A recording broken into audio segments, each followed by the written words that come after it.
old boys and girls. How we doing? Alrighty. Let's see if I can remember how we do this then. Oh. Well, good morning, everybody. Good morning, good afternoon, good evening. Welcome all, welcome all. Hope everybody had a fantastic little Christmas. You know, keep it classy, keep it safe. I hope everybody had fun, had some food, you know, all the good stuff.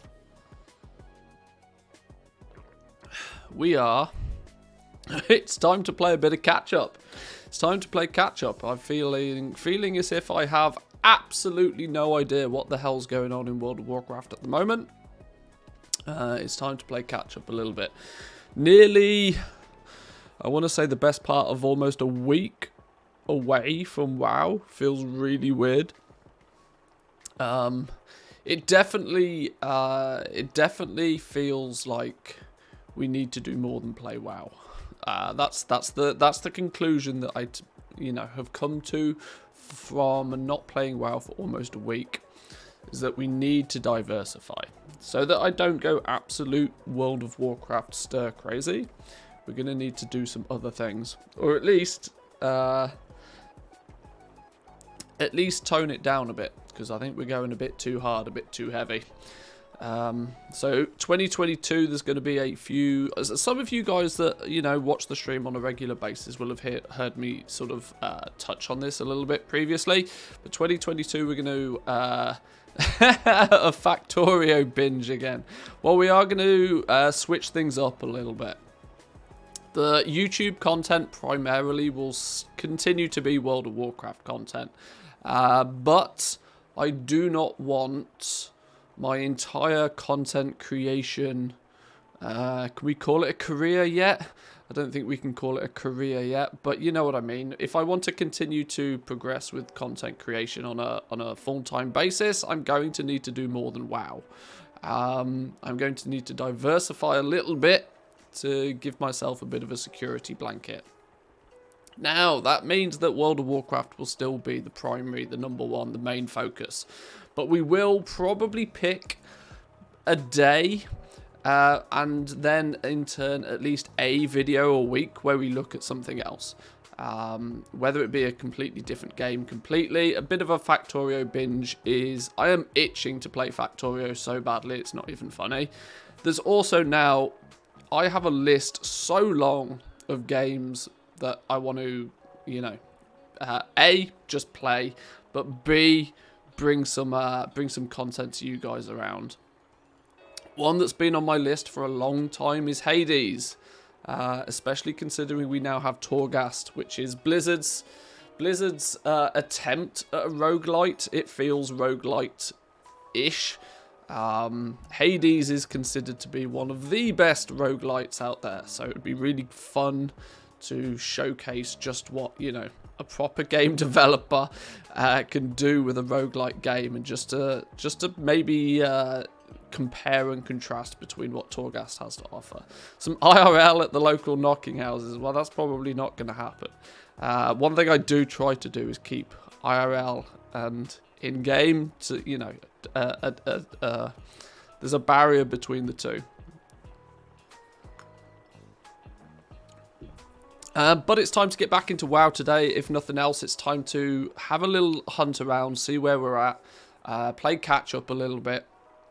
Next day or two will probably be just catching up, doing a bit of recrafting, maybe doing a bit of renown farming, maybe doing a bit of reputation farming, just to get ourselves up to speed, because we're I think we're lacking some progress. Draenor's coming along quite nicely, though, for those that have been watching the YouTube series. I'm going to continue to hopefully make that into like a mini-series, as some people seem to appreciate the sort of slightly more laid-back look at, the details, the ins and outs of exactly how we go about conquering a new realm. But yes, that does mean we need to probably do some recrafting and some housework, some cleaning. So I've done a quick little relist on Draenor this morning. I've got stuff listed. There are still some things that are absolutely wild in terms of price, which I need to fix. There is absolutely no reason any of these items here should be listed for these prices. It's conveniently all 168 gear seems to have spiraled so far out of control it's not even funny. Meaning we could probably do some effort to bring these back in line. I'm considering switching to a slightly different TSM setup over on Draenor now. Now that we're at the point where we are kind of established, we've got plenty of stuff crafted, we've got lots of patterns unlocked, we've got a bunch of stuff. I mean, we've got over 400 auctions listed, and this is without touching the legendary market at all. This is just, for the most part, crafted gear. You can see the list here, a few 230 item levels, a few 200 item level stuff. Mostly just the leveling gear and the catch-up gear. There are a few other bits and pieces, you know, dotted about, some lightless silk pouches. But for the most part, this is just sort of catch-up gear, a couple of, you know, essences from prospecting. Still selling drums. Drums have absolutely tanked in value now. I think the Mage Tower is officially done. What do you mean? I'd easily spend 4 million gold on 168 gear. Yeah, it's got a little bit out of hand. We need to fix it. Coming down to the really cheap stuff, you can see enchants we do, or at least we don't recraft and sell enchants, really. These are just what we, these are probably just what we crafted when we leveled enchanting. I don't think I've ever tried to recraft anything since. This, anything sub 100 gold is just totally not worth my time. Even on a realm where we're still trying to get up and running. But yes, a little bit of a why are we selling? We're literally listing porous sharpening stones for 1 gold a piece. I mean, I suppose they cost 22 silver to make, so I mean, arguably they're profitable, but not on the basis of, you know, time to craft. They're not. Selling these things, you can make 1,800 of these an hour.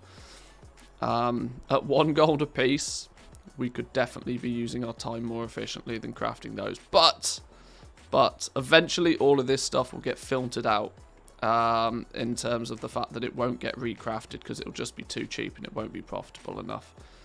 And this is why I said I think it's about time to almost consider switching over to a slightly more advanced TSM setup. The one I'm using now for reference is the one I'm using currently is it's my Patreon profile. So those that support the channel and the stream and the YouTube and that sort of stuff on Patreon, silver goblins and gold goblins get my TSM profile with groups and operations. And what it in essence is exactly that. I've not adjusted it, I've not changed it. It's just the straightforward Shadowlands profession groups with the basic operations attached. And so far, it's done us pretty well. I wanted to use the Patreon profile just to sort of, if nothing else, give it a good solid playtest. And I think so far, if we look at TSM, it's been doing us well. It's very spiky at the moment still, because every time we get a bunch of gold, we then go out and spend it restocking on stuff. But so far, this was early days of doing a little bit of farming to generate some startup cash. Then we had a big few days of sales. I think we sold like literally everything we owned in like a day. That got us a huge stack of cash. This was one big mailbox. This was maybe a mailbox over a few days of sales. Eliath, how we doing? Welcome in. Unexpected stream. Well, we're gonna sprinkle a few streams in this week. Not on any strict schedule, but there'll be a few streams before the new year. Slightly new structure will be starting from the new year, though. Welcome in. Hope you had a good Christmas. So yeah, so far it's been doing alright for us. Every time we sell a few things, we craft a few things, we sell a few more things. Slowly but surely, though, it's going to go upwards in this direction, which is good. But we need to start doing two things. We need to start trimming down the quantity of things that we're selling. 400 to 500 items is manageable, but I don't really want to be selling 400 to 500 items. At least I don't want to have to be dealing with 400 to 500 items. I don't mind relisting these and just forgetting about them, but if it's stuff we need to be somewhat active with, we need to trim this down. And also we need to do something to get a bit of a grip on this. My default profile will often take the bigger of the two numbers. Bigger of the two numbers, one being the crafting number and one being the market value. And it will take the bigger of the two numbers. And the problem is when things start to spiral, it gets out of control really quickly. So we might have to try and fix this. Got my socks, and so everything is in order. That's all anybody needs at Christmas. Some nice new socks. I actually did not get a single pair of socks for Christmas. Tragic. Actually tragic. But, you know, I got lots of other goodies, so it's all fine. Look who we have here. A wild Mantheus appears. A wild Mantheus appears to do some housekeeping, some cleaning, some tidying up of TSM, and to do a little bit of goal making. How sad. Well, it's fine. It's fine. Let's One make thing I've sweet, always... sweet profit together. Oh, there we go. 9 months. Congratulations on your newborn. Your newborn.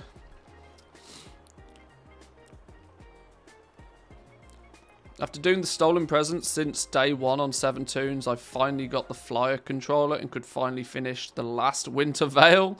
Yeah, Winter Veil is also one of the event that I honestly, I'm so busy at this time of year that it just I've not had much time to even bang out some dailies. But either way, maybe we'll finish up. How long's Winter Veil still on for?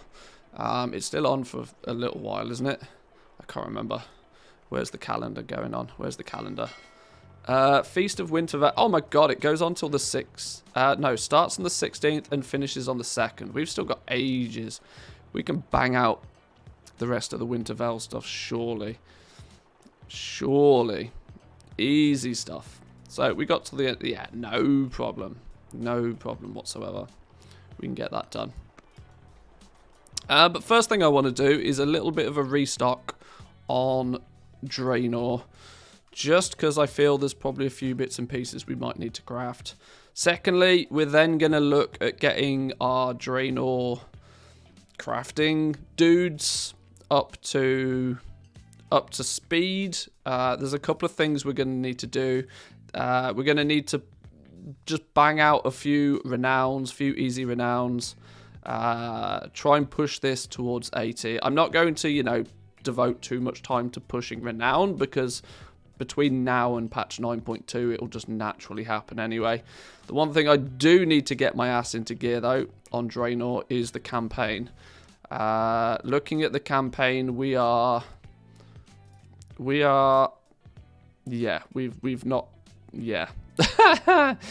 Firstly, because I'm going to want to unlock the Vestige of Origin for as and when we do dip our toe into the legendary market. Secondly, I probably should complete the 9.1 campaign on these alts, just in case we end up needing it in 9.2. It's kind of frustrating at the moment that we don't definitively know if we're going to need Renown 80 or if we're going to need to have completed the campaign. We don't know if those two things are going to be requirements to do whatever it is we want to do in 9.2. because we don't know how we get the new patterns for the stuff yet. So this is all sort of kind of, it's a bit up in the air. We're guessing at the moment. But to take past history into consideration, when we went from 9.0 into 9.1, we needed the campaign done to be able to progress far enough in the Chains of Domination campaign to do the last sigil, which was the key to unlocking the Vestige of Origins for us. We had to have completed the past stuff to do all of the new stuff. And if Blizzard continues this same pattern, then we want to be ahead of the game a little bit rather than playing catch up.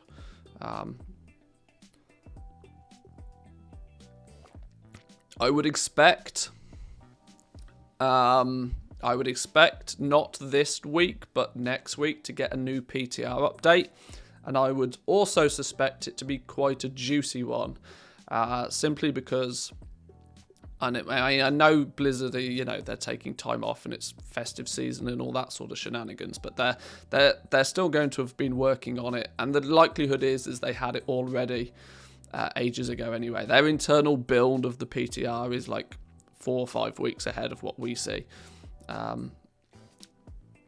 Or at least that's how it appears most of the time. So I would imagine the next time we get an update on the PTR, it'll be quite a big one, and we'll start to get a lot of the answers that we need. But I want to play catch up a little bit.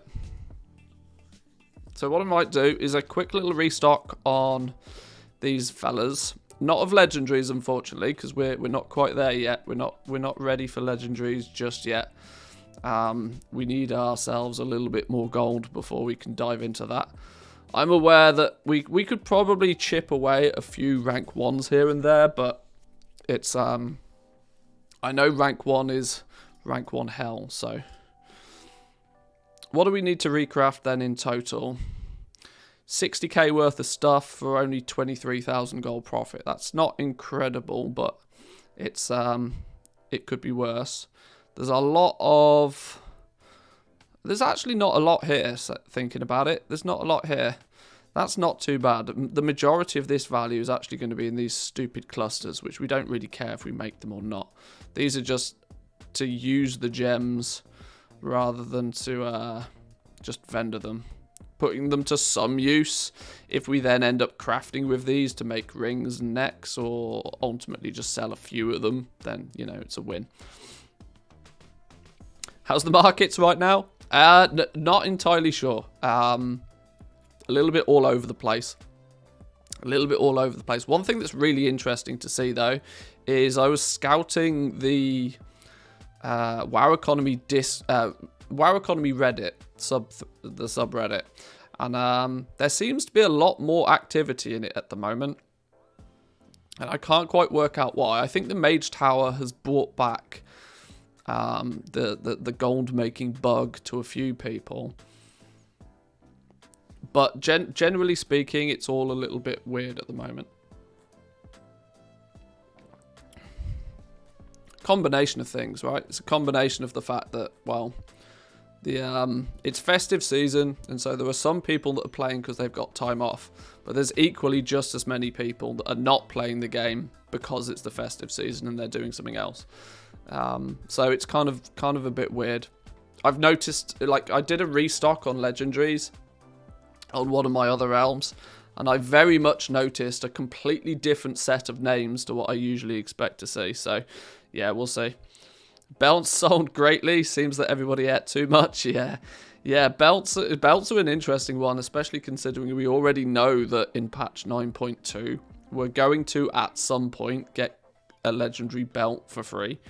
Sorry, we're going to be able to acquire it. It doesn't necessarily mean it will be free.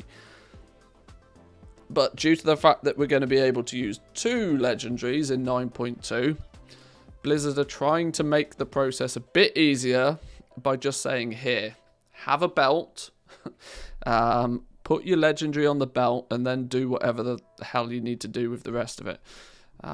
In their attempt to make things easier, they've made things complicated, but, typical Blizzard. Free belt, you said it. Clip it, ship it. Yeah. But right, what do we actually need then? Let's, probably not a huge amount of stuff. We need, what do we need? We're here to do some... We can buy some vendor shit. That's not a problem. Callous hide. Callous hide. How many did we need? I think it was like 40, wasn't it? Hello there. Hello there. Oh, welcome in. And a play an ad. We should press that ad button, you know. We should press that ad button. Keep those pre-rolls at bay.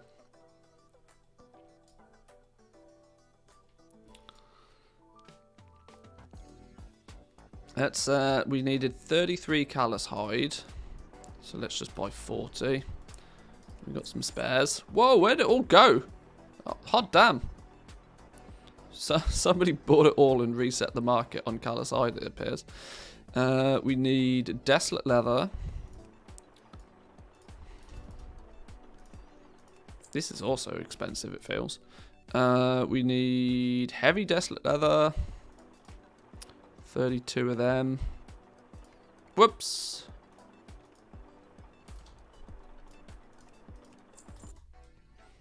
We also need... Whoa! 1,200 lightless silk. Whoa, hang on. What's going on here?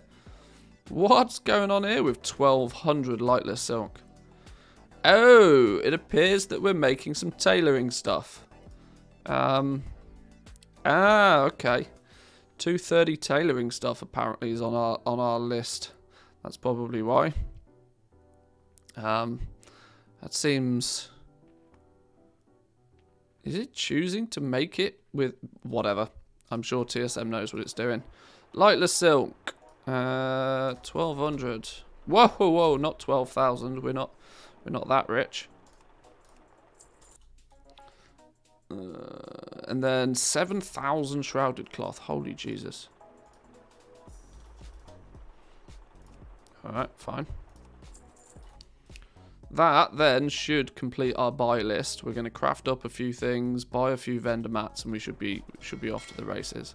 We're still our TSM graph on Draenor is up and down like a yo-yo at the moment because we're still trying to stock up on all of the things that we want to, you know, have crafted and listed.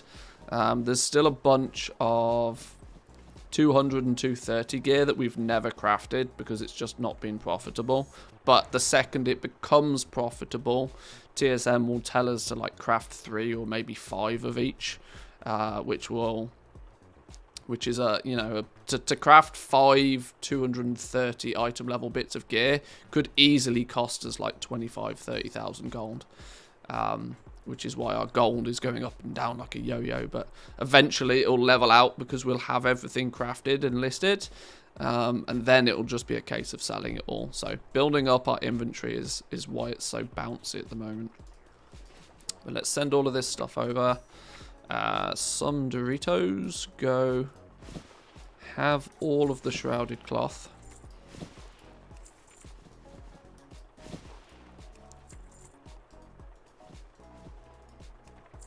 Tomorrow we'll restock Mage Tower gear for the last time. Don't want to be left with a bank full of that stuff for months.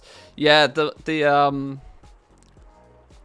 good thing to do now is to bank maybe what you haven't been able to sell. But then keep your eyes on it though, because everybody will just write it off.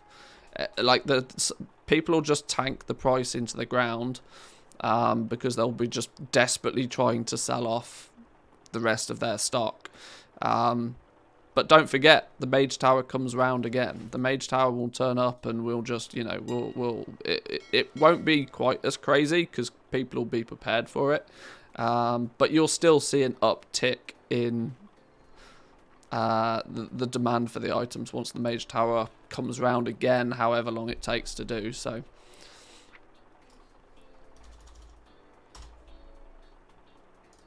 Send a bunch of gold over as well. We're going to need it to buy some vendor stuff. Why have I got 100? Where did 120 Corthite crystals come from? Hang on. Who be this? Merry Christmas. Hope you had a good one. Here's a small Christmas gift to help you get into Legos. Please accept and appreciate this small token as gratitude for your amazing streams and YouTube content. I'd not be playing the game if it wasn't for your vids. Being low on income, I cannot support you in subs as I would wish. Have a good day and look forward to the next videos you post. Beautiful. Stream of benefits all over the place. Stream of benefits all over the place. 120 Corthite crystals. Thank you. What I will do then is I will, considering that's, on Draenor, that's a good 100,000 gold right there. What I will probably do is under normal circumstances, if I had 120 Corthite crystals, I would probably, sell them. But because I don't want to, I don't want to falsify the numbers too heavily on Draenor, because I'm utilizing it for a bit of a playthrough series. I will bank these for now. So, muchas gracias. Did I just click the...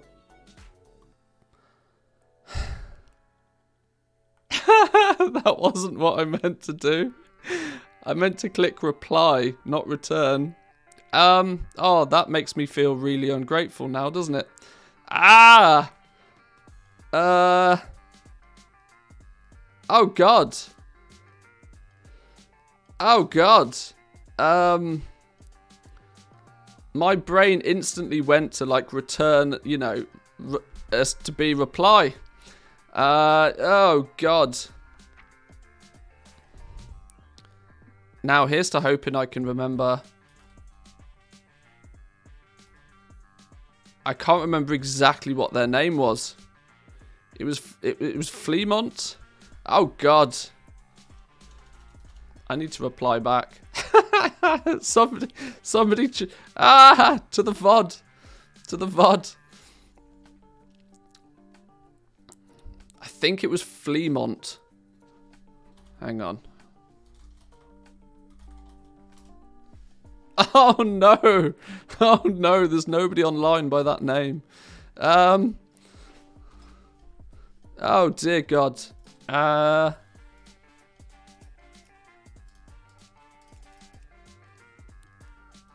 Oh boy, I need to find out who that is. And correct my definite issue. It was Fleamont. Okay. Let me... Oh dear. Clipped it to check, thank you. To Fleamont. Subject. I am a derp.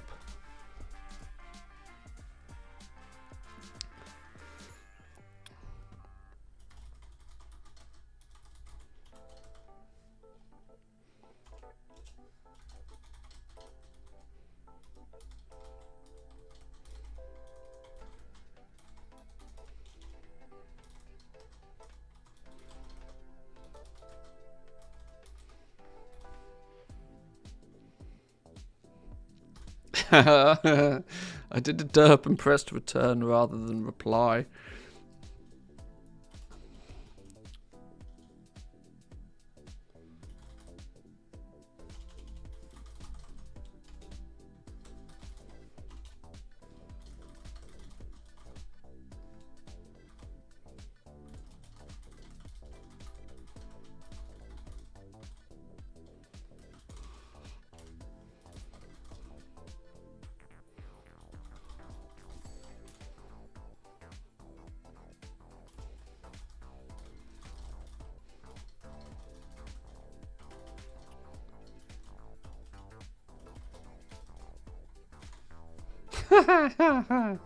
Oh, I'm a derp.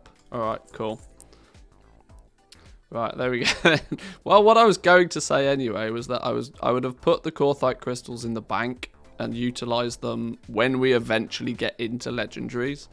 And deep into legendaries so that it doesn't, you know. Oh, now I feel real silly. Sure. Good morning, fine people. I hope you all had a good Christmas, stocked up on your socks for the year. Thank you, Jenkins. Welcome in. Welcome in.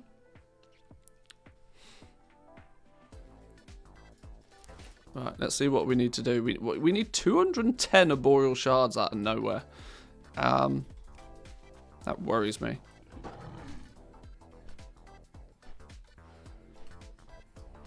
See anything you need? Why do we need 210 arboreal shards all of a sudden? I don't have enough money. 210 arboreal... Oh, whoa, what's it doing? Oh, it's buying as many as it can. Okay, we're short by, like... Didn't I just send 20k to this character? Oh, God. Oh, yeah. 20k is not enough. Aha! Okay. Have another 10k. I'll tell you what. It's not until It's not until you don't have a lot of gold you realise just how much gold you actually spend on vendor mats. Jesus. Always in stock. Until... Okay. Yeah, okay then. Right, so. Tailoring. Craft up whatever it is we need here. Couple of cheap crafters marks by the looks of things. Oh, okay. We're using tailoring to make our crafters marks of the chain dial. That would be explaining all of the shrouded cloth and lightless silk.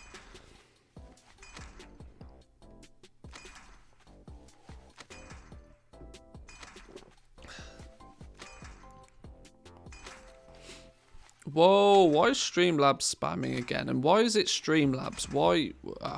I thought I got rid of you, Streamlabs. That's meant to be Sir Coffeebot. Maybe I need to log in and out on Sir Coffeebot to make him work again. Oh, see, now we need more shrouded cloth. This always happens.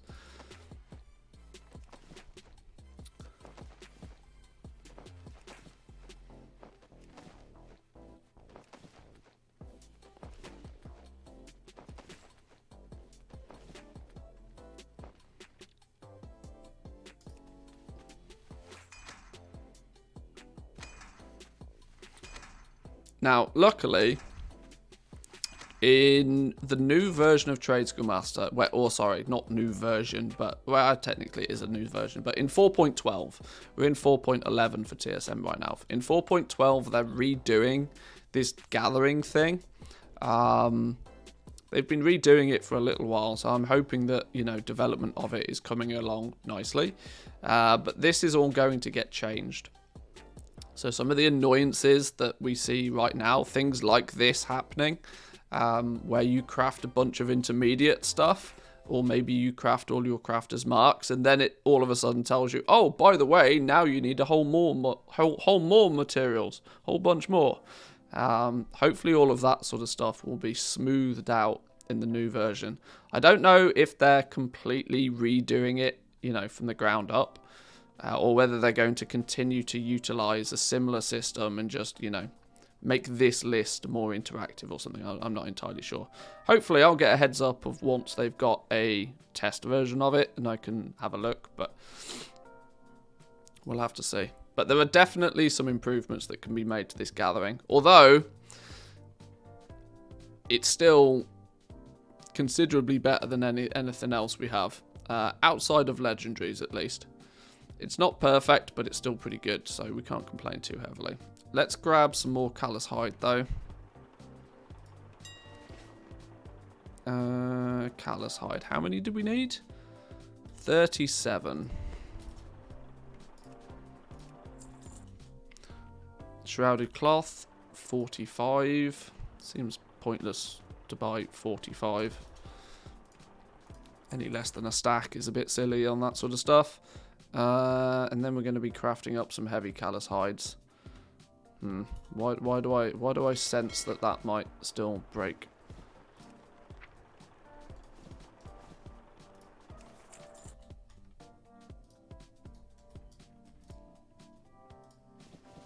Grab those. Now we can make these apparently.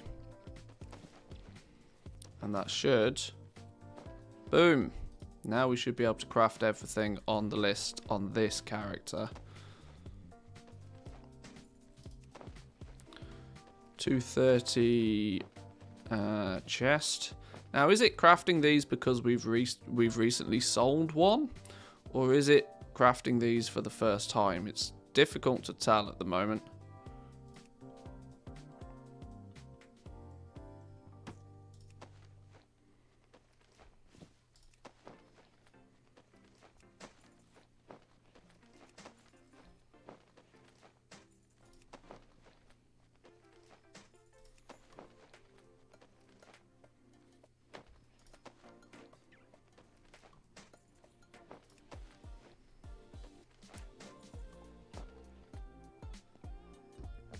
Oh my god, the profits very quickly disappeared, look.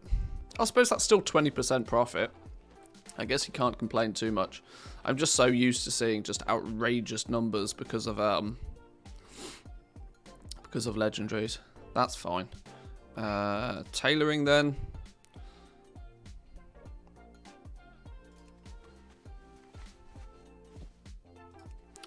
That will be where our arboreal shards have been used.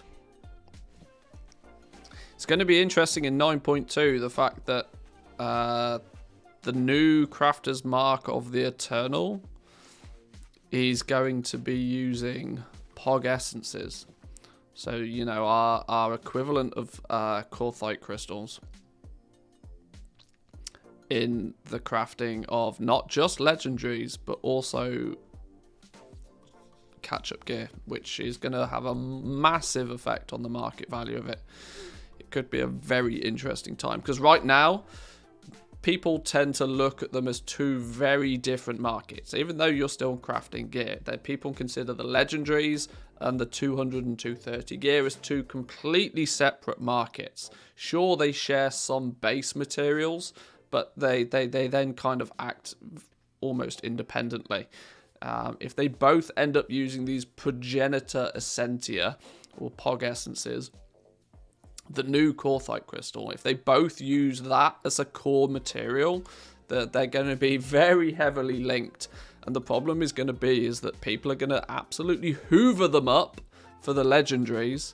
And the price of them will probably be very inflated because they go into legendaries, which in turn may make the catch-up gear, the what's it going to be, 263, I think?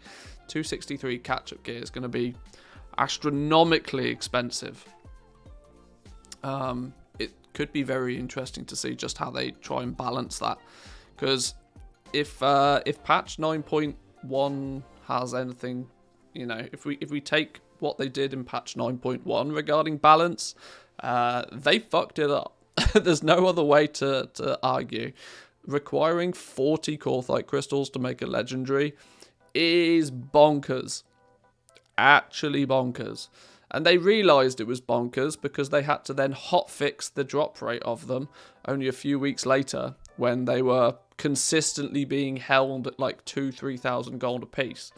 And legendaries were 150,000 gold apiece. Blizzard had to even step in and try and adjust it, so hopefully they do a better job from day one this time. But I don't hold much faith in Blizzard, unfortunately. Sorry, boys at Blizzard. Boys and girls, your past history is not squeaky clean. In any regard. In any regard. Right, what do we need for crafting these then? I almost can't be bothered to craft these. There's so few things to craft here. But I guess for the purpose of completion, we should do it. So Muthius needs a bunch of stuff. What does he need? Any vendor mats I'll buy here, because I'm on a goblin and can get them cheap. So let's grab some Leystrite settings. Probably one of these guys, right? No. Jewel crafting. Leystrite settings, jewel crafting. Let's just buy... Now, I know we only need 49 of these, but buying 49 of these is dumb. Maybe buy up like 2,000 of them, just so we've got a stockpile of them. Same with malleable wire. We don't really have much of it, and I know we always end up needing it. We've only got 57 of it apparently, so let's buy some more of that. Let's not unnecessarily spend too much of our gold though, because we're We're not super duper mega rich. Come visit me again. Right, let's send those over. Send Muthius these along with that. And let's use TSM to send over all of this crafted stuff. Boom, off it flies. Maybe, maybe not.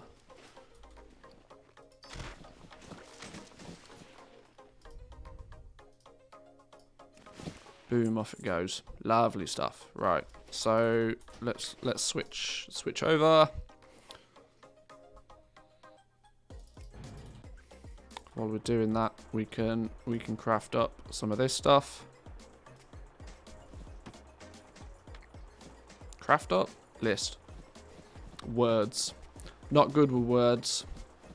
Still feeling fat after Christmas. way too much. Way too much food, but it was very tasty.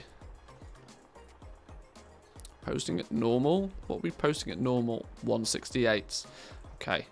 It appears nobody wishes to craft 168 gear on Draenor, which is very funny. One of the largest realms in the EU, and barely anybody bothers to craft 168 gear. I've almost got free market on that stuff. Emphasized by the outrageous, ridiculous price of some of the items being listed. Now this is going to show it's like stupid level profit in people's tiers. Of course it's not. This stuff is not. The problem is it's not selling because it's ludicrously high in price. Bring it down to something sensible. Bring it down to like 10 gold cheaper than 200 item level gear, and it will start selling. I sell 117s. I sell all sorts of stuff over here just because, you know, if you craft it and list it, there's a chance somebody will buy it. On a realm that's this ridiculously big, you just have to craft and sell a bit of everything because there'll be a buyer for it, whether it makes sense or not. Right, what does it think we're actually missing then? Why is it not telling us to craft a bunch of stuff? Need mats. What mats do we need? That's kind of the point of view, right?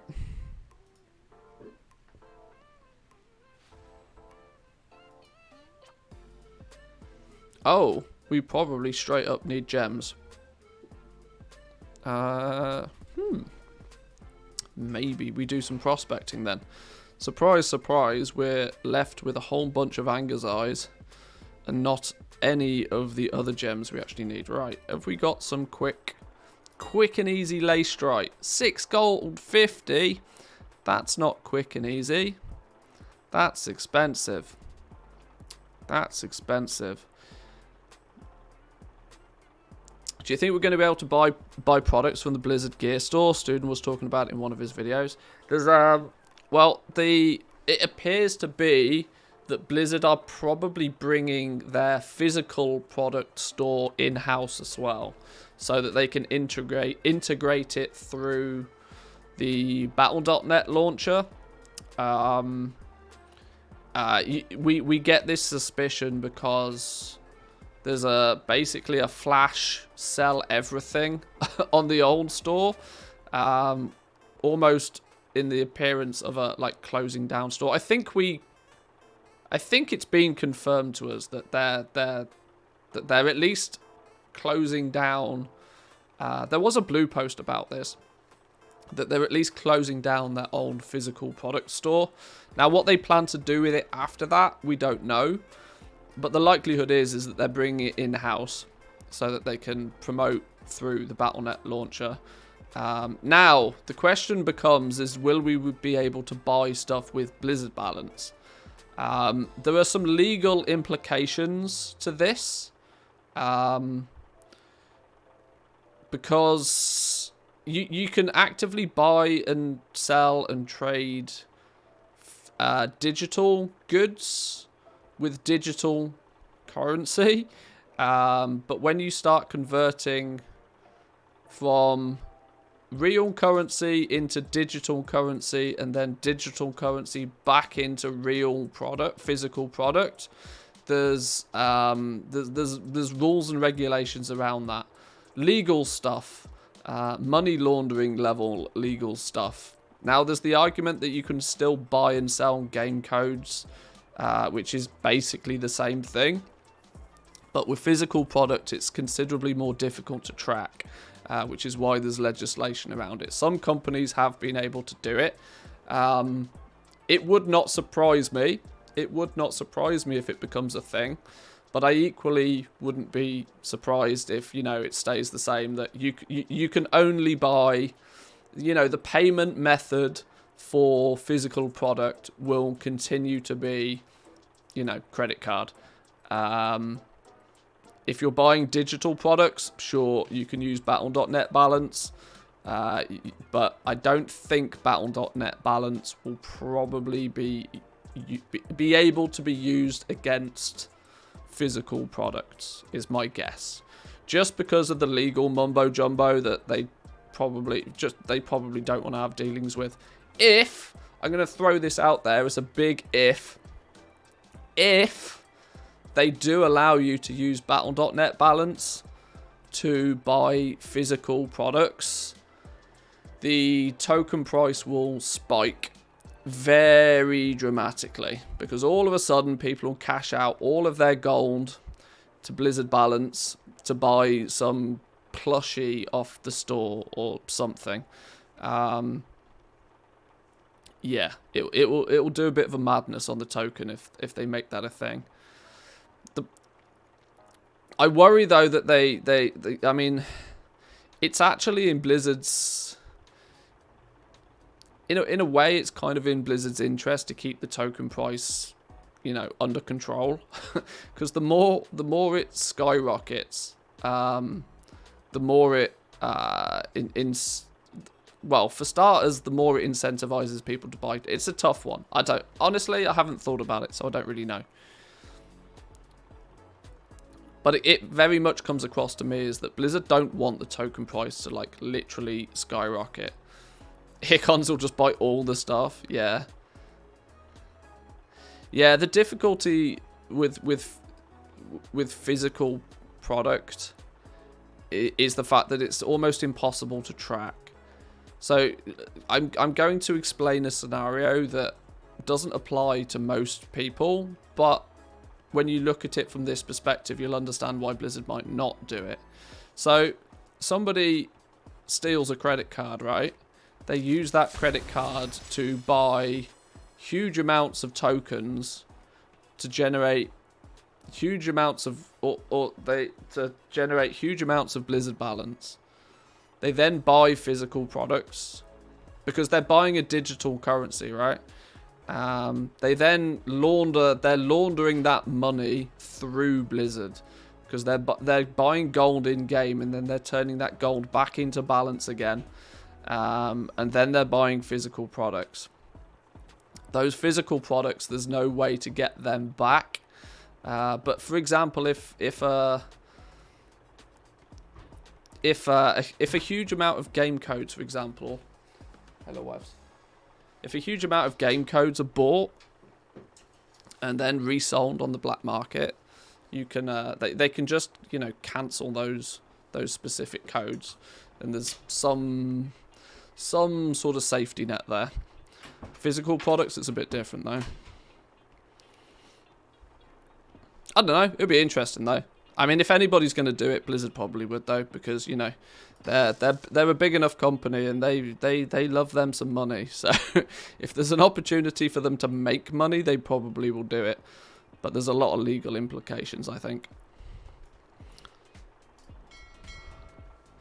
Now I can't remember why I was here. I was here because I was looking for Leystrite ore, and it's not cheap. It's expensive. Elithium ore's up to 81 gold though, which is actually ludicrous considering the market value is 66. The market prices are all over the place right now. Actually all over the place. Market value on Leystrite ore is only 6 gold.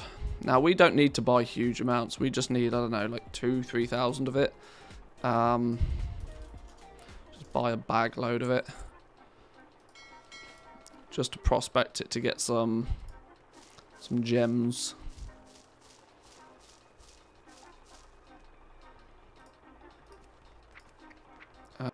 Mutheus, that one, go. Right, let's get this prospected. Tuesday, the prices are at their highest. Lowest end up being Thursdays, Fridays, and Sundays. Yeah, I'm obviously aware of the swing in price. It's a problem if you're. It's a big problem if you're trying to buy in bulk. It's not so much a problem if we're just dabbling with a few thousand ore. It doesn't really make too much difference at that point.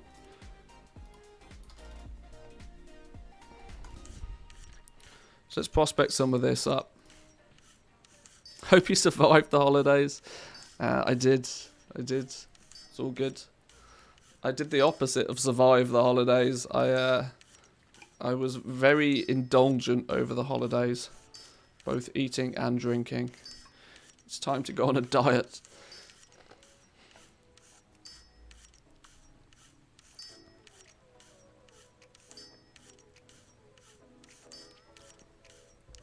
Don't forget the hackers. They'll clean out all your gold and then just buy products. Yeah, there's a bunch of scenarios where being able to turn a digital currency into real currency is a problem. Decided to level up tailoring and jewel crafting legendaries. Stockpiled all the materials, then watched a few videos and now considering if it's worth. There's absolutely no reason to not do it. Absolutely no reason to not do it. Let me paint a very simple picture for you. If you don't get into the legendary market, I can guarantee you will make 0 gold. If you do get into the legendary market, there's a very good chance you'll make a lot of gold. You know, it's really that simple.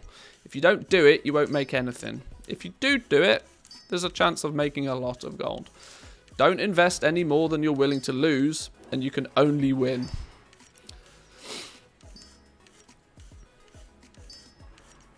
What did you get for Christmas? I got fat. Yeah, I did a little bit of that as well. I definitely did a little bit of that. 20,000 calories a day quite easily. Between chocolates and cakes and Christmas ham and all sorts of stuff. Token price goes up significantly, then everything in the game will go up, and Blizzard will be forced to increase gold cap, else they sell less tokens for dollars. I don't think they'll be forced to increase the gold cap. I mean, 10 million gold is still... I can't imagine any more than 1% of the player base has even got anywhere near gold cap. But, that said... It's very true that it is the whales who make Blizzard all the money. And by whales, we're talking about, you know, not the big blubbery things in the sea, but the people that are willing to spend lots of real life money on a video game. Those are the people that Blizzard wants as many of, and they want to make it as easy for those people to spend their real money as possible.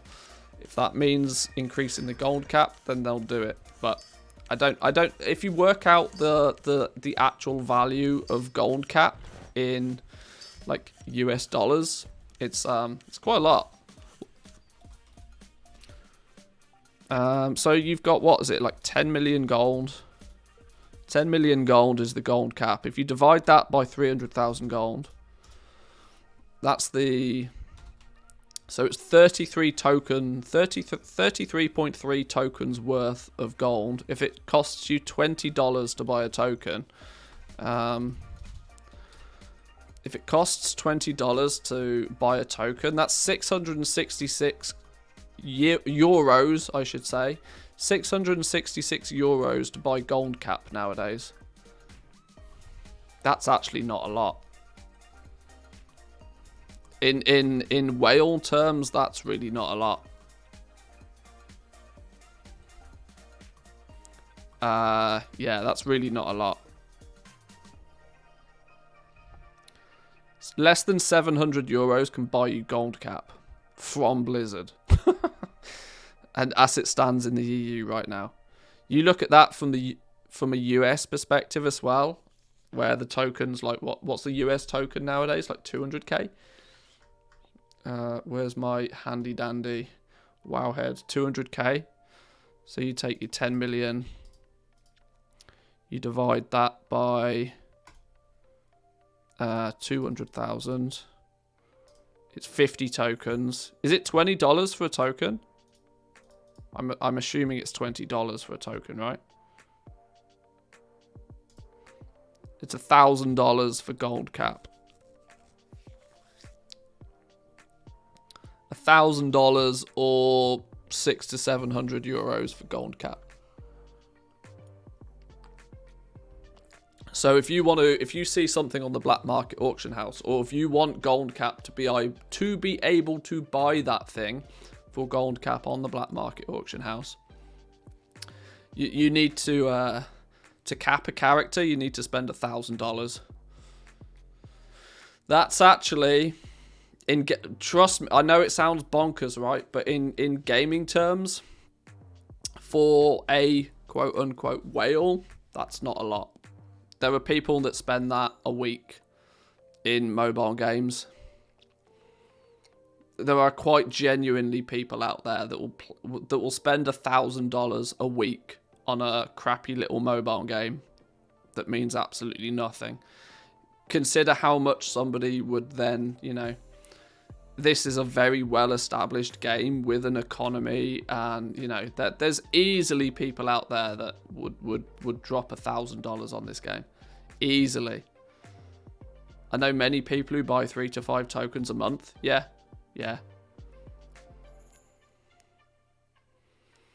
Why do you think they removed the Bruto from the black market auction house rotation? I think it's a bug. I don't think they meant to. I think they've just ballsed something up. It was coincidentally the this is only speculative, but apparently that at the exact same time that they put the Tusks of Manaroth in every single black market auction house was also conveniently nearly the last time that anybody ever saw the Brutasaur in the black market auction house. Which leaves me to believe whatever they did, they messed something up. So the theory now is that the Brutasaur is actually only available in the black market auction house containers. They did also state that it was added to the black market auction house container list. So it might be only available through boxes now. I don't think they did it deliberately though. I'm on it. If I'm honest, I don't. Blizzard don't want the long boy in the game. It provides way too much of a convenience to players that they don't want players to have. If people want to use the auction house, they want people to go back to a main capital city. Fun little Christmas story on the 23rd. Guy asked me to craft rank 6 with his mats. My fee was 40k. He didn't have the 40k and asked if he could have 2 days to farm it up. On the 24th, I sent him a rank 6 as a gift. He was so happy. Goes to show the average amount of gold that players have is not outrageous. It also shows Haddock is a very kind person.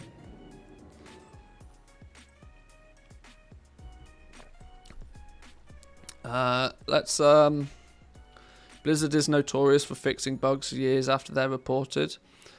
Blizzard is also notorious for just not fixing bugs even years after they're reported. So even like it's probably so low down on their priority list that they just don't care and probably just will never get to it. But it's fine. I'll waste all my gold on containers and get some goodies along the way. It's all good. It's all good. Right, where were we at with this restock though? We're missing a bunch of stuff. What are we missing? Some intermediates. Do we think we've got at least most of the gems we need to get these intermediates now?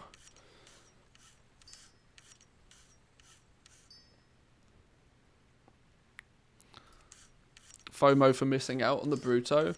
Well, it's safe to say that there was a huge influx of desire by people to make gold in the latter part of BFA. That said, though, most people didn't try and make the gold through, you know, regular methods. People actually just farmed for raw gold, believe it or not, which did actually nothing more than cause huge amounts of initial inflation, which luckily was removed when they eventually bought their Longboy. But it was kind of an unintended thing in the first place. I've accepted the fact I'll never have the Bruto. Can't bid on containers during the day. Always get outbid. Yeah, sure. Yeah, I understand that. The timing on the black market auction house is slightly annoying. That you have to be willing to be up late at night. At least it's late at night for me to even have a chance at getting them. This is why just buying the boxes for the recent YouTube videos I've done. I've paid some outrageous prices for those just because I have to give myself any chance of even getting the box. Containers also so unlikely. Oh yeah, I mean, I'm not buying these boxes, you know, with the goal of getting the Longboy. No, I'm just wasting money on them. A, for content, but B, just, you know, because there might pop out something cool in them. You look nice and refreshed. Did you have a good Christmas? I did have a very good Christmas. Thank you, Crunchy. I hope you had a good Christmas as well. I hope everybody had a fun and festive time. Easiest way to farm gold at the end of BFA was carrying visions.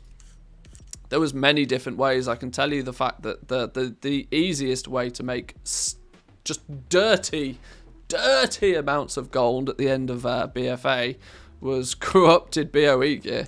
If you had the gold in the first place to buy out some of those items and to resell them, you could make stinky amounts of gold.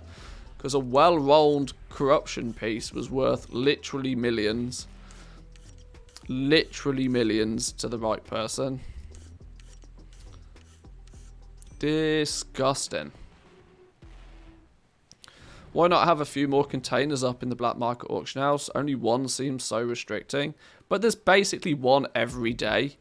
There's almost one every day. And it's that fine balance between, you know, I agree that on the bigger servers it would be nice if there was more. Yeah. Because they end up going for, like, I think the highest I paid for a container, I think I paid 800k or something ridiculous for a container. Actually stupid level gold, but oh, we need an anvil. Where's my anvil? There's my anvil. Go.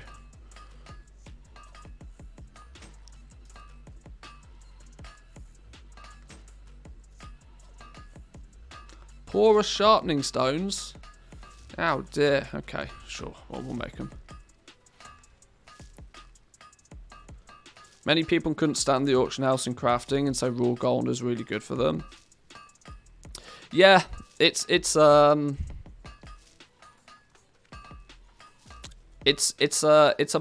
thought process that I'm very aware of. I just find it so difficult to relate,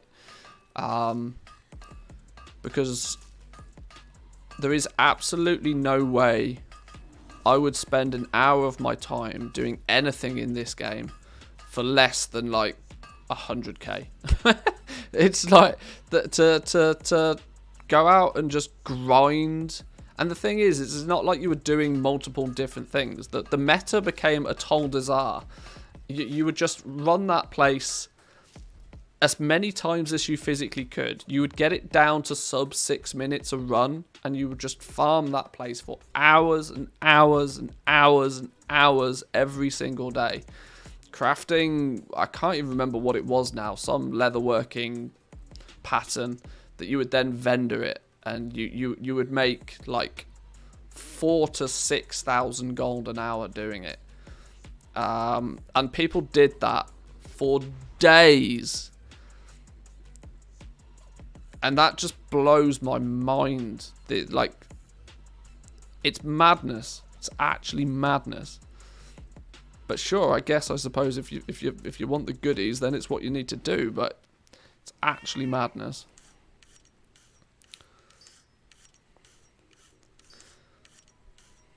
And the frustrating thing for me is I'm not bashing at anybody that genuinely enjoys doing that. There are some people that do enjoy the grind. If you enjoy the grind, do the grind. I'm not trying to persuade you otherwise. But for those people that flat out refuse to do something that is clearly way more optimal, and then complain about it, it's like, well,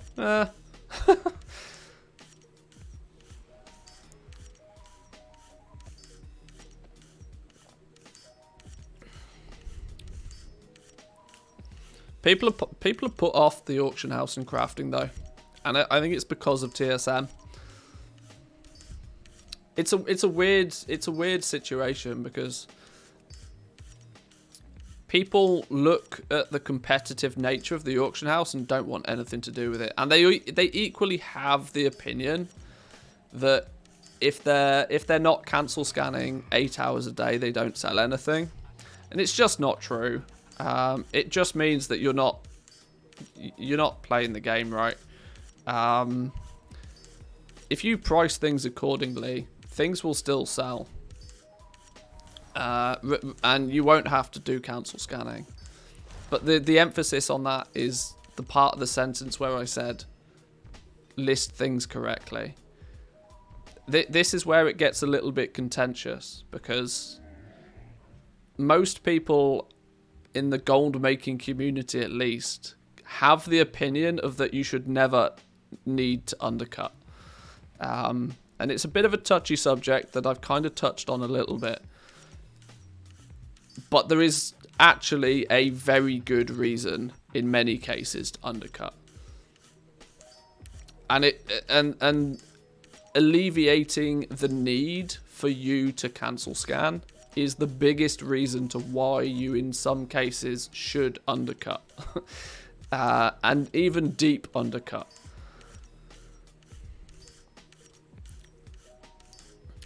Crafting and trading requires a lot of dedication and time, especially at the beginning. And with all of the competition, add-ons, cancel scan, an average player has very low chances to get enough gold, enough to justify one's time. But I mean, it's not as time intensive as people think. It's really not. It's really not that time intensive. You can spend 30 minutes a day. 30 minutes a day. Let's just call it an hour. Let's do a simple comparison though. An hour a day. You can either go out and farm for an hour a day. That doesn't sound like a lot. And by farming an hour a day, let's say you find a really optimal farm, and let's say you make 25,000 gold in that hour. And you can do that every single day. And you do that every single day for a month. What's probably going to happen if you farm the same item or a same farm for 25... I'm going to notepad this out now. We're getting deep. We're getting deep. So... this is the way I look at it. I'm going to keep this in simple terms, and I'll be impartial, honest. But let's say a quick farming versus crafting. So farming, you can maybe get 25k per hour with a good farm. Let's say. 25k an hour with a good farm. We'll put a price on crafting in a minute, but over 1 month, the likelihood is if you do the same thing 1 hour a day,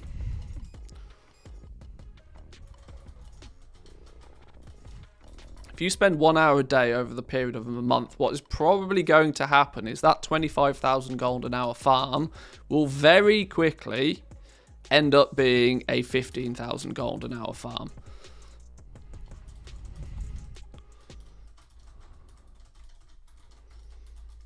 And this is usually because even farming something for an hour, you will probably end up flooding the market. Now, maybe not on big current content materials, like your, Shadowlands materials, but Shadowlands materials are not going to give you 25,000 gold an hour. Your 25,000 gold an hour farms are probably going to be past expansion stuff. You're going to be looking, like, for example, you might get Saronite ore to be 25,000 gold an hour. Recently, we had Najatar. Najatar was easily 30, 40, maybe even 50,000 gold an hour. But it was a flavor of the month thing. You look at the price of, what is it, Xanthid now? It's probably 15,000 gold an hour. But either way, let's just do the math. So let's assume that there's no degradation in the value, and let's assume that you do actually get 25,000 gold an hour. So 25k, multiply that by 30, is somebody that's better at maths will tell me. I should have 750,000 gold.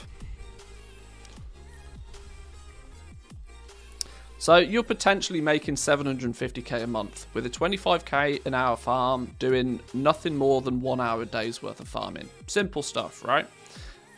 You can then theoretically make 750k in a month. Next month, you'll make 750k again.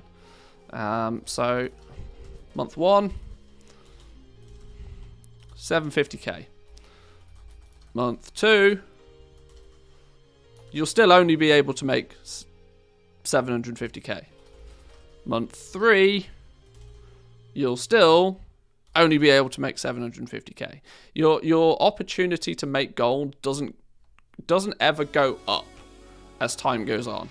What is probably going to happen though is it's going to go down. We can nearly guarantee that it will go down because all materials go down in value eventually. Pretty much. So you're putting in the same amount of time, the same amount of effort every single month, but the actual reward that you're going to get from it is eventually going to, slowly go down. But let's, like I said at the beginning, let's assume there is no degradation in the efficiency of the farm. Maybe you constantly find a new farm to try and get the best farm. But this is what farming is going to look like for you. Pretty simply. You look at crafting. Spending that 1 hour a day, what are we going to be doing within that 1 hour a day? You're going to be doing one of probably 3 things.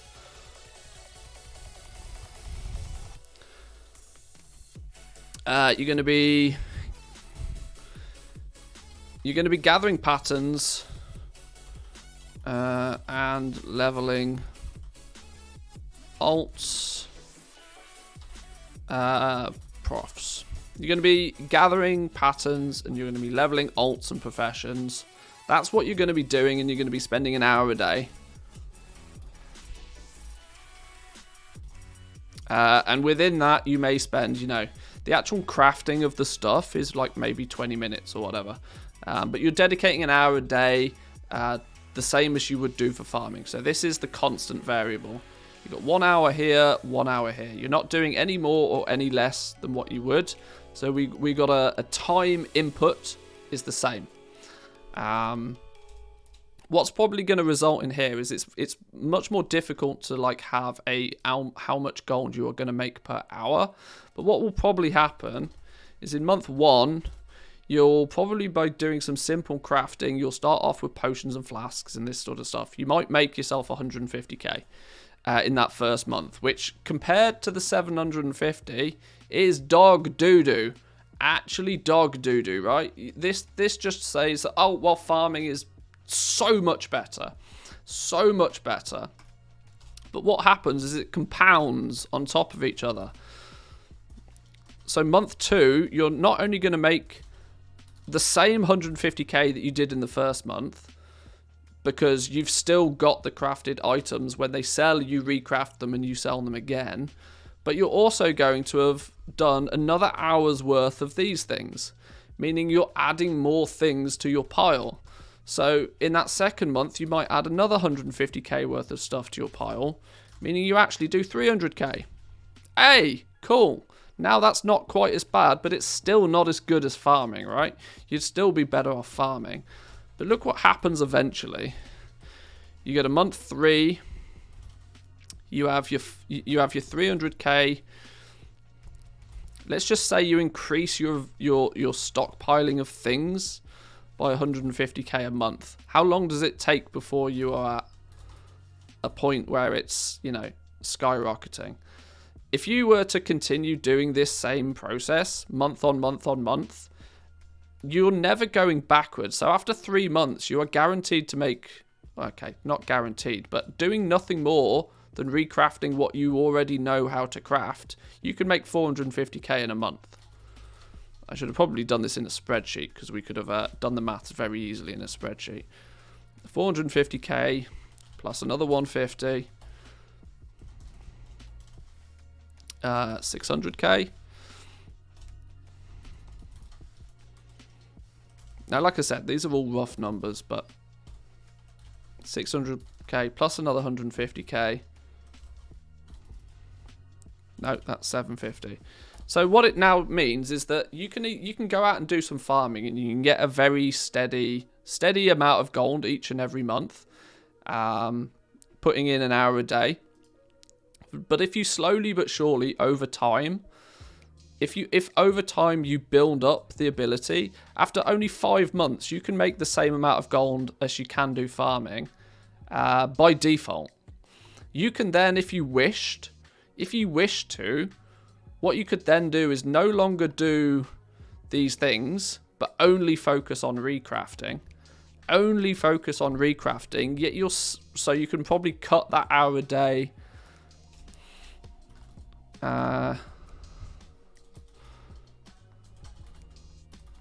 After 5 months, you're spending maybe 20 minutes a day.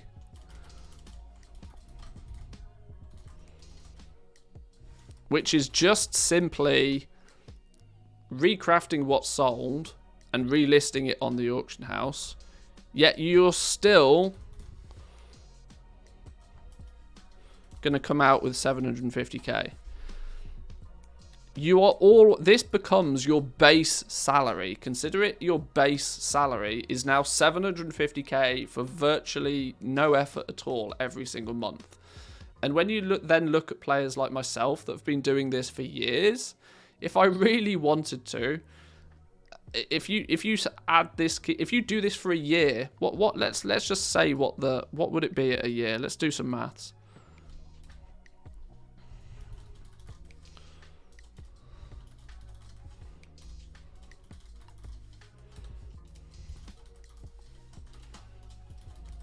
Do you ever type something so often it starts to not feel as if it's a word? I'm no longer going to do this whole 150k thing. I'm just going to do the numbers.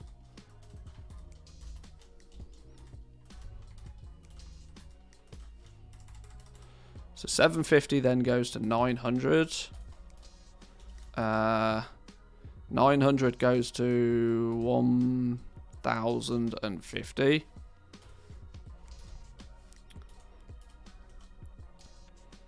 Uh, 1,200. This is where I really should have used a spreadsheet. 1,350. 1,500. 1,650. Yeah, and so on and so on and so on. And so on and so on and so on. So after only, you could either just bang out some farming consistently, and your base salary is going to be 750k at the beginning, and it's still going to be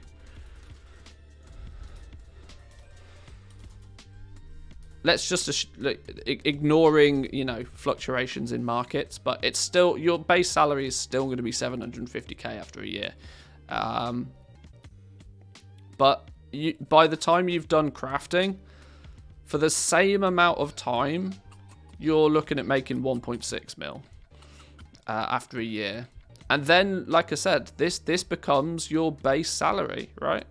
This is why crafters are the ones, you will often see many rich people playing the game, but very, very, very few people ever get rich through farming. Very few people. Notepad's out, you know it becomes serious, yeah.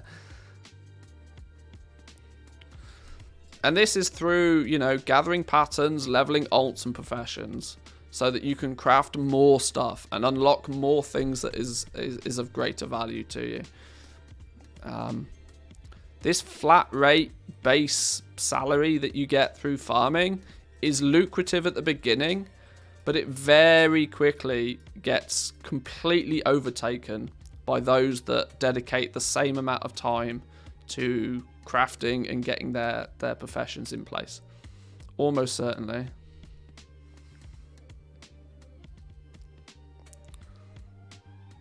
Wrong on month 5 and 6.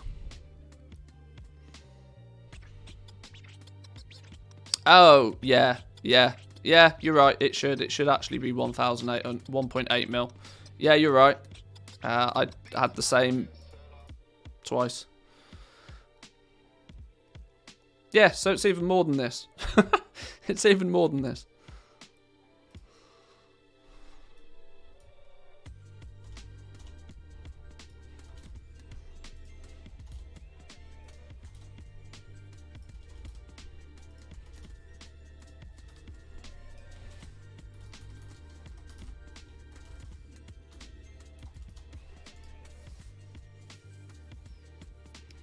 Speak for yourself. I made my millions farming eggs outside Silvermoon.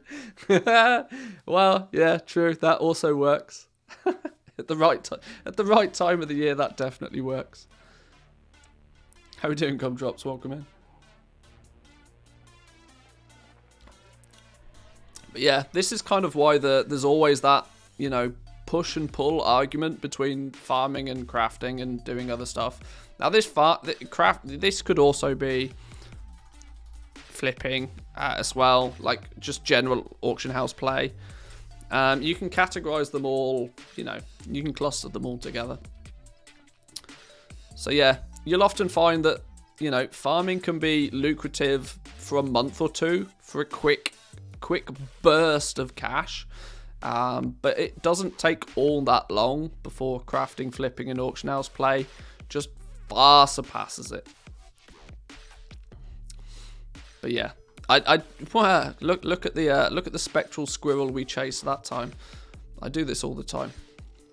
I hope that makes sense to people though, and I hope that sort of emphasizes why I try and promote people get into that crafting, you know, an account, building up your account's ability to just make gold without having to sell the one commodity that you can't buy, and that's time.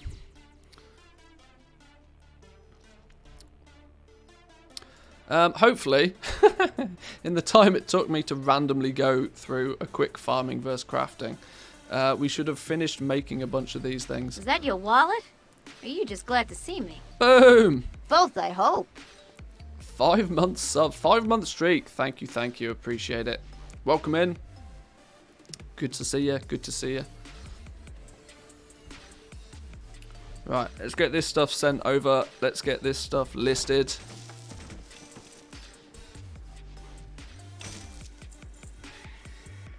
We also should probably send over the essences, because at least currently we're not using them, so we might as well recoup some gold and sell them.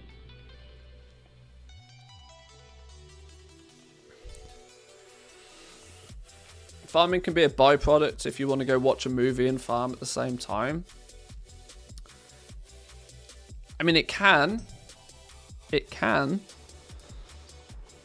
but you still got to remember that on purely efficiency basis. What you could equally do is, instead of farming whilst watching a film, is you could spend 10 minutes very quickly crafting some stuff, list it on the auction house, and then go watch the film.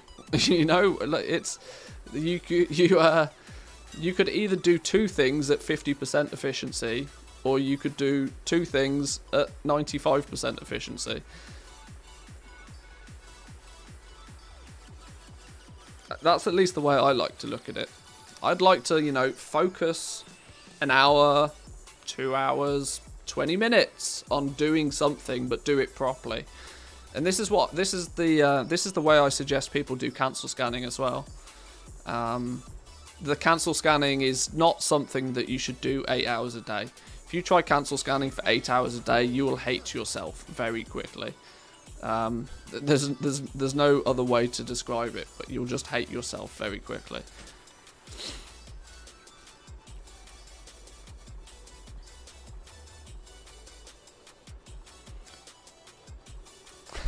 Not even crafting in the meantime whilst it's... Yeah, what a casual. One absolute noob. Absolute noob. What have we sold? 230 shade-bound gauntlets, 5.5k.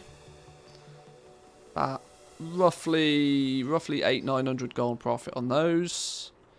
500-600 gold profit on the item level 200 stuff. Yeah, little bit in that. Moving forward.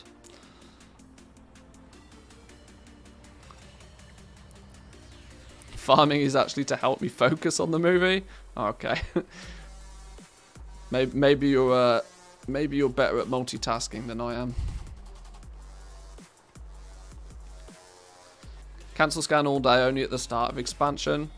Well, it's and even that approach is still the same, right? Do it when it's worthwhile you doing it. As the expansion's gone on, I've promoted, you know, more and more to people that maybe you should just, you know, find an hour or two in the day where there's most auction house traffic, because, you know, people are getting prepared for their raid, or they've just been to the raid and they're restocking on things. There's often like 1 or 2 hours in the day where there's the most traffic. That's when you should be cancel scanning. Focusing your time and effort there will be far more lucrative than just casually trying to do it at random times in the day. On stream, you see me do a lot of auction house stuff in the morning, but that's just because I'm streaming. I repeat the same process late in the evening as well, of relisting stuff that's expired, checking for materials, and I'm doing it at time periods where I know it should be at least sort of efficient. No, silly, cancel scan whilst watching month. Well, all that, yeah. Why are you watching film? Cancel that Netflix sub. You don't need a Netflix subscription. No, that's silly. That's actually silly. Totally bonkers. Right, that's a little relist done though. Little cheeky restock done. Right, I'm gonna take a quick. Who is this? Who is this? Kazi the Insane, with your mighty caravan Brutosaur. Actually disgusting. Actually disgusting. I got a Netflix sub so I can farm in WoW. Yeah. Right, I'm going to take a quick 2-minute break. I'm going to go refresh myself, and then we're going to take a look and see what we need to do to progress these characters. Let's take our hour of the day and go and do something productive with it to increase these characters' ability to make gold long term. So that could either be hunting down a pattern, maybe doing a bit of a rep grind if we need a rep grind. In fact, we're tier 4 and honoured, so we don't really need much rep grind. But what we probably do need still is Stygia. Somebody find me a fancy way of getting Stygia quickly. I need 2,000 Stygia, and I need it yesterday. So yeah, we'll see. We'll see what we need to do. But I'll be back in 2 minutes, boys and girls. I'm going to smash that. I'm going to throw up a couple of ads for a minute. just while I'm away. So utilize the time to go and grab yourself a drink or take a bathroom break or something. But we'll be back in 2 minutes. Back in 2.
Whoa, whoa, whoa, whoa, whoa, what's this? You can funnel Stygia to any character. 250 per toon daily. Eh? What's this?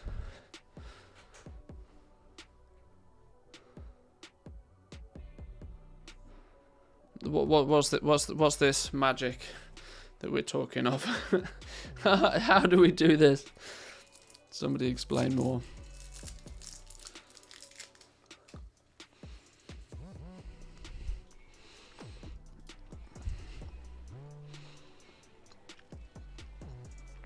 Bind on account tokens from the table. Oh, are they bind on account?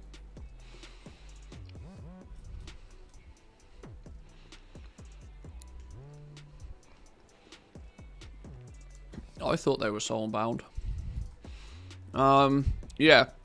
The reason being is quite simple. We need, if we look at our unlearned tab, we need Crafter's Mark 3. Which is Death Advance Honoured, which we have. What we have failed to do, though, is grind out the 2,000 Stygia needed to buy the damn thing. So I need 1,500 Stygia quickly. There's a treasure chest near the Moor raid boss that gives a BOA Stygia. Oh. Oh, I think I know which. I think I know which one that is.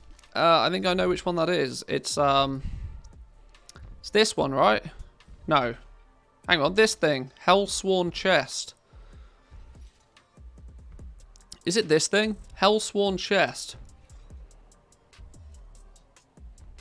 Yeah, maybe I can bang that out in a few characters. Send it where it needs to be. Okay. There's our solution to our problem. Maybe, possibly. Right, let's get our ass over to wherever that was. To there. Can we zoom in a bit? Can we just put a marker there? Right, Zygor, go.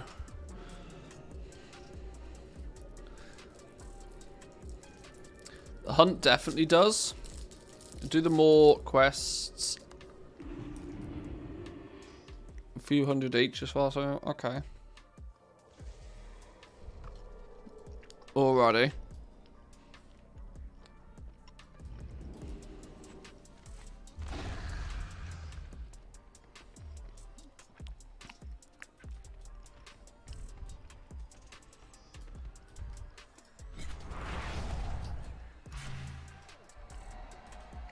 Oh, no. Okay. Wrong way. Either way, sure. More elites give 50 Stygia per kill. That's handy to know.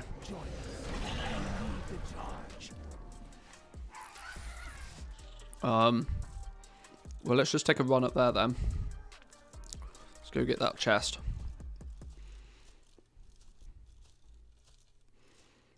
Now, what I might do is be super lazy and just leave the character logged off there, log back on every day, loot the chest, and in a few days we'll have it done with 0 effort. I mean, it's not super urgent that we get it, but I would like to do it without grinding for hours and hours, if I can. What's our item level on this dude? 200. Yeah, that's pretty tragic still. 0 effort usually implies I'm doing things right. Yeah, exactly.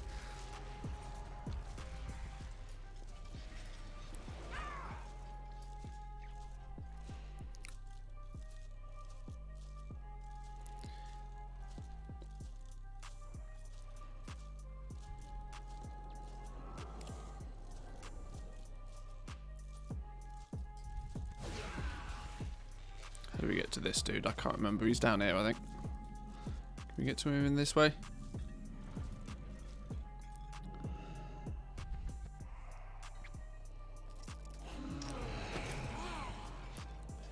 If you've killed every Sanctum boss, there should be a teleporter behind Venari. Yeah, there's a big problem with that. There's a big problem with that.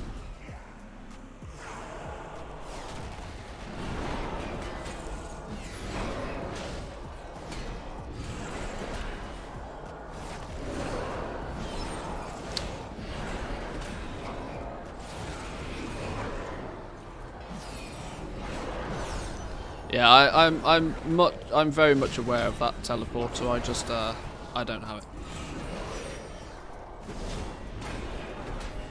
How do we even activate this dude? I assume we just kill all of these disciple things and he becomes, you know, killable, right? Aha! Like that.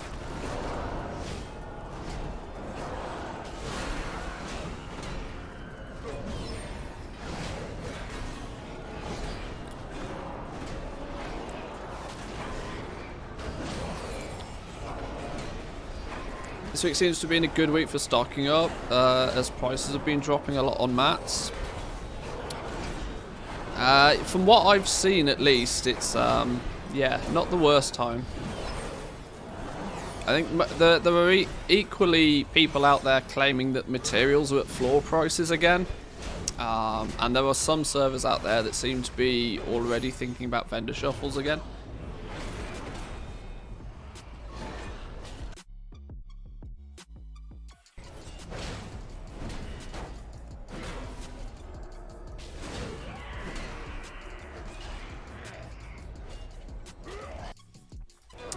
So I mean, if there are realms out there where the prices are now at a point where people are doing vendor shuffles, that's a very good time to start stockpiling, because you know that they're never going to go less than that. 58 Stygia. That'll do. Slowly but surely.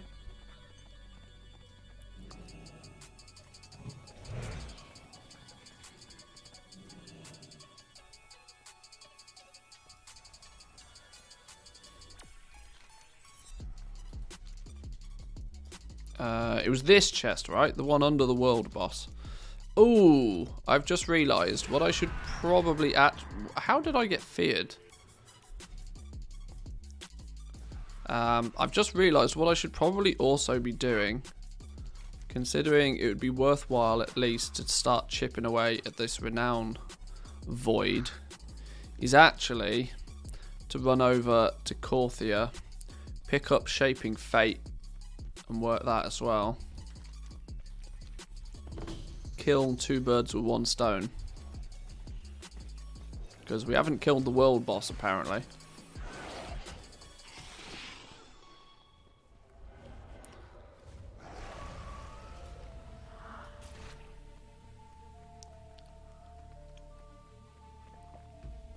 I tell you what, the amount of times I've done this on God knows how many characters at this point. I should have the whole process on lock, but I don't.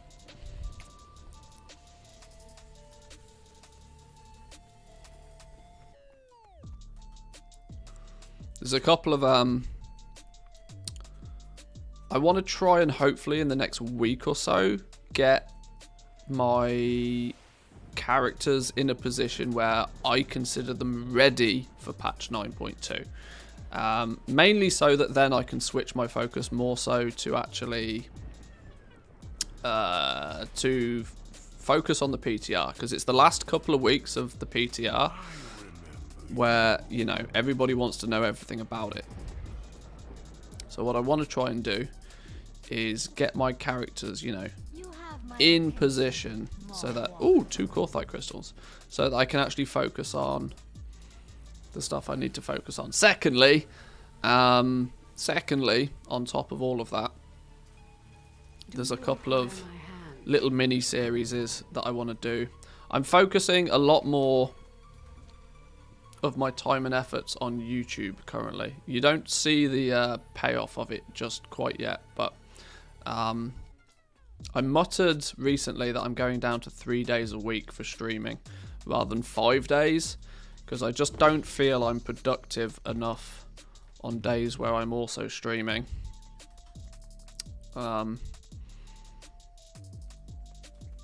And yeah, it's safe to say I want to focus more on YouTube.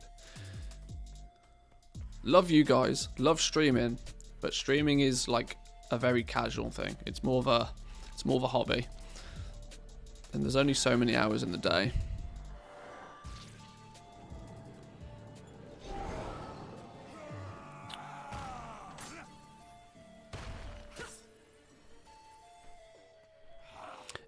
You can skip the guards, just wait till the big guy spawns, then fight him, then walk in, grab the chest, and off you go. Okay.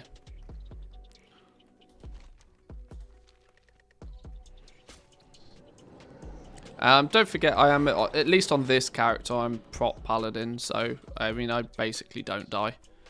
Even with dog shit gear, I'm pretty safe. I think, I hope. Probably, maybe not. It's around here somewhere though, right? Oh, hang on, I need to go on the outside. You spoiled all the action.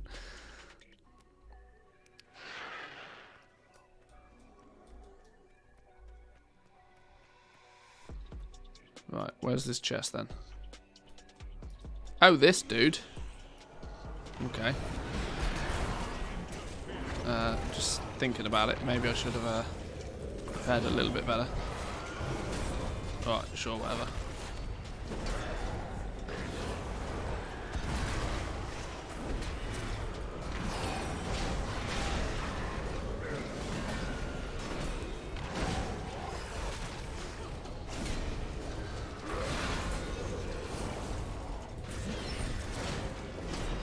Slow and steady wins the race. You don't fight him, the guards fight him? Oh, are we not in the right place?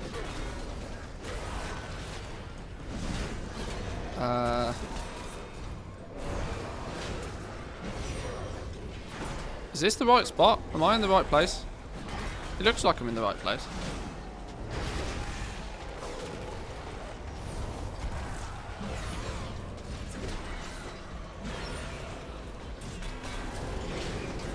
I'm wondering if this maybe doesn't show until you've done a certain part of the campaign.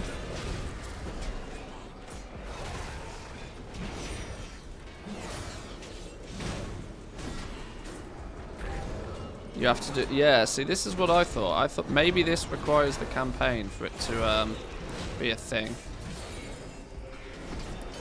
You 100% have to do the campaign. Ah, okay. Right. Okay. Well, we're going to do the campaign eventually on this dude anyway, so maybe we switch our efforts to that. And who knows, the campaign might even give us some Stygia along the way.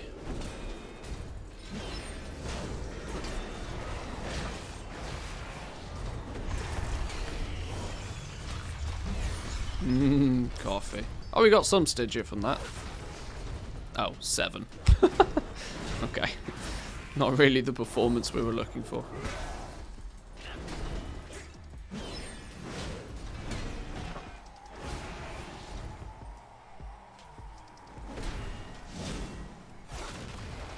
Oh, this dude's being a dick. You come over here. I didn't even realise I'd aggroed you.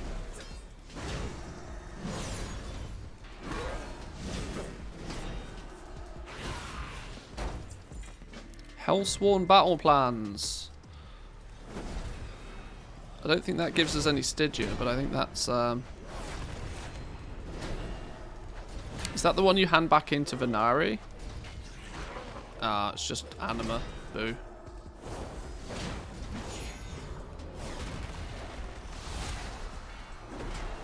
Ah, screw this. Let's get out of here. Okay, so... This one you hand in Corthia. Alright. Well, let's go kill the world boss then, considering we're like literally here. Let's go kill the world boss. That will help us with our Shaping Fate. And we might focus on the campaign for a little while. We're going to need to do the campaign, because we're going to want to unlock the Vestige of Origins eventually anyway.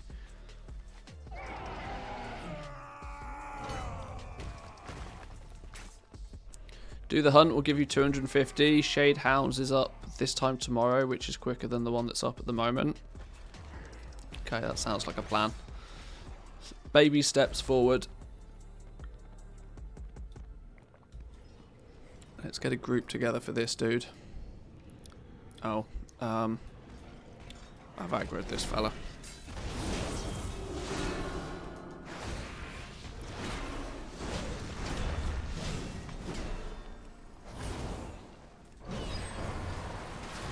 Any info about enchants in 9.2? I suspect... Oh no, I've gone and pulled this one as well now. I suspect that it will be in the next couple of weeks we'll get a bunch more profession stuff. I find it very hard to believe that they won't give everybody a little bit of something. We've seen the Crafter's Mark stuff. We're yet to see much love for things like alchemy. But we have seen that there's going to be like a new version of a feast. So it seems to indicate that they are going to do, you know, another small mini pass on the stuff, the profession stuff, like we usually see towards the end of an expansion. But as of yet, there's no new enchants per se. What I worry is that we might not get anything because of the optional reagents. But who knows? We'll see. The new feast doesn't give higher stats though. That might make a difference. If it doesn't actually give any benefit, well, it will... yeah, okay. That's an interesting one. Oh, no, please don't aggro those lot. Oh, how have I pulled another one? This is taking the piss now.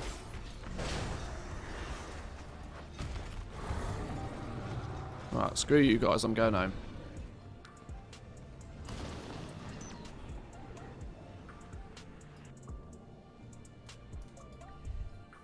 Are they going to peace out now? Thank you. Right.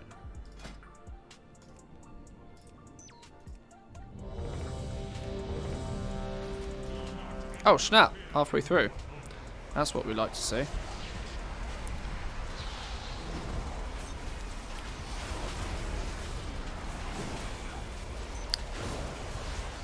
Enchanting's a weird one, right? Because enchanting isn't really so much the same as what it used to be in terms of making loads of gold with the enchants. Having enchanting is more about saving you gold on your legendary crafting than it is. It's like a supplementary profession now. Nobody in existence has done any decent amount of legendary selling without having an enchanter. So it's weird, right? Enchanting directly hasn't made me anything this expansion, but indirectly it's saved me quite literally millions this expansion. So it's a bit of an odd one, which is also why I don't think they might, which I think they might not do anything with it, because I mean it's still sort of it has its place. It's a different place than what it used to be, but it still has its place.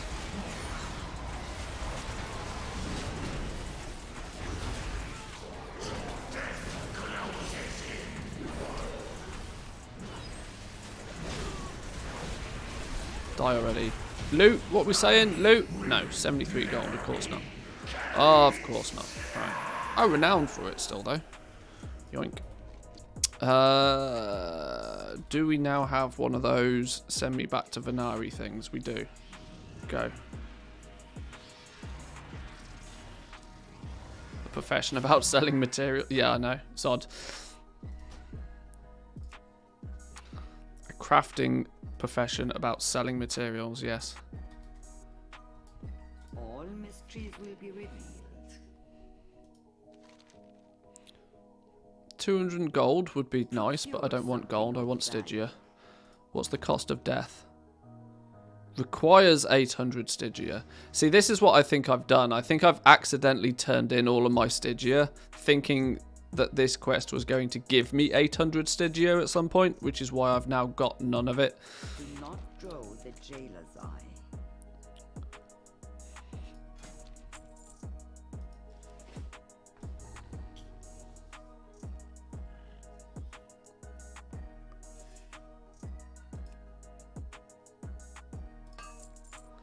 Made a fair chunk off enchanting for the mage tower. Yeah, that's like I said, that's sort of past expansion stuff though. Like talking about Shadowlands specifically. I mean, yeah, sure, enchanting still has its place, the same as what it always did for past expansion stuff. That's not changed, but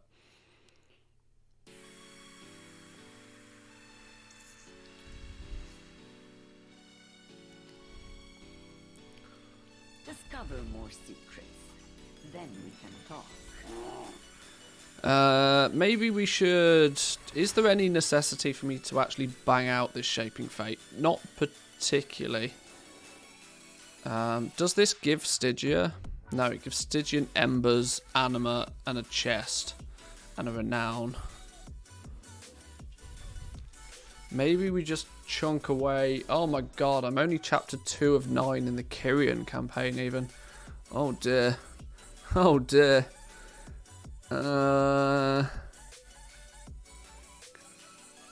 Okay. Right. Old school campaign time then, I guess.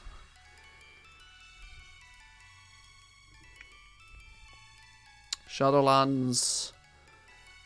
Kyrian quest line. Covenant quests and storyline. Go.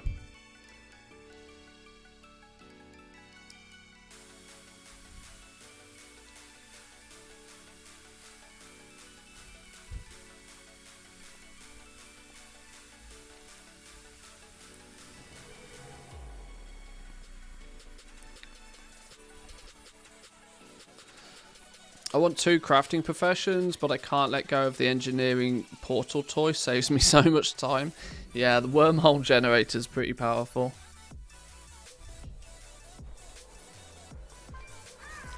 Nearly everything I do is past expansion. Spent ages gathering all the recipes. It's an avenue that I definitely don't put enough effort into. Especially considering I'm such a collection junkie in terms of past expansion stuff. I mean I'm pretty stocked up on almost every pattern in existence. Not as much as I want to. I want to one of the mini series I want to do is quite simply a collect all of the recipes thing, where we just go through probably profession by profession, expansion by expansion, hunting down some patterns and recipes, and, you know, quote unquote completing the collection. Because it's true, there's stinky amounts of gold to be made crafting and selling past expansion crafted gear, or crafted items in general. The problem is I'm just dealing with too many goddamn items all the time. I'm already posting and relisting and cancel scanning on hundreds of legendaries. I think whatever the next expansion is, assuming there's not going to be something like legendaries in the next expansion, because I'm almost convinced there won't be. I'm very sure that this base legendary crafted system will completely disappear in the next expansion, and it will be at that point where it might start actually being more valuable to me to start focusing more so on the past expansion stuff. Now you've got everything prepared to craft, post it again. Well, you see, this is it. This is it. Half of the effort and half of the work is actually collecting the patterns in the first place. Once you've done that, you've always got them. And this only goes back to reiterate my point on, you know, working on something that progresses your character and or account in a forward direction is the way you should be doing things.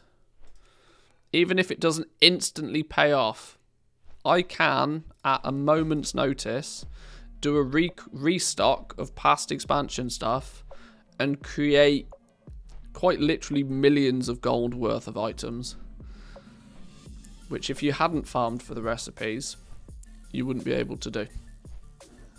Now, obviously, there's the selling of said items, which is a different game completely, but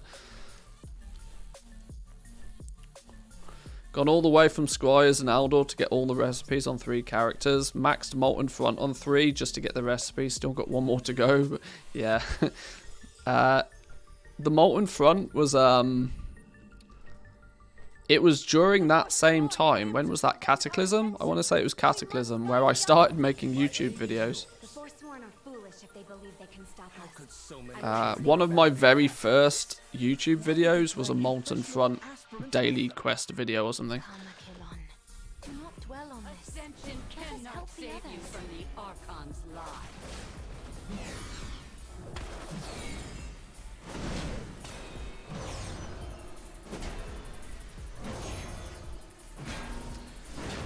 When you were saying an hour, I was like, yep, 20 minutes repo stock, 40 minutes, 10 Sunworld runs to get the patterns. There you go. That's an incredible use of an hour. One that will potentially then pay for itself many times over. If you can craft with the patterns, make some rare transmog item that somebody wants. You only need to sell it a couple of times for that to end up being an incredibly valuable hour. I actually miss the old crafting and collecting recipes. Yeah, so do I. And it's mainly because it's just not. It's weird. It's just not worth it enough compared to legendaries. This is why I kind of hope legendaries go away, because there's lots of other markets and other things to do in the gold making, you know, sphere that are just dwarfed by the potential that you have with legendaries. Your head will even, dare I say it, transmog is a market that can be lucrative if you do it right. But the problem is it's just not lucrative enough to turn my focus from crafting and selling legendaries like a madman. If your goal is to make more gold, then what you should be doing is crafting and selling legendaries, or doing something that will allow you to craft and sell legendaries, such as doing the campaign on an alt to get the Vestige of Origins to be prepared for patch 9.2. Even though this is arguably playing the game like a normal person, it's still with the mindset of doing it to make gold.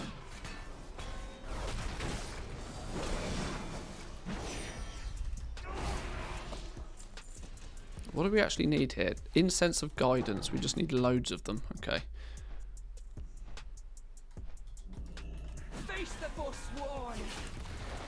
Every time you finish getting all of them from somewhere, you can check them off the list and it goes in your stuff to make forever list. Yeah, exactly. It's not a huge addition, but every little bit stacks up over time.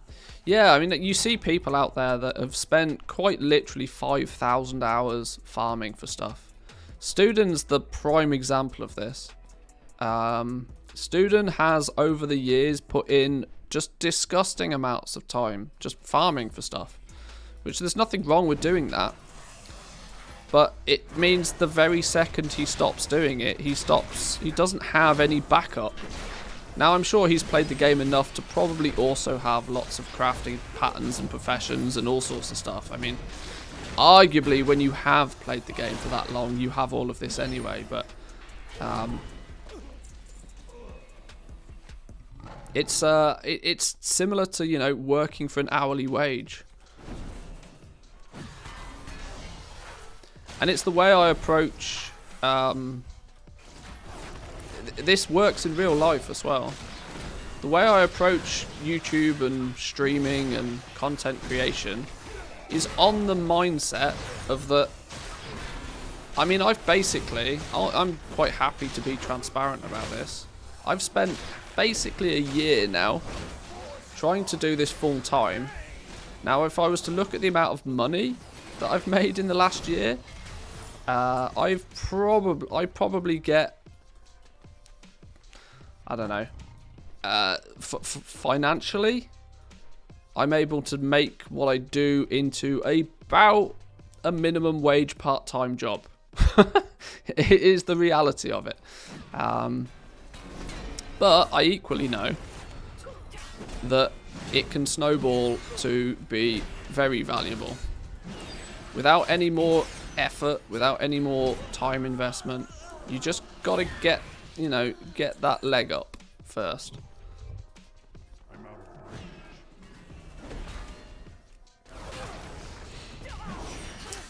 Even as somebody making millions off legendaries, I think the way that it works is just inherently bad, since you quite literally have no way of crafting your own stuff without spending a fortune. At that point, it's not worth it. This is the big problem. Legendaries have that, there's no way to there's literally no way to be self-sufficient with legendaries. If you want the legendary, you almost have no choice but to buy it off somebody else.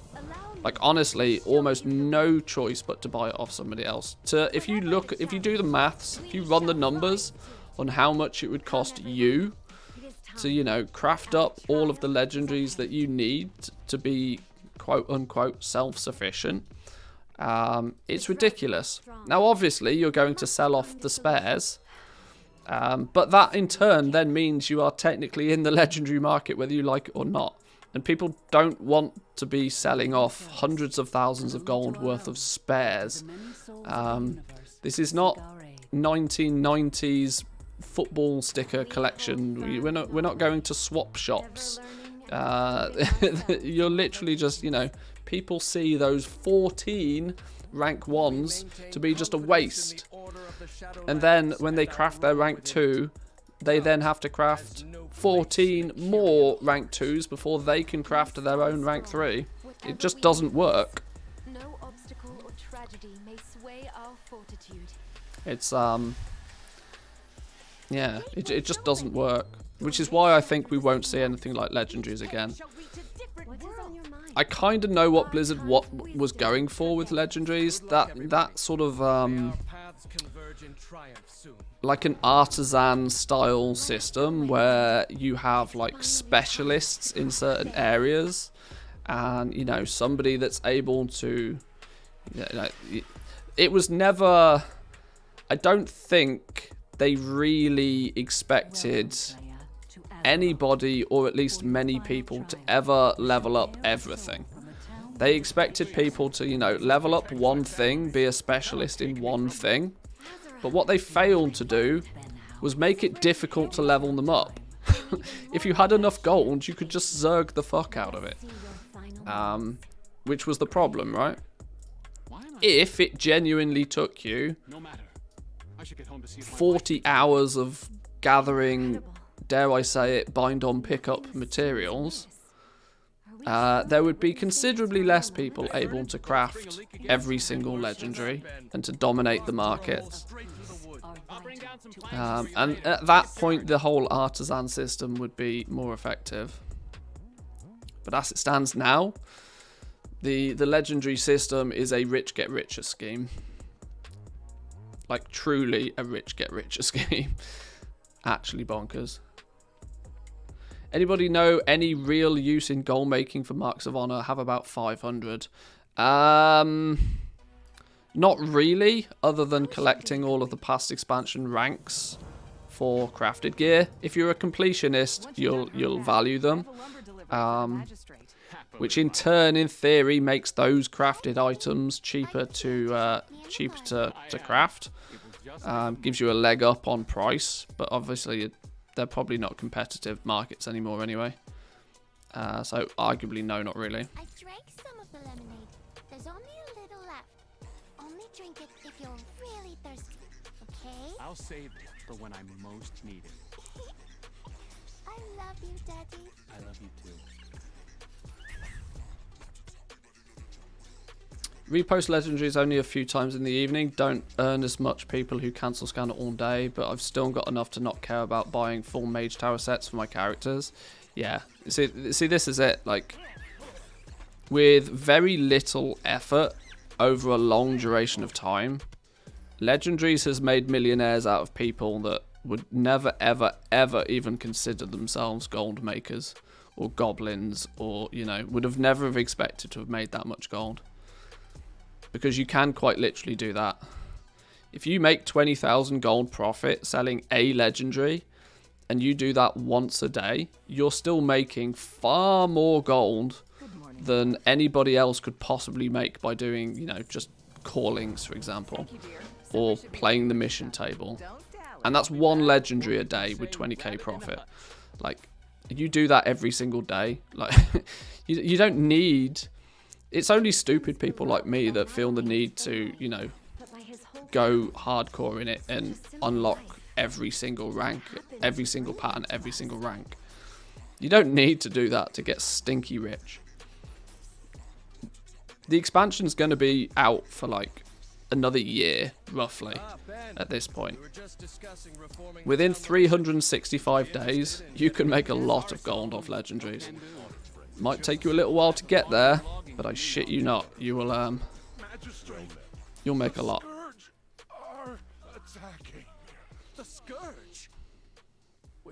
Especially in the beginning of expansion, even rank 1s made a lot of profit, so it basically paid for itself from the beginning. By now you just lose money when entering the market at first. Yeah, but even if you time it right and do it correctly, you still don't particularly lose money. We're not quite back at that stage yet, but when Corthite crystals drop to, you know, 300 gold a piece, when Corthite crystals are that cheap, which on some mid-pop servers they might be getting to already. I don't know what's the realm average on a Corthite crystal nowadays. I tend to only play on realms where they're still really expensive, but generally speaking, if you can get your Corthite crystals at the right price, you can step into the legendary market very quickly and start turning a profit, even though we're like a year into the expansion. 402 is the regional market price. It's as far as I would say, yeah, 402 is still a bit expensive to be using vestiges in place of just crafting them normally.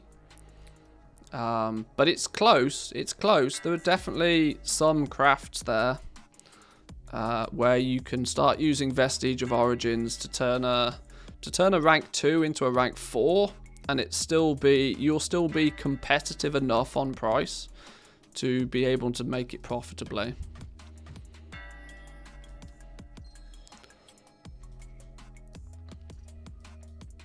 But if your Corthite crystals are still like 600-700 gold a piece, then you are unfortunately restricted into trying to fight your way through rank 1s, rank 2s, and rank 3s in a sort of normal fashion. Gone are the days of 98 gold Corthite crystals. Honestly, it wouldn't surprise me if we get back to that point though. As much as I hate to say it, we are still probably a good month or two away, at least, from patch 9.2. A lot can happen in 8 weeks.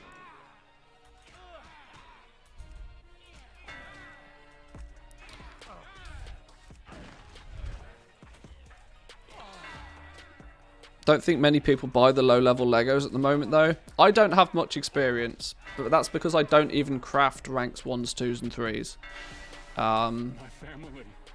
I don't craft them just because I've got enough on my plate dealing with 4s, 5s, and 6s. And I would imagine in most cases, they sell, but they sell way below crafting cost. Because there's still not only there's still way too many, but every new person that wants to get into the market is, you know, likely to craft 10 to 15 of them, and that's just too many. That they will flood the market, and when something floods the market, yeah, they're gonna sell for less than what they cost to craft.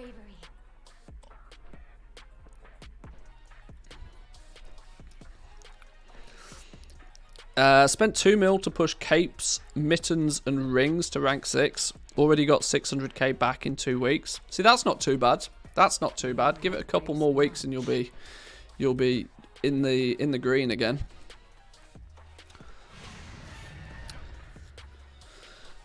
Kind of keen on more information about 9.2, since I could actually see Corthite crystals going up on price depending on how easy it is to acquire rank 7s. If it's a lot of work that you have to put in as a player, that would basically mean you have to wear rank 7 and rank 6.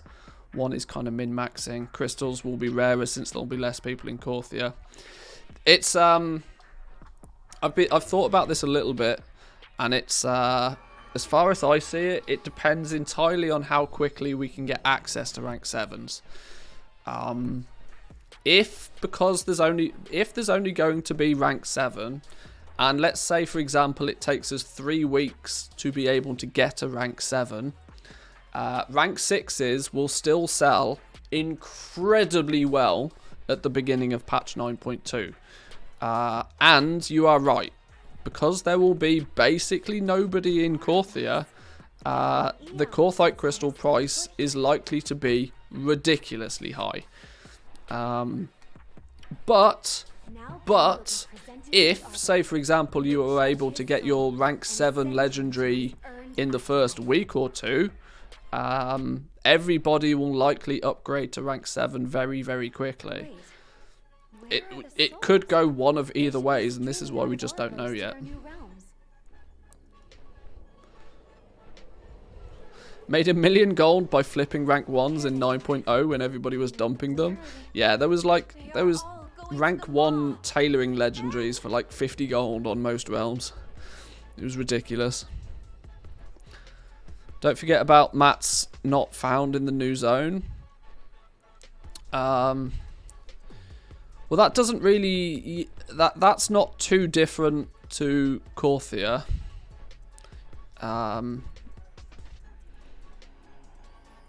It's still the same situation. Like your zone-specific ores, for example, are obviously... Sure, they're obviously not going to be... I serve not only Bastion, all of the Shadowlands. Our in the new purpose zone, is but to serve. there are still going to be, The Arbiter, sending souls for to example, the Nightshade is still in the new zone. Death Blossom is still in the new zone. Now I know they're herbs and they don't go into legendaries at all, but Elysium Ore is in the new zone. We know this already. my friend. You'll be skinning primarily Callous Hide and Heavy Callous Hide in the new zone. It'll be the new material. Even the new leatherworking material in the new zone will still be the rare one. So stock up on ingots. Everything else will be in the new zone. Stocking up on ingots, or at least pre-crafting a bunch of them, is a relatively safe bet. That's for sure. You are welcome here. Especially considering the amount of vendor mats that actually go into the ingots. What is it? 4? There's 2. Hang on, I can't remember what it is now. You need 1 of each ore. Is it 1 of each ore and 4 flux to make 2 ingots? So it's half an ore each. Yeah, 4 flux. Half an ore each and 2 flux per ingot. Now your flux is 7.2 gold, so let's just round that up to 15 gold of vendor mats per ingot. So I mean, if you're getting, so it's 2 pieces of ore plus the price of an ingot. So if you can get your Shadowghast ingots crafted or bought for around 30 gold, 30 to 35 gold, you should be doing it. Because zone specific ore is going to be cheap right now because people are farming because they've got nothing else to do. Yeah. I'll probably stock up my Shadowghast ingots on the realms that I play on. Anywhere at around the 35 to 45 gold. Because I'm happy to pay a premium so I don't have to bother doing it. And even that will probably be below what the new crafting cost will be when the price of the ore goes up again.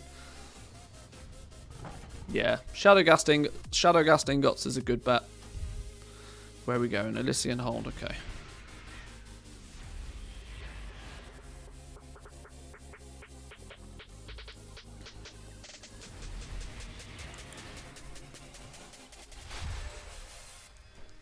You are seen. Is there a hard floor price on ores? Haven't checked vendor shuffles for blacksmith jewel crafting. I think there is. Aspirant Chlora. Step I think there is, but I can't remember what they are. There's a hard floor price on most things. Where's? Oh, it's this bit. Here for you. We are to take I can't remember what they are. My cheat sheet will tell you though. The vendor shuffle cheat sheet is still updated, I think, or up to date. Oh god, it's bright.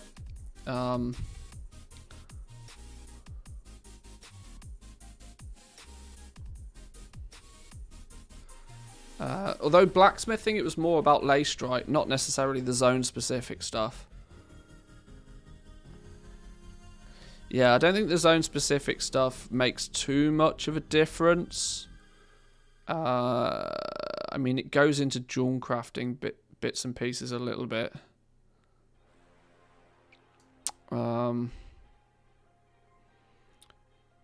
8 gold a piece for lay strike chokers.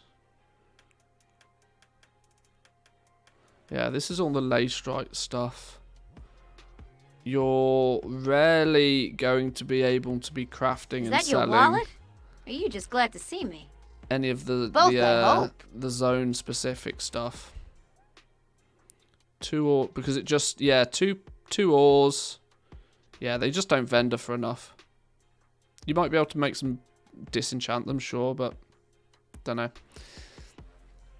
Janity with the tier 1. Thank you, appreciate it very much so. Thank you.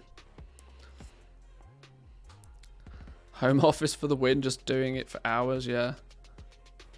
I would happily give you the money if you spend the 30 minutes crafting ingots. Yeah, I'm the same. Like I'm the same.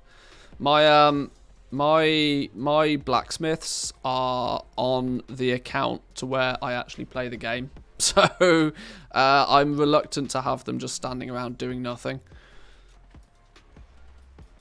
My axes are yours. So I tend to pay a bit of a premium for my Shadowghast ingots, just so I don't have to spend the time crafting them. To those who look to you for guidance.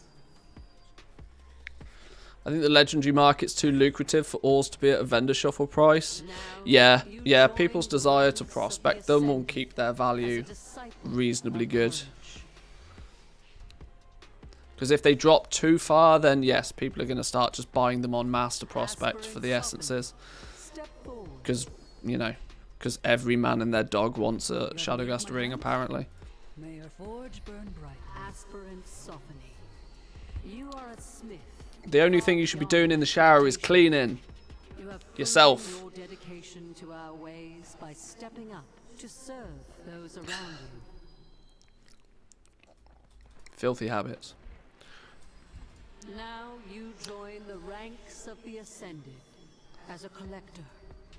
Hit go on mass mill, Dreamleaf, go take a shower. Yeah. Aspirant The player, future of step Bastion forward. is in. Spoiler alert. What is on your mind? Clea, you are too wounded to fight. Allow me to heal your wounds. Pelagos, yes, of course.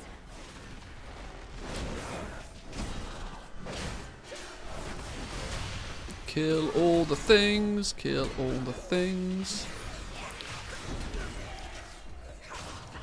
This is why my bank characters, I have them at level 50 or 48 plus technically, and they are enchanters. It is entirely so my bank characters have the ability to craft all of my enchanted materials, because actually buying those, paying a premium to buy those as well, considering the quantity of them that I need to buy, would put me at a competitive disadvantage when it comes to selling legendaries. So unfortunately, I do need to kind of craft those, but I've set myself up so that it doesn't lock up my main account by doing that, which is a big advantage. Like, arguably now I've got 3 auction house accounts that I should be probably crafting legendary materials on, but I often preach a good game, but don't play it myself. By nature, I'm just not very good at multitasking. It's why I focus a lot of time and effort on it, because I just know I'm not very good at it. So if I don't think about it at all, I'm just useless. Check the wards. Where are the wards? Okay. Thank God I've got Zygor to do this on autopilot for me. If I had to be paying much attention to what was going on here, I'd not be happy.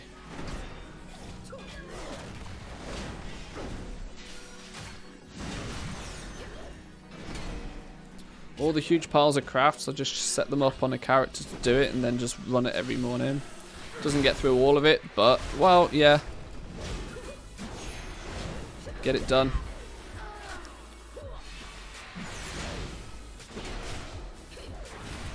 Too much damage. Yeah, I do too much damage.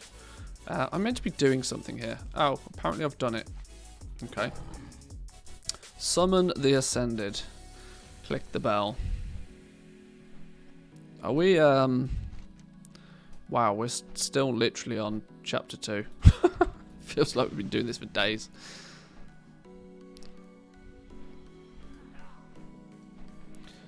It's good that we're able to fly, and it's good that we can, in theory, zerg through this quite quickly by having reasonable gear.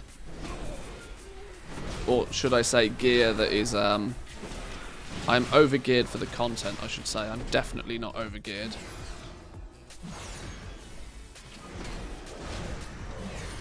I'm on chapter 3 for days. This goddamn thing takes forever. Defeat the commander. Where are we going? Back that way. Don't forget to buy the 40 renown thing if you're under 40. Yeah, that's very true. Luckily, this dude is not. He's like in his 60s, but...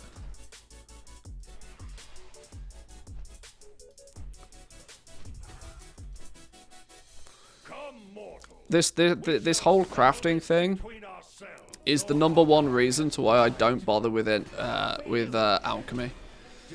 Now, I know alchemy has the potential, if done correctly, to be really lucrative, but it's just too much like farming.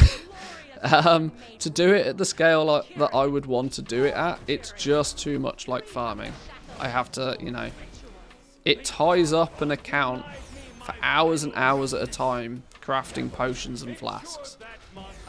That's time I then can't be doing anything else with that account. And considering most of my crafting is done on one account, it means I can't really be playing the game so much.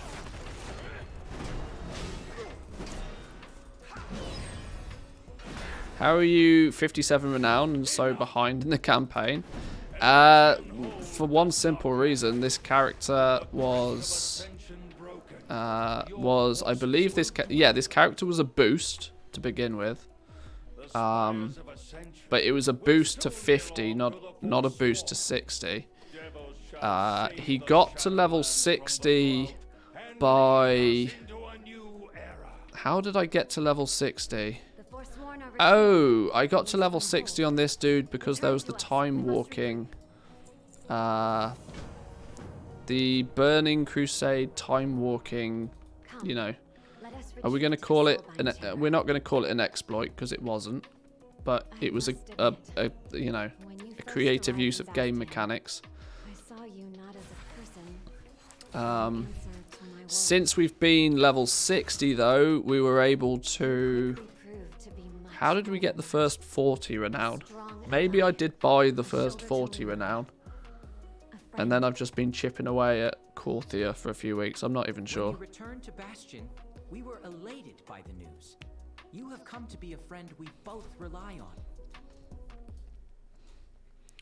In the end, you even helped me achieve my dreams. Doing it wrong, do those things when you're not at the keyboard. I am honored. Yeah, the problem is I'm at the keyboard too much. That's maybe my real problem. Oh, that's not the question I want. The question? The quest. And we must change with it. Keep a calm mind. Oh, now we have to go and do the Spies of Ascension. Oh god, I forgot there was dungeons involved in the I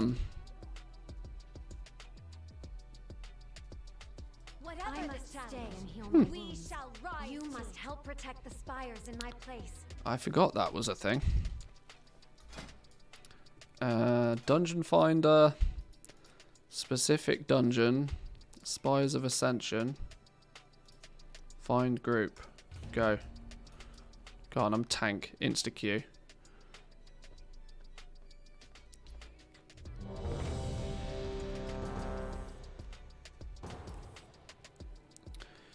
Creative use of game mechanics is roughly equal to cough. Don't ban me, please. Cough, cough. Yeah, kind of. Kind of.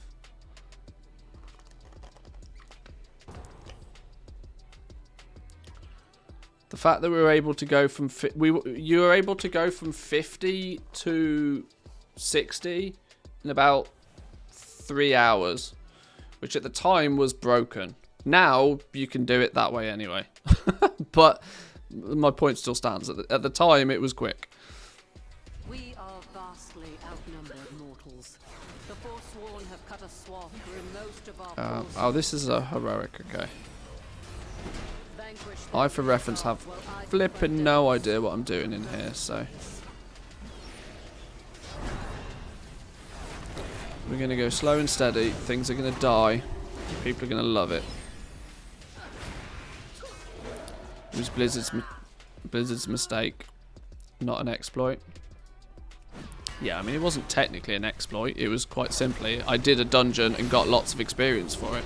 I didn't do anything out of the ordinary, which is why I wasn't, you know, doing something I shouldn't have normally been doing. I just realised that something was giving me a lot of experience and did it a lot. And then the next day it got hotfixed. Well, What do you know?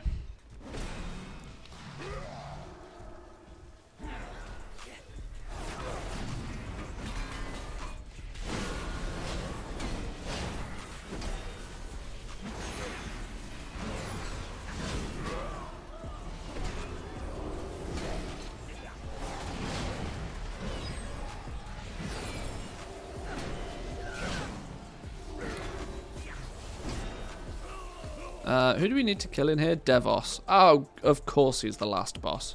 Of course he's the last boss. Alright, You sure. were the paragon of loyalty, Devos. And yet all this time it was you who led the Forsworn. Wait, what? He's in a dungeon? You're blind. Yeah, only because it's part of the campaign. If it wasn't for part of the campaign, I probably wouldn't be bothering. It's only in a heroic dungeon. Relax. Oh, what? That literally hit one dude.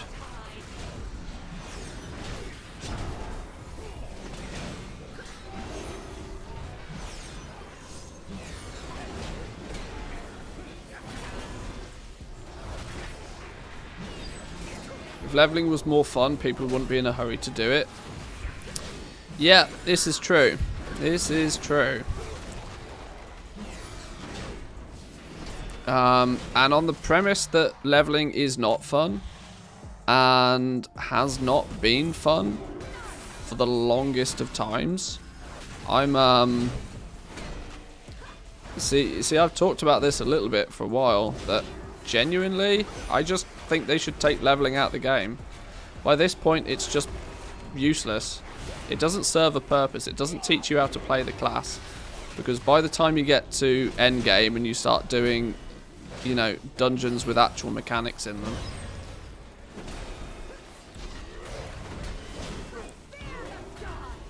what they should do is, and when I say take out leveling, I don't mean that they, you know, delete 15 years of content. What I mean is they just take away that level number, because it means absolutely nothing. Like, honestly, it means absolutely nothing. You create a character, you should create a character. You should have to do some sort of paragon leveling system, something or other, maybe. But it shouldn't be... okay, that just makes it sound like leveling in a different form. My point is you should just start at max level. And they should make it so that there's at least reason for you to go back and do the old content. But that reason shouldn't be for the purpose of grinding your ass up to max level as fast as possible. It should be for other reasons.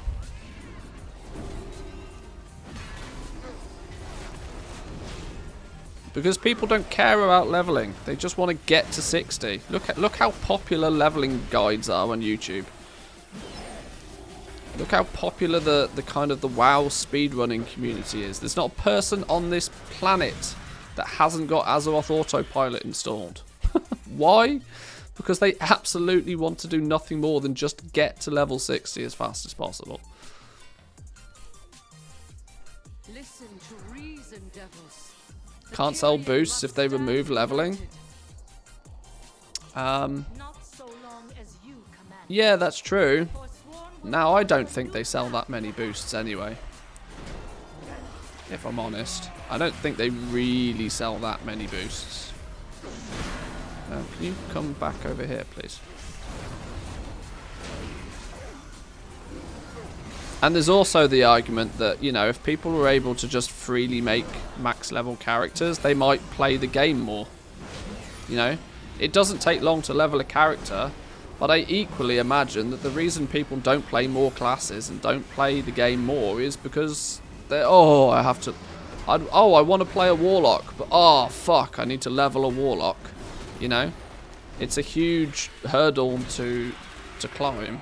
This is why catch-up mechanics are one of the first things people talk about. How can we catch up? How can we, you know, gloss over this content we don't want to do to give us the ability to get to the content we do want to do?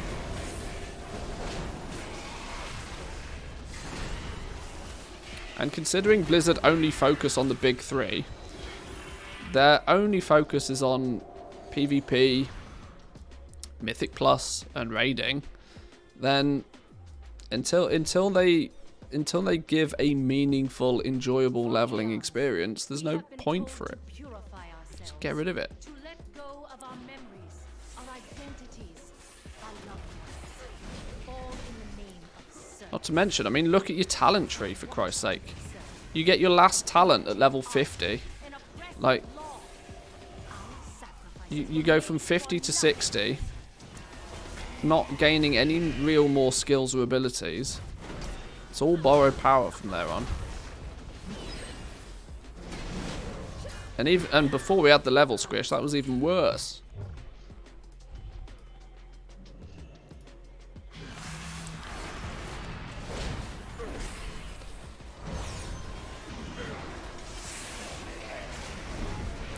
Right, if in doubt, pull absolutely everything, pop wings, and then press 5.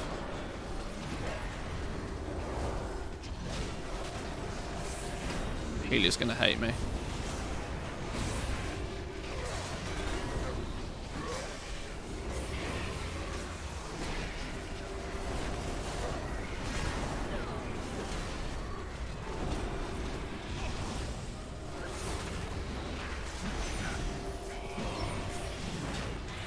Can't Demon Hunter do bits? High beam, go burr.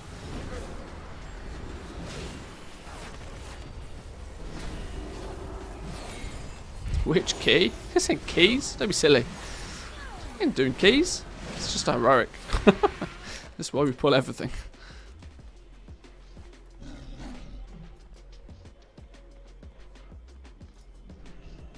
Like I said, I'm only here for the campaign.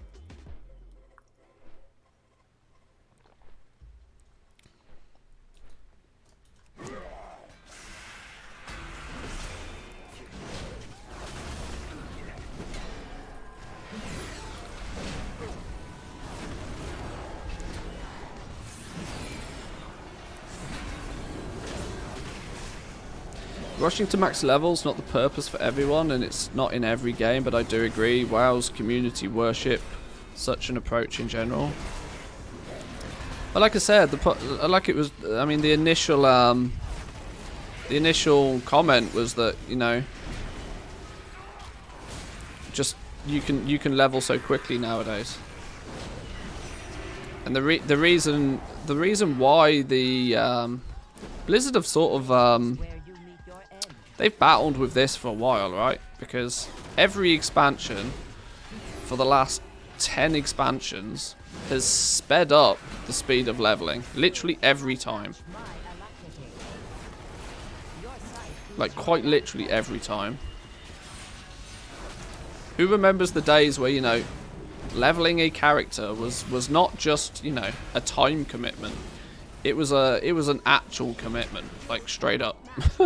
Like, it would take you 40 odd hours just to get like halfway.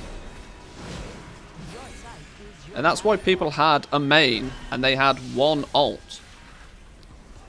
Now it's feasible for everybody to play every aspect of the game as much as they want.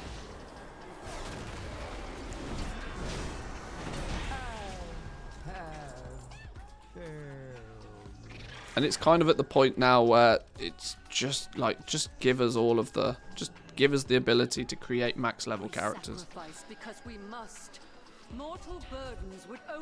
Or they need to go the other route, right? They need to give single players the ability to do more stuff.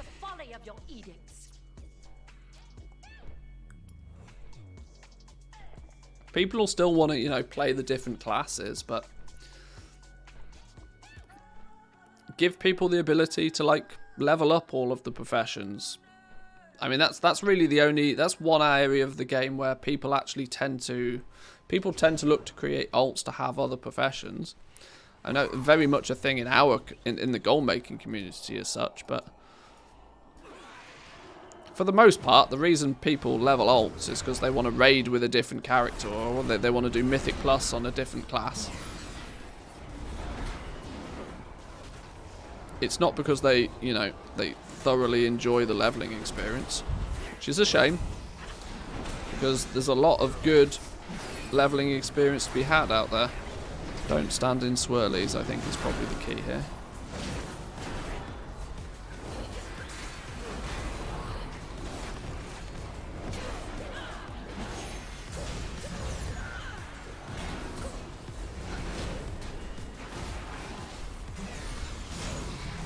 And the biggest problem, I think, and the reason why I think that Blizzard might consider a day where they allow you to just make max level characters, is for the simple reason that it's really off-putting to brand new people who start playing the game. Because the leveling experience, although they've done a reasonably good job with the level squish, still doesn't make any sense. It still doesn't tell a story properly. It's entirely not worthwhile even being a thing. The Goliath is aggroed also. I think you're right. Come here.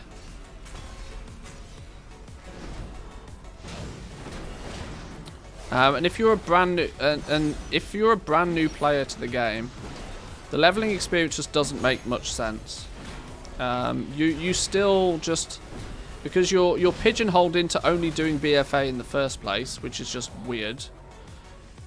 And then by the time you somewhat complete the BFA storyline, you get zipped off to Shadowlands before you actually see most of the BFA storyline. Because, surprise, surprise, most of the storyline was told not in the leveling, but in the end game, which you then instantly start to skip. It's just not a great new player experience. Whereas if they just start you at 60, even for brand new players to the game, they can, you know, they can tell a story properly. They can become an RPG, a role-playing game, where they tell a story and you have a path that you follow, and, you know. Sure, have Exile's Reach, but do Exile's Reach and then step foot straight into Shadowlands. Tell a story properly if you're going to do an expansion. People can go back and do Chromie time, and they can go and experience the old stories if they wish.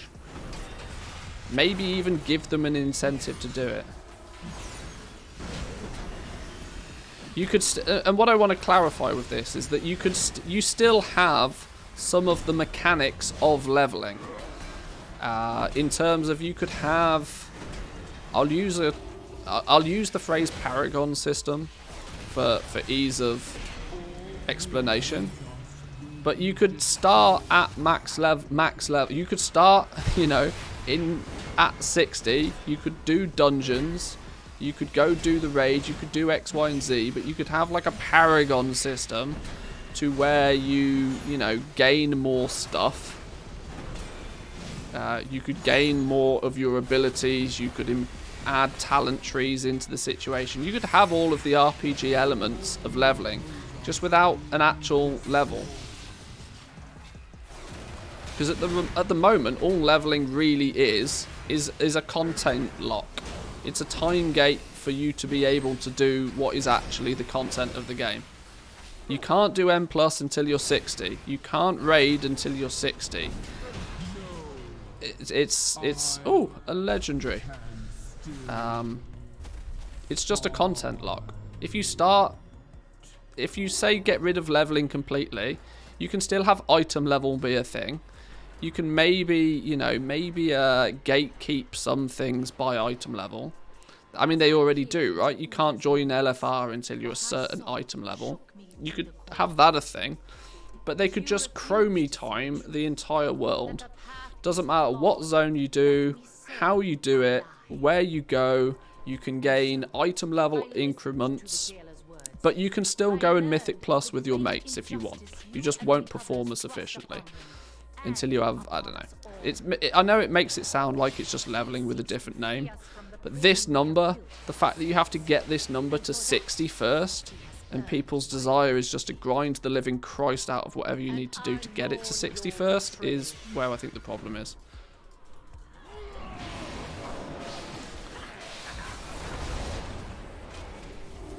You can still have RPG elements, you can still have, you know, normal MMO leveling sort of philosophy behind it, just designed in a slicker way.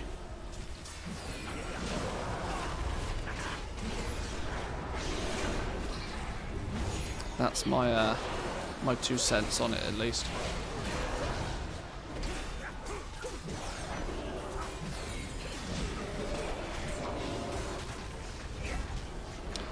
Forcing people who don't care to see a third of each expansion isn't the way. Yeah. It just doesn't make sense. And like I said, new player retention is huge. A game that's been around 15 years, whilst there may only ever be a, there may only ever be a couple of million people playing at any one time, over the 17 years or so that this game has existed, how many tens of millions of different people do you think have played this game? I mean, there was 12 million active players in Wrath of the Lich King.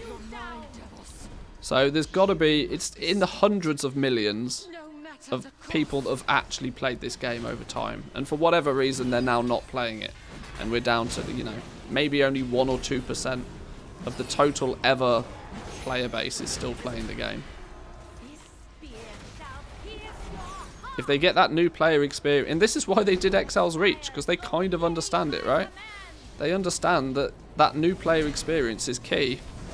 If you can keep somebody that is brand new to the game interested for long enough to sub for month 2. Mortals, take up my spear.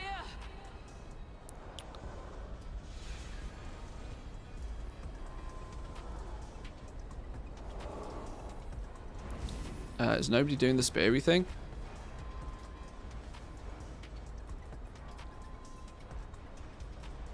Nobody's doing... Okay, somebody's doing the speary thing. I mean, I should probably just do the speary thing, but... Is somebody stolen... Okay, we're good. Yeah, I'm the tank, but I'm also talking. Somebody else will do it. Healer job, right? Oh, let's...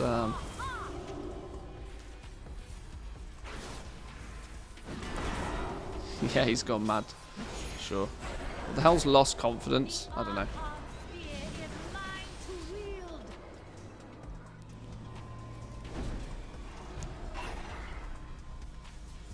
The winds howl in rage.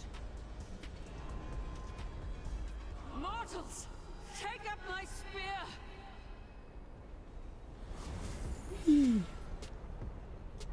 Are we still missing one? What are we missing? Nothing. Pew pew.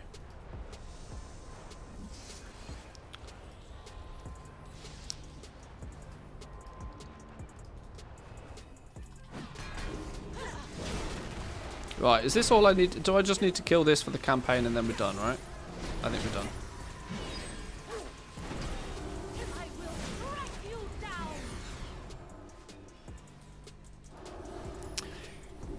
If you had a system where doing old expansion stuff unlocked points for the expansion, and then you could use those points to unlock mounts, toys, transmog from the expansion, would be better than forcing you to level in it.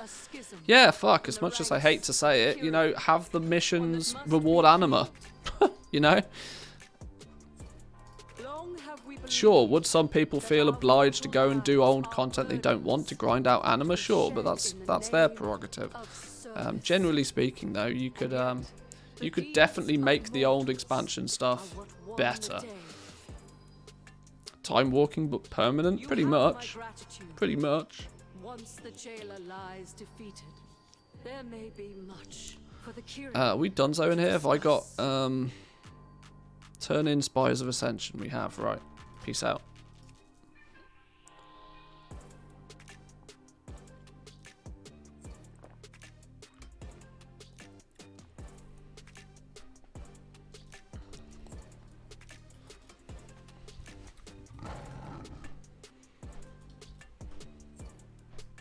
What troubles you? Yeah, I just think the arbitrary, 1 to 60 experience is just not necessary, realistically, anymore. It could be done in a... You could still have it be an RPG, you could still have it be an MMO. It wouldn't take anything away from the game, but, just let people do the things that they want to do. Create a brand new character. You still... Because, let's be honest, 90% of character progression happens at max level, which is exactly why people just want to get to max level so that they can start on their character progression. That's half the problem in the first place. If you get rid of that arbitrary 1 to 60 grind and just let people get going from the word go, then, you know, more people would do it. More people would have fun. Luckily, we have many stewards at our disposal to address any problem we may have. Please Why did see it the send us order. all the way down here to then only fly up here? That makes no sense. Are we still on? What chapter are we on? Oh my god, we're still on. Still only done 3 chapters. Could start level 50, do exile for those 10 levels, done deal. Yeah, job done. Teach people the basics of the game, which is what Exile's Reach is designed to do, and then, you know, chuck you in. Go play.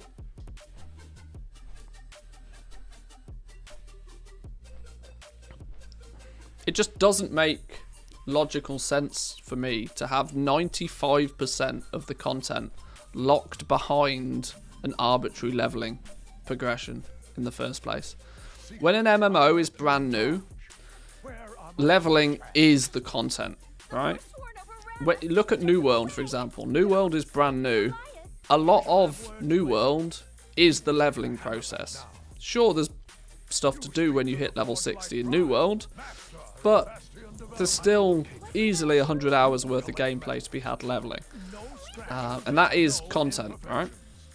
Warcraft's not been like that for years. For years.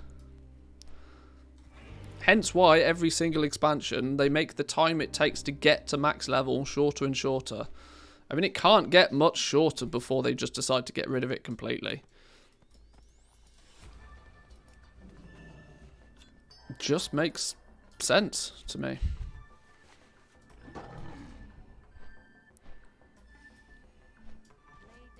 And like I said, it's not taking anything away by doing it this way. If they give you good reason to go do the old expansion stuff, people do it. Like we just said, like a point system, or like I said, heaven forbid, take away, you know, make the rewards for the questing experience, make it reward anima. Guess what? You want to go and get all of the anima, go get all of the appearances for your covenant. You want to get the pets and mounts and stuff, but you don't want to do world quests, because fuck me, they're boring. Doing the same 12 quests every single day for the rest of your life. Yeah, I'd really love to go and, I don't know, do Lore Master in Sholazar Basin in Wrath of the Lich King and get some anima for my efforts. Unlocks a zone that people haven't touched for 10 years. Gives it purpose again. Makes the world feel big.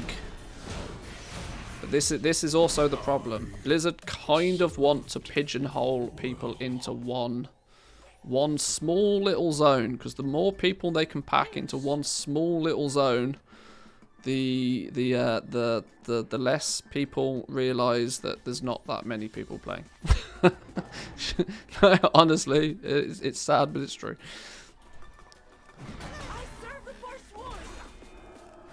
This is why there's so many more NPCs in the cities nowadays, because they want it to feel like the zones are alive with people, even if they're not real people.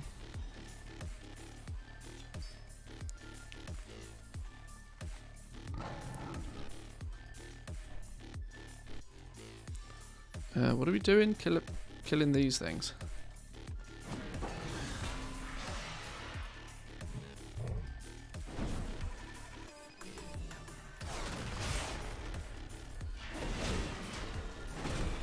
Got guildies whose wife loves leveling. She needs to make new characters for him all the time. I mean, I'm not like I said, like most things, if you have fun doing it, sure. But the general consensus, the overwhelming general consensus, is that people just want to get to level 60 so they can play the game. Because everything you do prior to 60 is completely null and void by the time you get to 60. So, arguably then, why did I have to do it? Not to crib notes straight from Final Fantasy XIV, but make a leaderboard for fishing and archaeology with a title or something, or quest completion. Takes very little effort to code, appeals to a specific player base, doesn't piss off endgame folk. Yeah. Yeah. I think one of the problems, I think, is Blizzard are just complacent. They were, for 10 years plus, easily 10 years plus, they were miles ahead of anybody else with their, you know, game mechanics, progression. I mean, they still are, technically. They're still light years ahead of most people. But the problem is that people want a different style of gameplay than what they wanted 10, 15 years ago.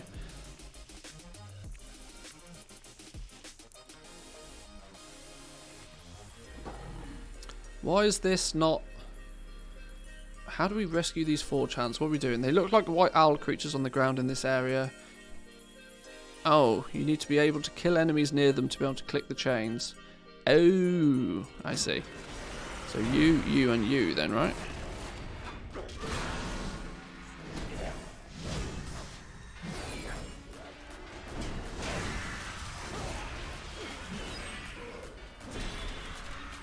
The Master Bobber of Shadowlands? Yeah. Master Bobber. 2 of 5. We need 3 more. Find me some owl dudes. Need more owl dudes. Why is there no more owl? Oh, here's an owl dude.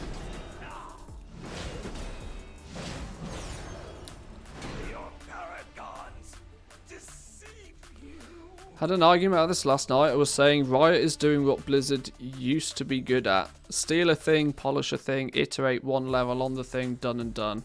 Blizzard just stopped doing what they used to be best at. Yeah. Yeah. Blizzard have not been, like, yeah. They've not been, you know, what's the right word? Innovative for a long time. Because they don't need to be. But they don't even seem to be doing that now. They're not building on anything. They're just coasting.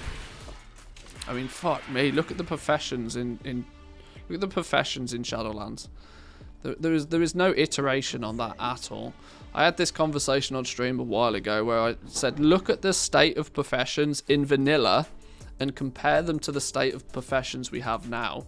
And it's like you would assume if you knew nothing, if you did not know better, you would assume that the Shadowlands profession system would be the earlier development stage version of it compared to even what vanilla had. Right? We've not gone 15 years, 17 years forward. We've gone backwards. How have we gone backwards? How's that even possible?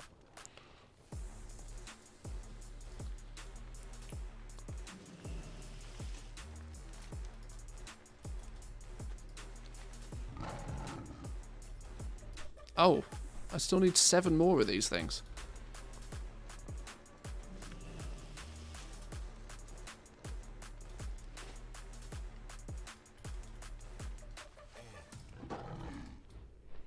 There we go, done it.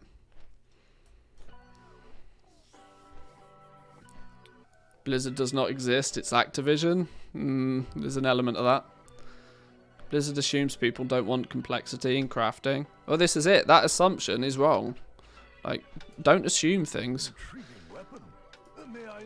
Like, honestly, when you start assuming things, you're naturally going to end up being complacent. Don't assume things. Give people a really complicated system, and then let people tell you they don't like it. But as soon as you assume you are making an ass out of you, do you not have phones? Do you not have phones? But like I said, they were light years ahead of the market generally for many years, and they're just complacent now. Like they a long time ago they stopped They stopped feeling as if they had to, you know, iterate on top of stuff and make things better, that they could just coast. I mean, and you can see this by every system they implement, right? You can actually see this in every system. Mythic Plus, right? Mythic Plus. How can we make people play the same dungeons more so that we don't have to make more dungeons? I know, we'll add a scaling system to the difficulty to incentivize people to run the same dungeons. Right? When actually, no, people would much probably, yeah, while it's cool and all, people would probably prefer it if you just made new dungeons, you know? Make new shit. Optional reagents. How can we get away from having to recraft new sets of gear every patch? Oh, well, I tell you what, the way we can do that is we'll just make one item that you add on to every other item you already had. Nearly all of Blizzard's systems are designed to make it easier for them to do less. It's a financial gain for them. Magnificent. I feel his lend Braun your power. Your bond will strengthen him. Without Mythic Plus, WoW had a lot few players than now. We don't know that. There's literally no way to possibly know that. Absolutely no way, because they stopped giving us subscriber numbers. We can guess, but we don't know. And I'm going to be honest, it's probably the other way around.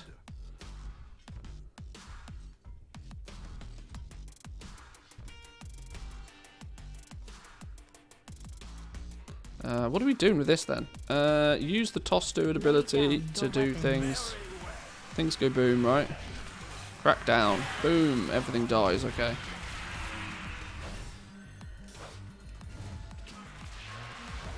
What's this button? Throw a... Okay. You shall go no further.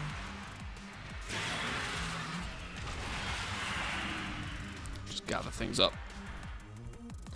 Ranthius. I don't know, it happens occasionally. Whenever I end up doing something monotonous in game, like farming or you know, or leveling or doing the campaign or something, I always end up getting passionate about something. You shall go no further.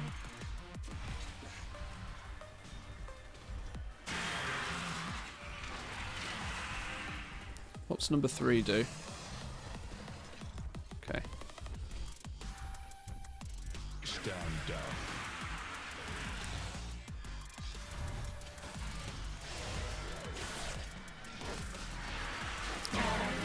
Let me just clarify something. I'm not saying here that Mythic Plus is bad. Mythic Plus was a great addition to the game. There's no question about that.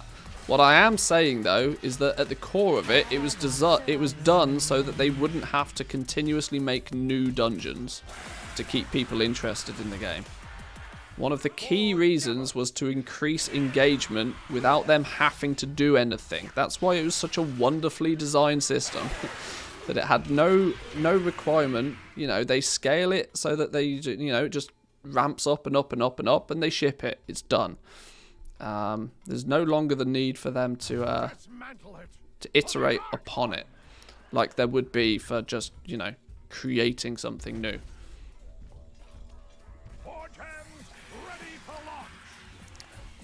And the fact that there's still not like in-game leaderboards and stuff blows my mind. Why have something that's so ultimately competitive and not give people an easy ability to be competitive about it? It's like, what? How difficult is it to put a leaderboard in a game? Christ, just do it already.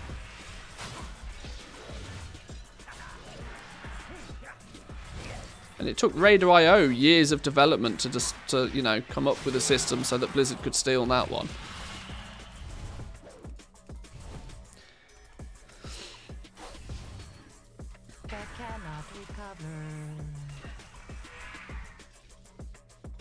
Why put in the effort when there's somebody else that will do it for free?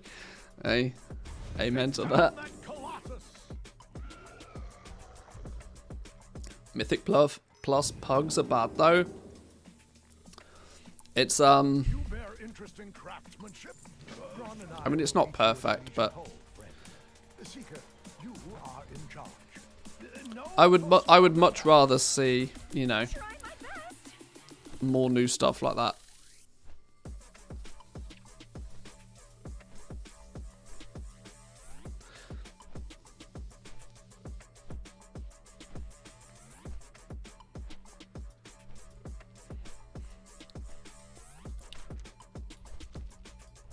Can easily do KSM with pugs.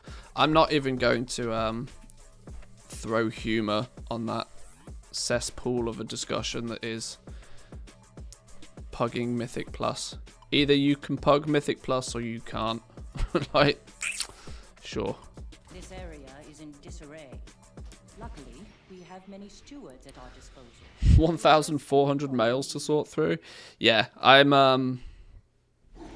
in danger of ending up crafting and listing way too many things again on my home realm. I've even just trying to keep a grip on 230 gear, 233 gear, and legendaries is, you know, very quickly becoming 600-700 items to be crafting and listing every day. Crafting and selling.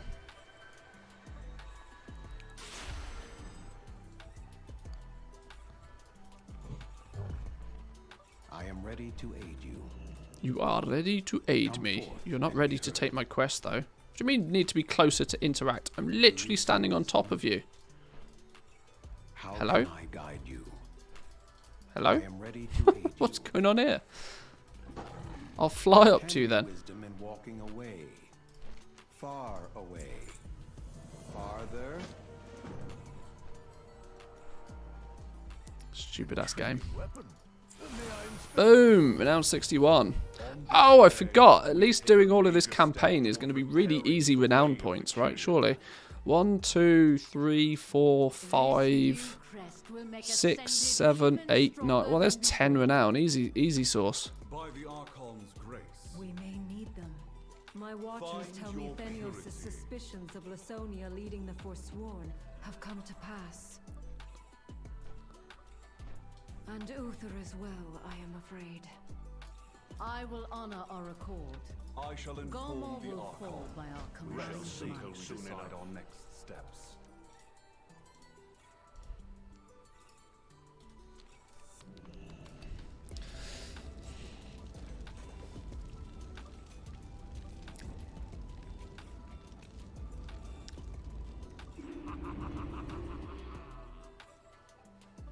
Honestly, the last time I tried to do content was Legion. Now I just do the bare minimum to craft what I want to craft. There's an element of that for me. There's an element of that for me for sure. As soon as your passion goes for gearing, that becomes the big problem. Soon as you realise that gearing means absolutely diddly squat nowadays, the fact that, you know, by the time the next patch of content comes out, you'll get a free upgrade to all your gear anyway. It's and the rotation's just too quick. Soon as you stop caring about gear, it takes away a huge carrot. Huge shiny carrot disappears from the end of the stick for many people. Now, sure, raiding is still fun, Mythic Plus is still fun, you know, even arenas and battlegrounds can still be fun, but most of the time, when actually quizzed, people find the fun in that, either because they're trying to be super competitive to just min-max the fuck out of it, or they're doing it with friends. So it's not necessarily the activity in itself that's the fun thing. That's why I become a collector, much more fun for me. The collecting is the ultimate meta in this game, I think. The ultimate, you know, 2,000 hours playtime investment in this game. The ultimate end game is collecting stuff, yeah. When you get into that mode, there's just an unlimited amount of content for you. because nobody in their right mind has got any chance whatsoever of ever collecting everything. It's just not physically possible. There's not enough hours in the days to be able to do it. Because, as we've discussed quite, in depth today, there's 17 years worth of content in this game. And it's offensive to me that, Blizzard makes 15.5 years of it, 16 years of it, almost completely pointless.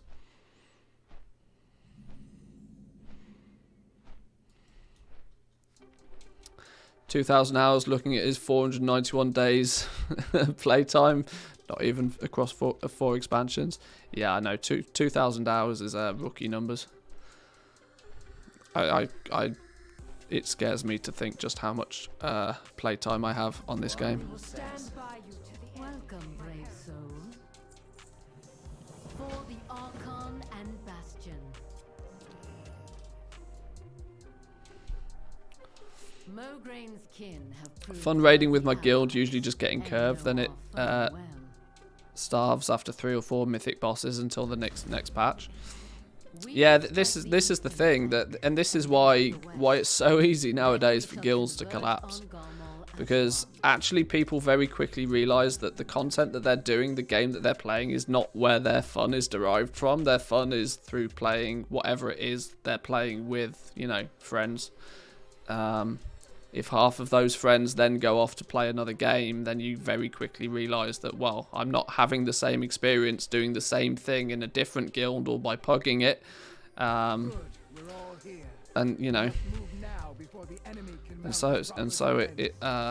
but I mean, it's an MMO, massively multiplayer online game, It is designed pretty heavily to be played with others. It's not to be expected for it to be an entirely solo adventure. This day, we bring justice to our fallen brethren. Recruit for a mythic raiding guild on a low pop server, it's a struggle at times. Yeah, just physically having the players, I would imagine, would be horrendous on low pop servers.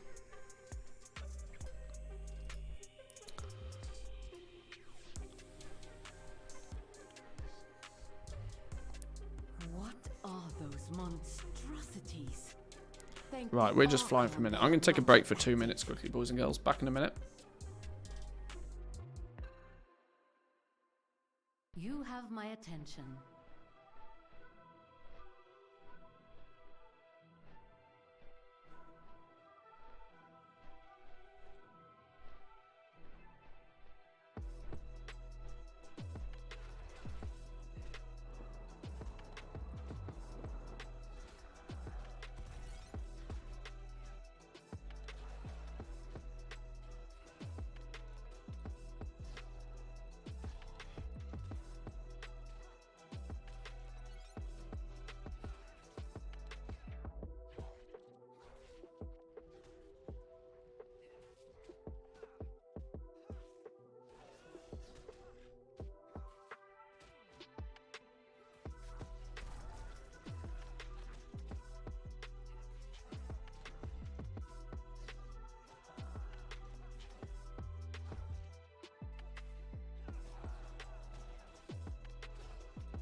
Hockey dokies.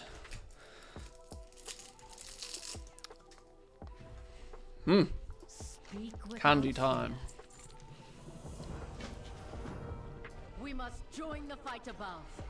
May the flames of courage guide your blade.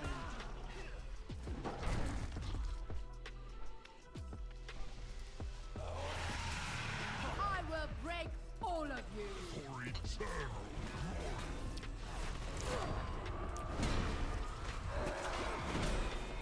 I was thinking for a minute that just to reiterate a little bit again on our earlier discussion on farming versus crafting.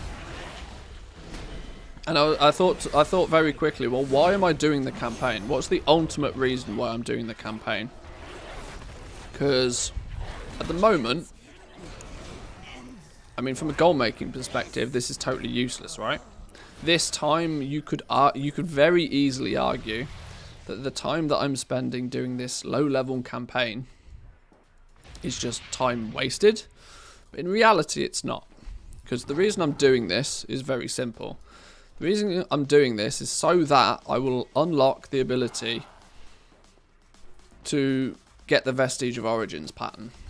I'll be able to get the ability to craft both rank 5 and rank 6 legendaries, but also craft lower level legendaries, or sorry, higher level legendaries sooner, given I can obviously, given the fact that I can craft the Vestige of Origins at the right price.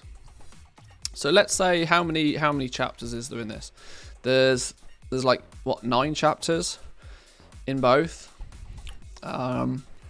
Let's just say doing fully completing the campaign is probably 10 hours, maybe. If you chip away at it, you do an hour a day, you're done in less than 2 weeks, and then you have forever and a day the ability to craft rank 5 and 6 legendaries. Or alternatively, that hour a day could be spent doing some farming. Let's say you can get 25,000 gold an hour. You could either get 250,000 gold for 10 hours of farming, or you could do the campaign and unlock the ability to craft rank 5 and 6 legendaries, which in turn could then return way more than 250,000 gold. Like, it's still only a potential, sure, but it's silly numbers. Actually silly numbers. I need things to kill. Is it just these big abomination dudes? Do I just have to kill a bunch of these?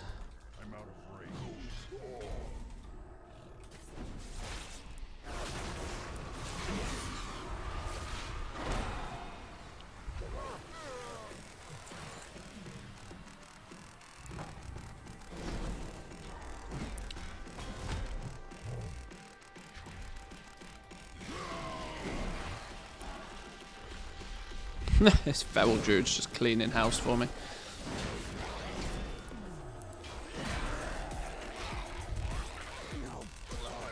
Tired of the campaign, still have to do 1 hole and 2 chains of domination. On my main realm, I'm done, I think. My main 3 crafters on my main realm are both, they're all renown 80, and they've all done both the campaigns. Now I'm doing this on Draenor right now because our little efforts are being focused towards Draenor currently. We've done the rep grind for 200 and 230 gear, so I thought it's time to start getting prepared on these. Luckily there's only 2 characters we need to do it on over here, so it's not too bad.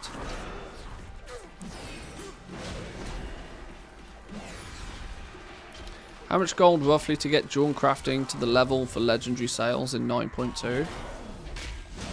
I wouldn't be able to tell you. Check the spreadsheet. Spreadsheet's linked in Discord. You can plug in your realm's numbers, and yeah, plug in your realm's numbers, and it'll tell you.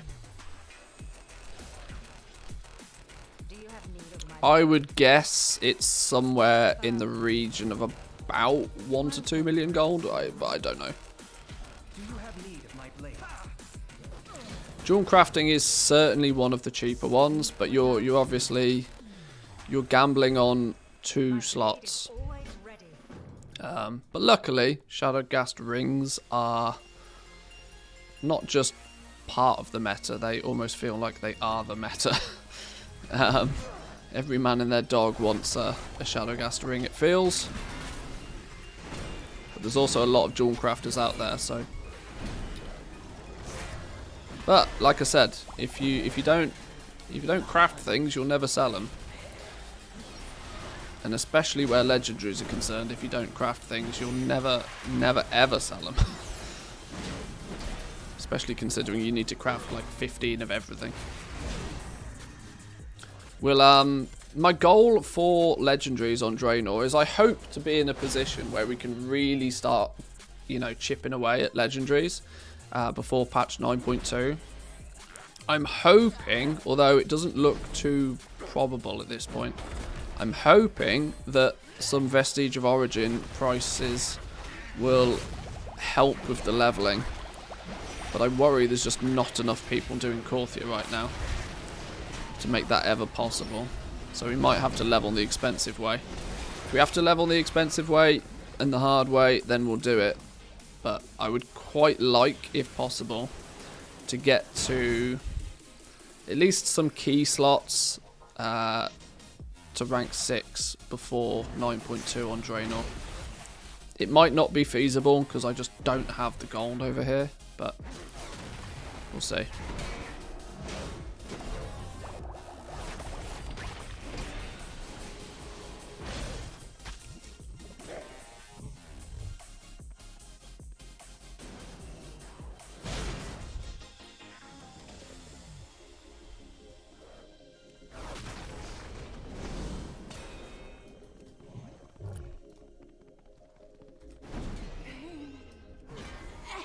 $230 rings go for 15 to 30k on my realm. Should not forget them. I mean, I like literally, if I can craft it, I probably do.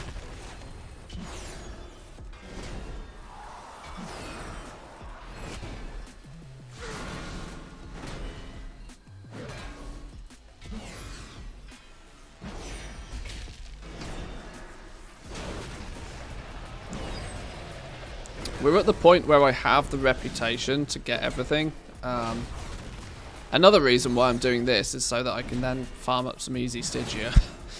Because I'm honoured with Death's Advance, so I have the ability to buy the Crafter's Mark III pattern. But I don't have the Stygia.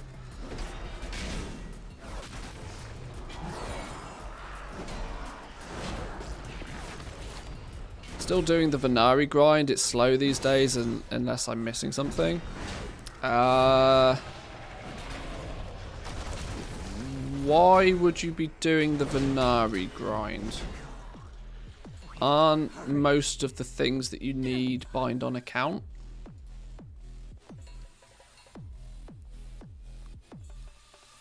If you've unlocked Crafter's Mark II, if that's what you're trying to get, the 168 gear, once you've unlocked it once, you're done. You don't need the reputation. You can still just go buy it from Venari.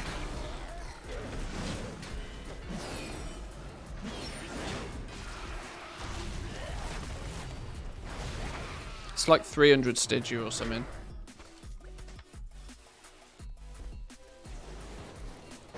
Oh, I mean, if you never unlocked it in the first place, then yeah, sure. You need to unlock it at least once. If you unlock it at least once, you don't need to do the grind multiple times.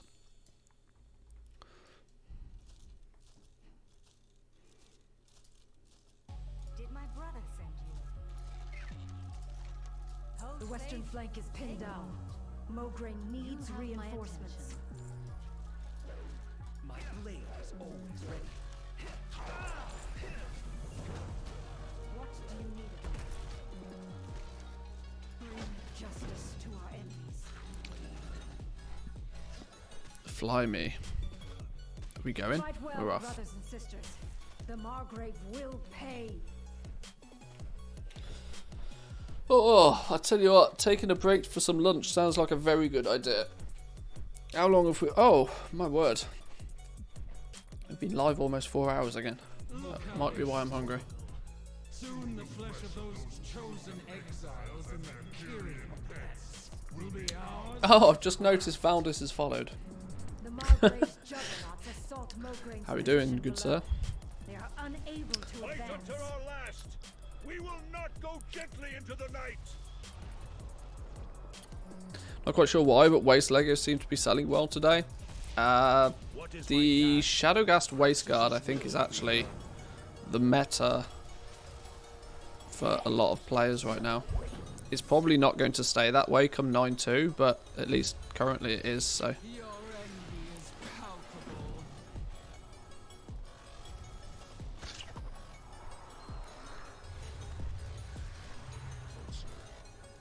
palpable. What are we doing here?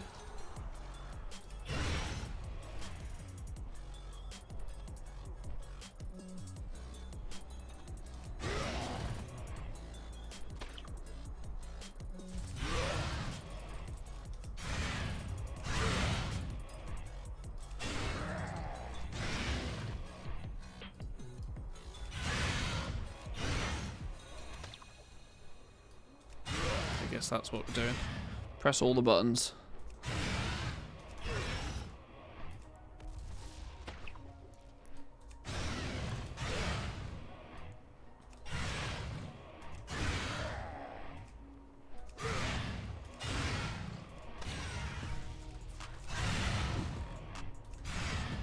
Keep running out, have to queue more. I've utilized a lot of the profits that I made in patch 9.1.5 on legendaries. I've taken most of that profit and used it to increase my stock holding of certain legendaries.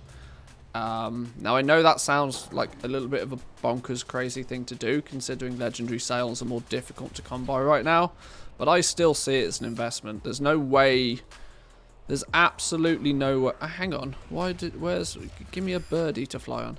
There's no way in my mind that I won't be able to continuously sell legendaries for like stupid money going into the next patch. So what I used to do was craft 5 of every single rank 4. No, hang on. I used to craft 3 of every rank 4 and rank 6 legendary. But what I would often find is that I would run out of stock completely. I would often sell out before my next restock, meaning there'd be a period of time where I wouldn't have something for sale, which is actually a terrible situation to be in, because usually the things you're going to sell out are the things that are in high demand.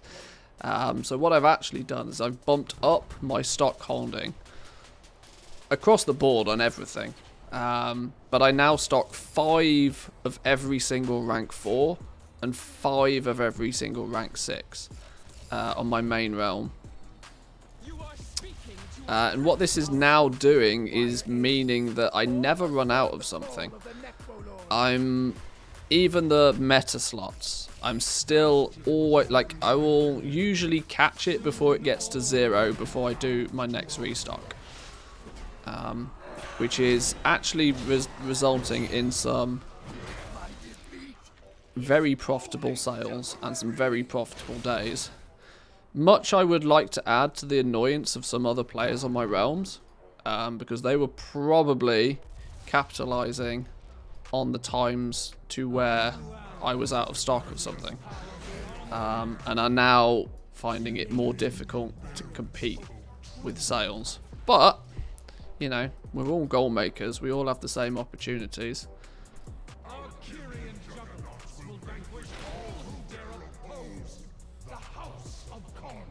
I also have structured my oh, how do we charge this thing? Just kill enemies. I've also structured my operations in a fashion so that I'm trying to be as least amount as I'm trying to not be too greedy. That's basically what I'm trying to get at.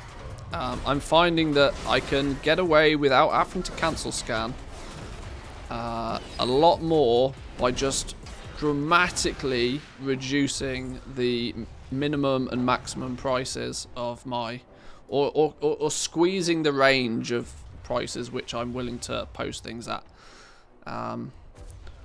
which is equally annoying some people, because if a market gets, you know, quote unquote reset to like, I don't know, 150,000 gold, and I swoop in and I start posting it back in at 60,000 gold when it's got a crafting cost of 40, I then start getting the angry whispers of, whoa, why are you crashing markets?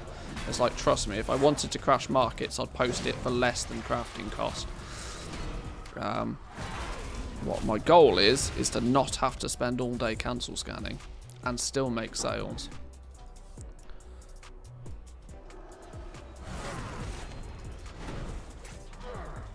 But it's proving to be quite a lucrative way of doing things. It's such a difficult concept to get your head around that charging less and making less money on every item you sell will eventually make you more money. It's such a difficult thing to get your head around.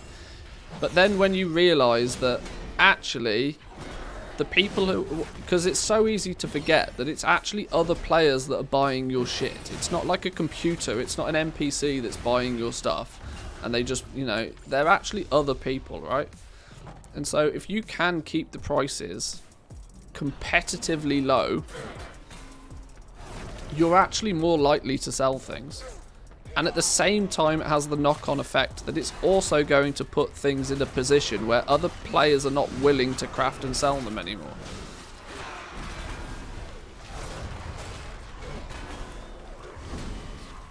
Which doubly works in your favour. When you get mails from competitors, you know you're doing it right. Well, yeah. Where did all these slimes come from? Icky boys.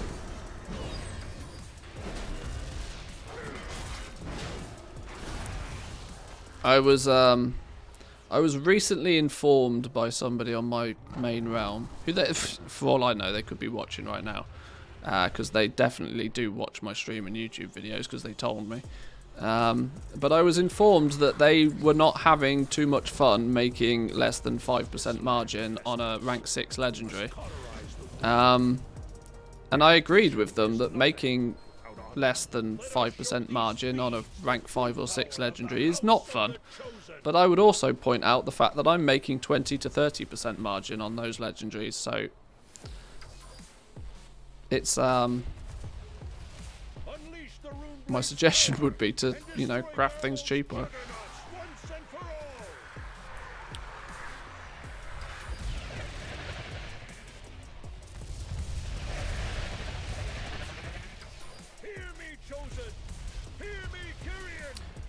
We all love the early into patch serotonin rush when you sell a legendary at 400k. Yeah, I mean, I've only ever had one super duper ridiculous sale like that. The very first week of Shadowlands, I sold a rank 4 Shadowgast ring for 400k.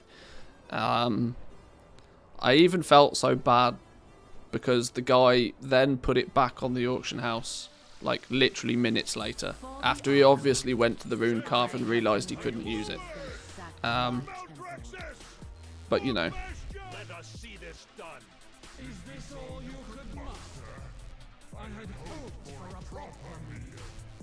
Bluster all you like. It is time to pay for your crimes. You mistake foolishness for bravery. Do 4 non-dom slots at rank 4 and rank 6, then 2 of everything else, including rank 5s. Yeah, I'm now equally, it seems weird, but I'm equally stocking 3 of every single rank 5 legendary. But I used to only stock 1, and I used to just stock 1 simply for the purpose of that, you know, occasionally it would, occasionally you'll get that rank 5 sale. But equally, at the same time, I was finding because I was only stocking 1, I would still end up in a weird situation to where I didn't have that one thing listed for sale. Which felt weird, right? It felt like I was missing out on something. Now I'm stocking 3 of each, but I only restock once I've sold 2 of them. It just feels to work a lot better. But of course, I fully understand that the cost of stocking 3 of every rank 5, knowing full well that I might not sell any of them very quickly is a dangerous situation to be in for many. I looked at my legendary stock tracker, and I think it said something along the lines of 28 million gold worth of crafted legendaries.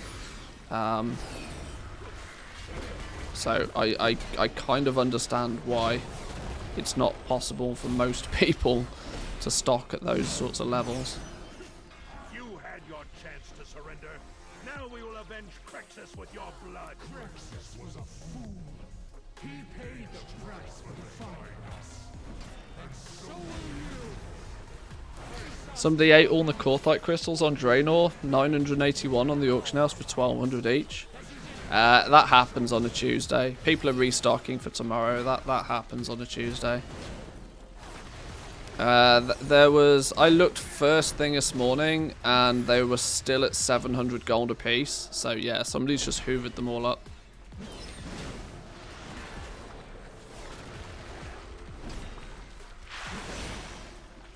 Do you do goal making, streaming, content creation full time? Yeah, pretty much. Thanks mostly in part to my my wonderful Patreons and Twitch subscribers. Welcome, brave soul. Xandria, I implore you to take Garmel's heart. It is a grim task, but it carries his gift of shaping flesh. Its power would enhance your nascent crest of ascension. I actually had some sales on rank 6 legendaries for 600k plus, probably due to the fact that I was one of the first guys to the party though.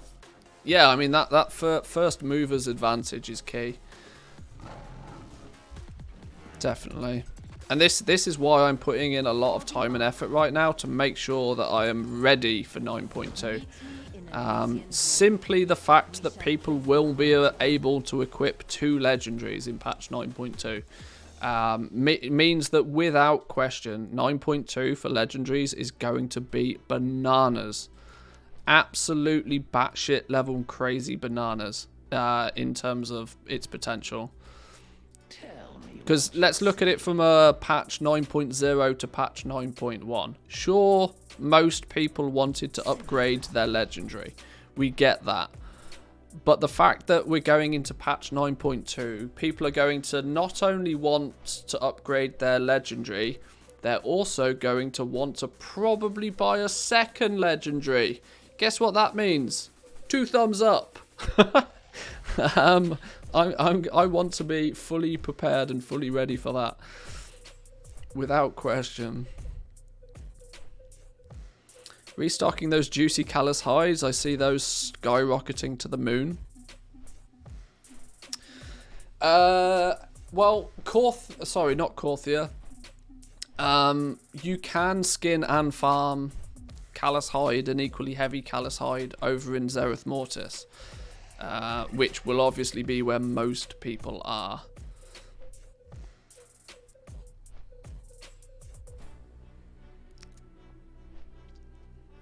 So it's still true to say that most people will end up playing the content. But yeah, I do see callus hide and heavy callus hide being something that maybe could spike in price quite heavily. Can you explain the free legendary thing? Is it a belt or something? Well, actually, at the moment, we don't really know exactly too much about it. All we know is that there will be a belt that will be acquired. We don't necessarily know exactly how we're going to acquire it yet, or when we're going to acquire it. But there will be a belt in patch 9.2 that will have the magical ability to have whatever your Covenant specific legendary power is. It will also do something quite fancy. It will switch whatever that power is dependent on which Covenant you are playing at the time. So if you switch from Night Fae to Venthyr, that legendary will still be useful to you. Basically meaning you don't have to craft 4 Covenant legendaries. Now, the problem is that is going to be on the belt, on a belt. It will be Sims will dictate that the belt may not be the best place to have that for all classes. There'll be some classes that either already have their legendary in their belt and they're not going to want to recraft it to somewhere else. There's loads of scenarios why it might not be the case. There is going to be a rune carving power that will do the same thing, so that we'll be able to put this magic covenant swapping legendary power on another item slot, but we don't know anything really more than it's going to be a thing yet. It's still early days, so. But all we need to really understand is 2 legendaries equipable at the same time. One of them is going to be your covenant power.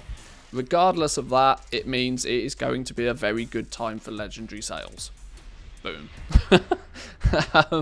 Like, you genuinely don't need to know more than that. The details will be handy to have, but at this point, you know, we're going from equipping 1 legendary to 2. Sales are going to increase. The honor is yours, Warwalker. Is that your wallet? Are you just glad to see me? Oh my Both, I hope. days. Oh my days. 10 gifteds. Wow. Wow. That is ridiculous. Congratulations, boys and girls, your anybody wallet? who got themselves glad a to see gifted sub. Both, I hope. Ah. Wow, Merry Christmas.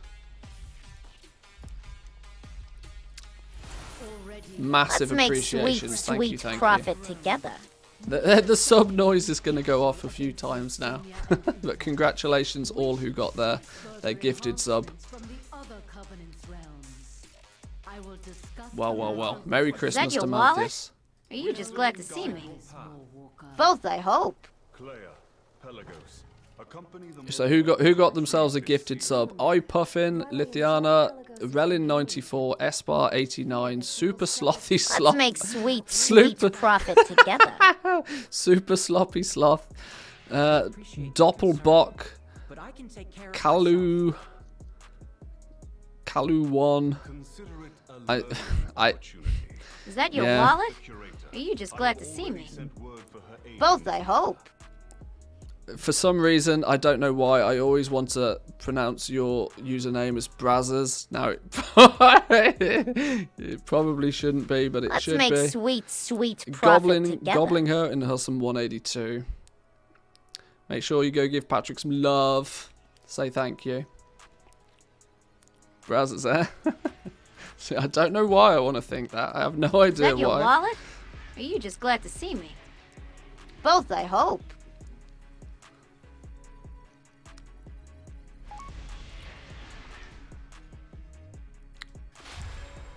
Alright, let's Let's make sweet, sweet profit together. All walk the path, I think it sounds familiar.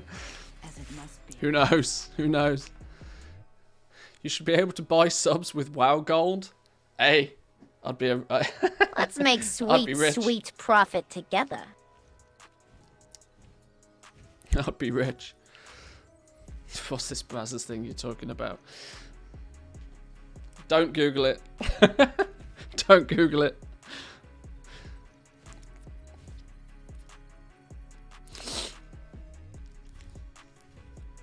Right, where are we off to now? We are off to... Are we...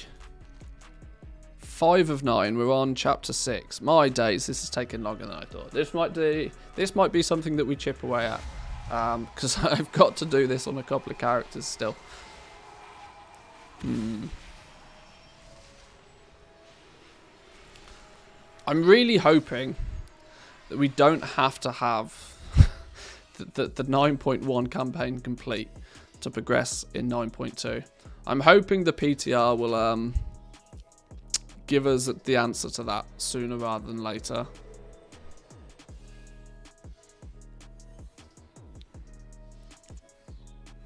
Because it's definitely one of the most most asked questions. But I'm just playing it safe, right? Renown 80 and campaign complete. Get those 2 things done. Boom. Is that your wallet? Are you just glad to see me? Oh, Both, I rank. hope. Thank you for the sub. Appreciate feeling left out all by my own then. Thank you, appreciate it. 6 times the Night Fae campaign last week. Still more fun than farming one time. Yeah. Yeah, I agree. Still far more fun than farming. If I can get away without farming, I will do it. Let's make sweet, sweet profit together. Oh, and Nav with the Prime Gaming. Oh, look what you've done. Look what you've done. Hype Train Choo Choo mode activated. Get your emotes, boys and girls.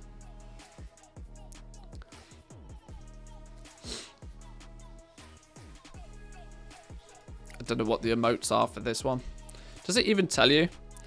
Oh, we got some squizzles. Hype wave, hype reading, hype Is shock. that your wallet? Or are you just glad to see me? Both, I hope. Ah, Crunchy, thank you. Oh, you guys are on form today. My days. Merry Christmas, boys and girls.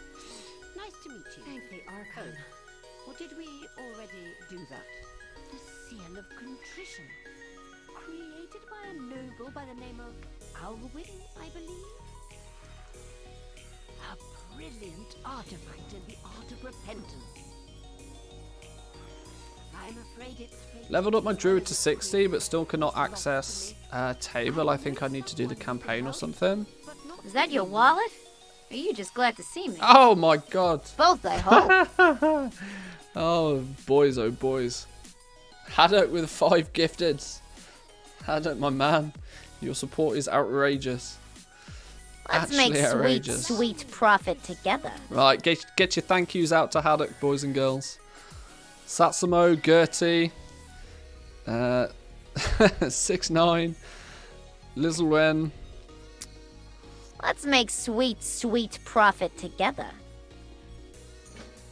I'm blessed, boys and girls, thank you. surely knows poor Alwyn's fate. If we can find her sinstone, it will be the leverage we need. Can I just fly there? Surely I just fly there, right? Let's make sweet, sweet profit together. Myself blend in. I'll meet you in the Chalice district.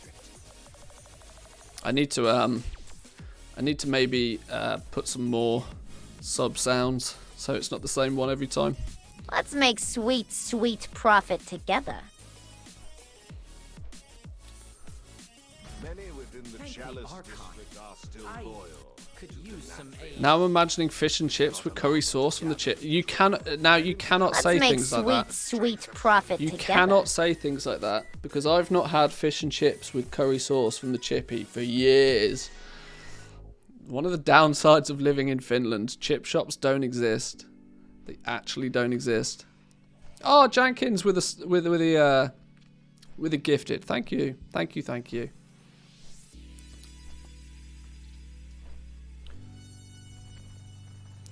Yeah, Finland does very well at pizzas and sushi. Anything else, you know, maybe not so good at. Which is kind of, especially, I miss my chip shop. I'm not going to lie. Really miss the chip shop.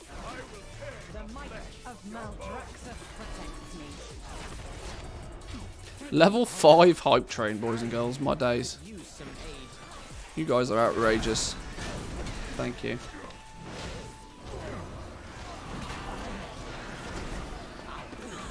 Oh, well, yeah, and coffee. Yeah, I mean, Finland knows its stuff when it comes to coffee. I'll give them that.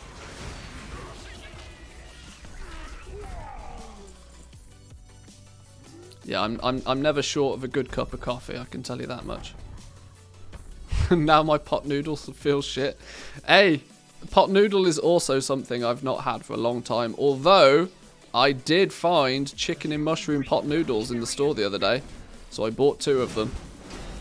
I never thought in a million years when I was younger that I would look forward to seeing a pot noodle. But I found a chicken and mushroom pot noodle and was over the moon. Do you know how I make a chicken and mushroom pot noodle even better than a regular chicken and mushroom pot noodle? You cook it normally, right? Then you add to it a dollop of Marmite For that salty goodness, right? And just in case there's not enough salt in there to give you a heart attack by the time you've done it, you also grate some cheese in there. Oh, beautiful. Beautiful. Hot, sticky, sticky mess to make everybody happy. That sounds wrong, but you know what I mean. It has soy, extra salt. Yep. Yep. I knew that would divide the audience. How to divide a room quickly. Talk about Marmite. No risk of stealing your pot noodles. Well, fine by me. What's this box? Do we need this box? Probably. Let's click the box.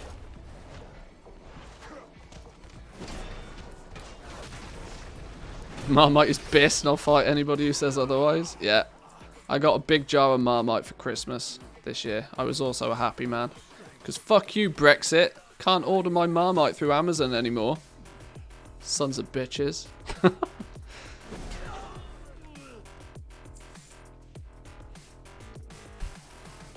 This shows just how English I am. I have a supplier for Marmite. Some people have suppliers for, you know, extracurricular activities. I have a supplier for Marmite. I have to order my Marmite specially from Sweden. It's true. It's true. Oh, choo choo. Hype train emotes. What did everybody get? What did we get? The squirrel? Now we've got ourselves a squirrel, boys and girls. For when you get distracted. We got the choo choo. Choo choo squirrels. Good effort, boys and girls. Well done. Muchos gracias. Merry Christmas to all. Underground Marmite dealer. I do. I genuinely do. I get my Marmite specially delivered from Sweden. Because there's a store in Sweden that sells it. I've not been able to find a store in I've not been able to find a store in Finland that sells it.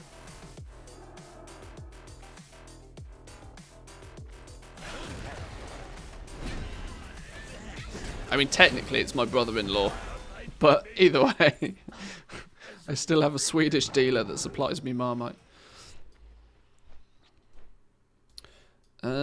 Kill some things. They look like small flying imps. Okay. What else are we doing? Clothing boxes. Okay.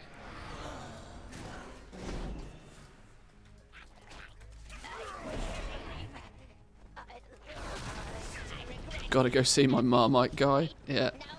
I sent my courier to the night market to sell some goods, and he has a gall. Dealer sounds... Yeah, exactly, yeah. If you just say that your brother-in-law brings you Marmite, it doesn't sound very cool, but if you got a Marmite dealer, yeah. Some underground Marmite action. That sounds even worse.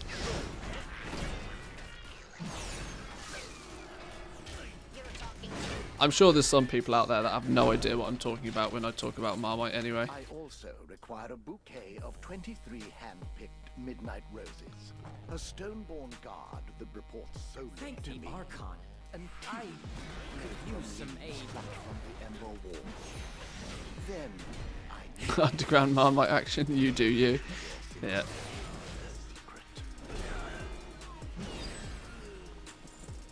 Hey, everybody's got their kink, right? Or do they?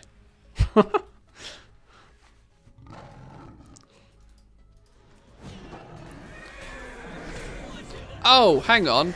This is a stupid world quest. I ain't doing no stupid world quests. Get me back on the campaign. I was like, I don't recognise this one. Then I realised it's not got anything to do with the campaign. Stupid world quest.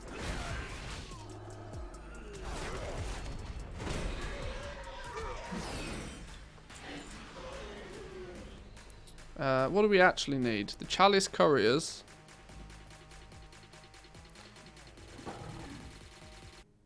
They will drop other quest items that start a dialogue before dropping the quest item you need. Oh, okay. Oh, okay. We've got to kill these stupid things anyway then.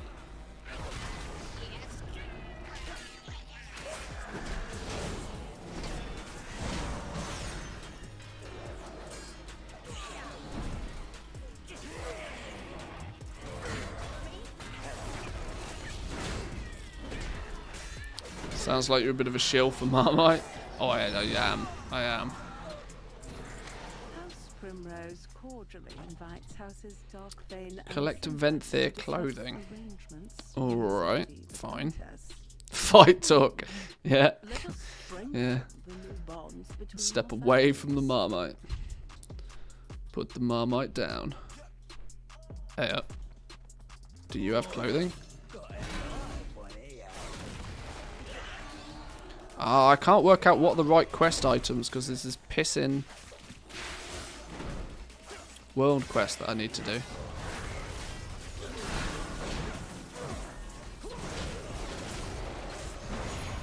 Maybe trying to sell you on Vegemite saying it's the same thing. Yeah.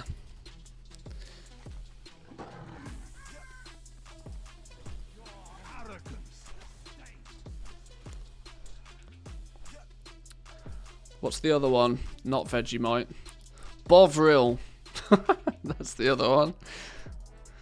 Bovril's actually the meaty one, right? Some digging myself. It is good to see you. Countess keeps her sinstone Let me locked try away in this a on. crypt. The key How do I is look? spread amongst nobility as a sign of favor.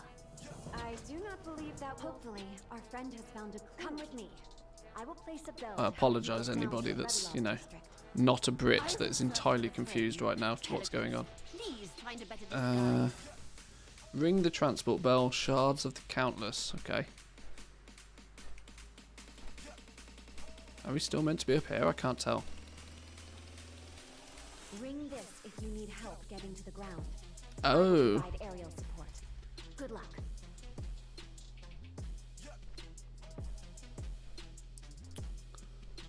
My grandmother nearly disowned me for comparing Bovril to Marmite. It's kind of true. What do I need to do with this bell? Should we just click it anyway, regardless? Oh, all it does is it transport you down. Alright, fine. Bit extreme.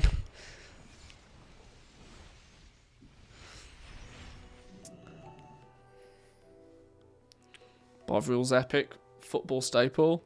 True. Did you try Memma yet?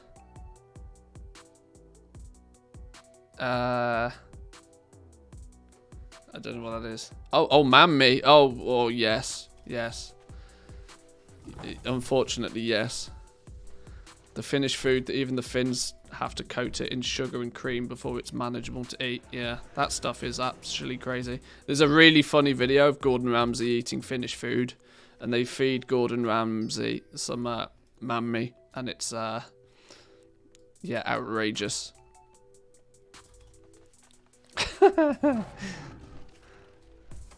Oh God, yeah. I love Easter, you know, for most reasons.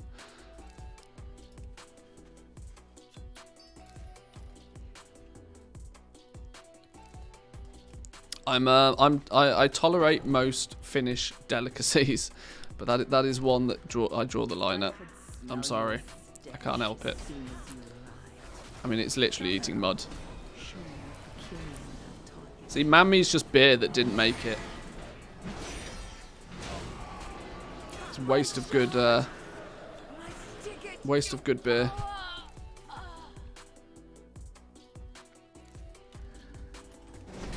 Sir Andrew.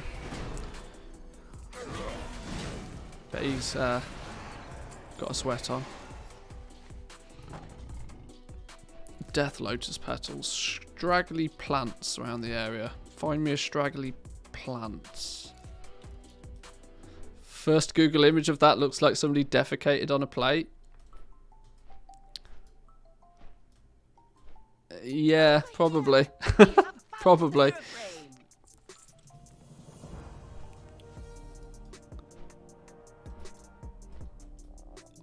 I'm obviously unaware of what a defecation on a plate would taste like, but the real confusing thing about Mammy is it actually just looks like like chocolate spread. It looks very delightful until you taste it, and it's like everything that's wrong about Weetabix. It's like a Weetabix gone terribly wrong. If you take a Weetabix, for my fellow Brits out there, if you were to take a Weetabix, put it in a bowl, fill it with milk, leave it there for about a month, and then eat it, that's what I consider man-me being. Weetabix gone horribly wrong.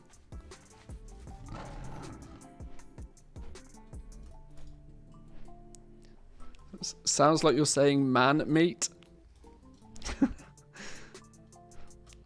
Get your mind out the gutter, Crunchy. Jesus.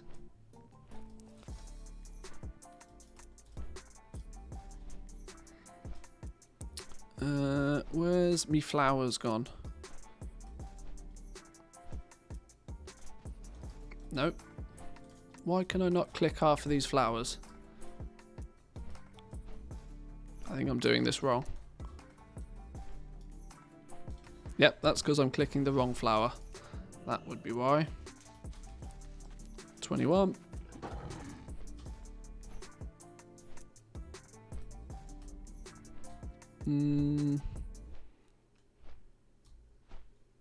Where's me twinkly stuff going? Why we not got flashing lights on the go for this? Outline mode disabled. See? Turned that stupid outline mode off and all of a sudden you can see these. We have found the mirror frame.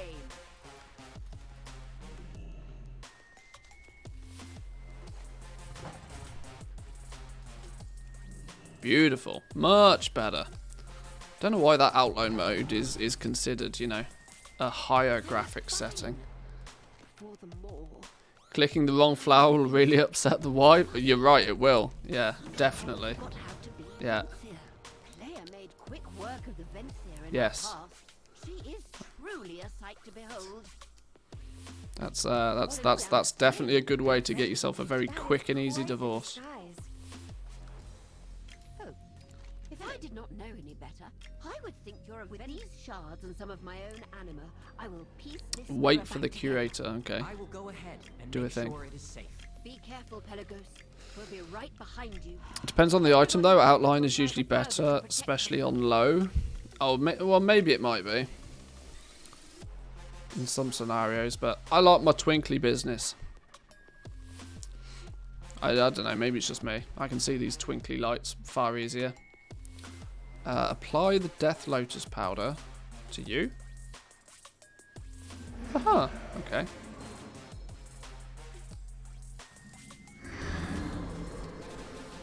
Countess demands more hands at her tower.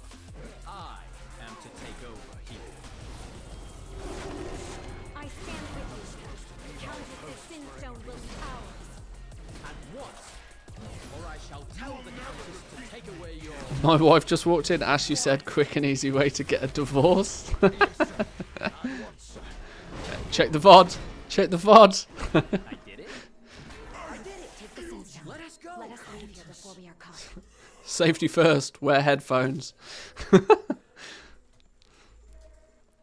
Pelagos, that was amazing. Nice to You meet really you. pulled through with that disguise. Or did we already do that? Really?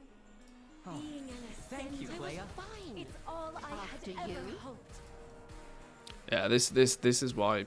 I mean, I think my wife thinks I'm absolutely crazy. The fact that, you know, as far as she's concerned, I'm just talking to myself in a room. It's difficult for her, you know. She gets it, but I mean, she still says it's weird. Oh, hello. You'll need to wait your turn for torment. It's equally weird when I'm making YouTube videos. It feels weird to me when I make it. I've made YouTube videos for years. Most of you guys probably only know me for making YouTube videos on a somewhat recent basis. But I think the first time I made a YouTube video was like 2010 or something. But still to this day, sitting in a room talking into a microphone, especially considering most of the time my YouTube videos are done in a fashion where I'm trying to replicate a conversation with only one person talking. If you get what I mean. But it's very weird to record YouTube. Certain YouTube videos are difficult to make because I am genuinely just talking to nobody to begin with. It's odd. It's really odd. May have made a drunk boo-boo. One realm I seem to have been poor and have 40,000 exotic leather in the mail. They need a breathalyzer on the auction house. No buying if drunk. Yeah. Yeah, stay away from the black market auction house if you've had a drink. That's my only tip. That's my only tip. Or you'll end up spending like 800,000 gold on what they call rhinestone sunglasses when you can buy them for like quite literally 50k on almost every realm. And I did that because I accidentally clicked the button. I went to bid on a black market auction house container and bid on rhinestone sunglasses, which were like stupidly overpriced. It was a bit of a boo-boo. Luckily, a financial boo-boo on World of Warcraft is better than what my uncle did once. My uncle got drunk once and bought a boat. That was pretty tragic. Safe to say that his wife, my auntie, was less than impressed. You bought a what? Where are we going? Are we just following this dude?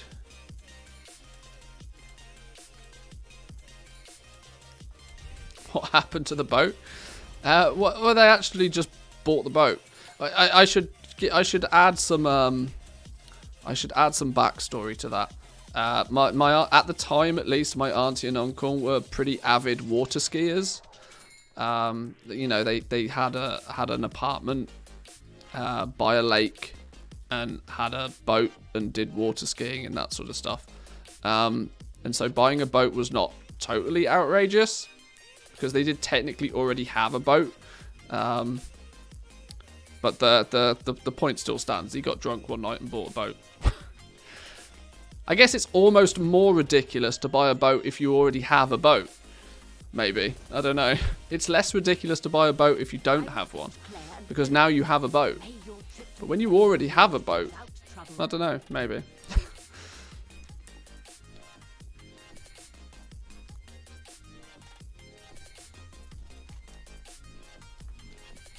It's a very Southampton-ish thing to do.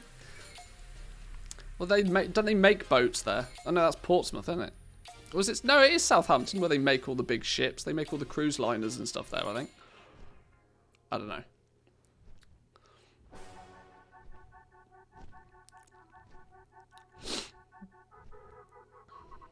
I've also got the rhinestone sunglasses from a very similar mistake.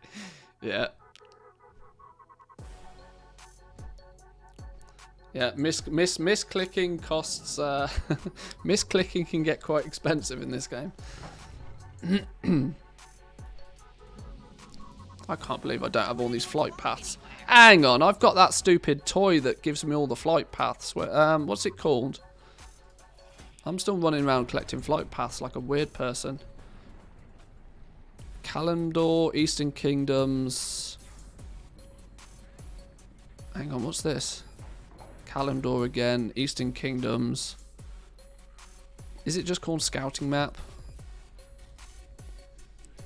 Pandaria, Cataclysm, Outlands, Draenor, Shadowlands.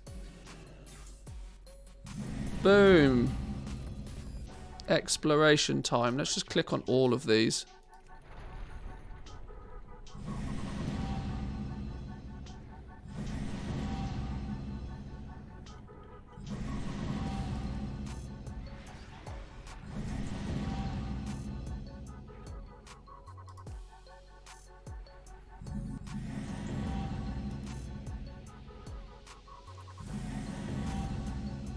Easy way to get yourselves lots of achievement points. Damn. Boom. Well, there we go. Right, now I know things that I didn't before.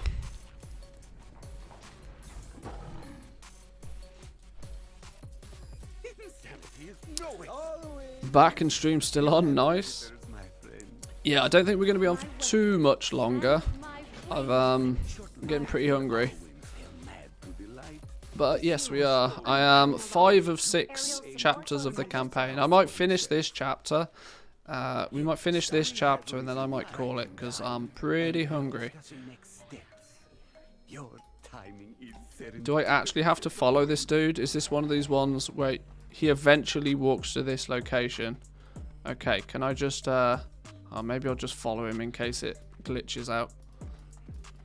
Often now that you have flying, you know, you just zip there faster than he can, but I don't want it to bug the quest. Southampton's where they make the ships, also Portsmouth. Oh, okay. A mate of mine used to live in Portsmouth for a while. I went to visit him there once.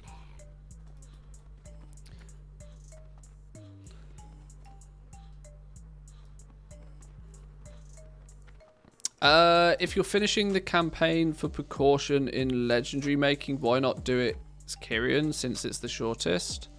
I am Kyrian. This character is Kyrian. Is it shorter? How's it shorter?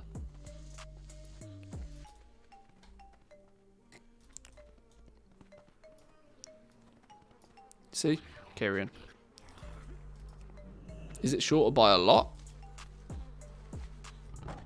Quests are short and fast to complete. Oh, okay. Well, it could have fooled me. This thing seems to be taking forever.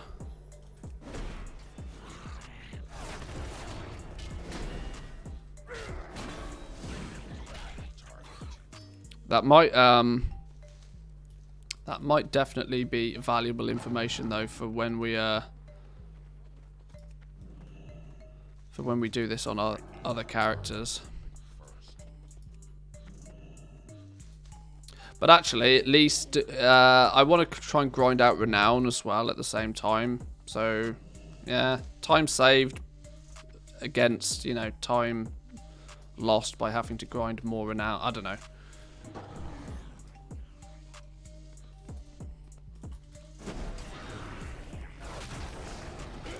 Arguably, if I wanted to be doing this fast, I probably wouldn't be doing it as prot, but I just switched to ret, but it's all fine. It's all fine.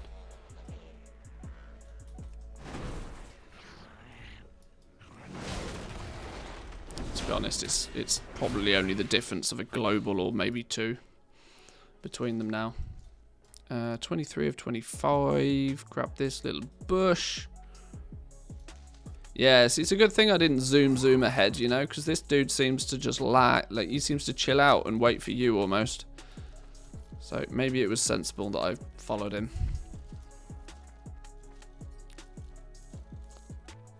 It's annoying that we have to do it. Well, it's more annoying that we don't know if we have to do it.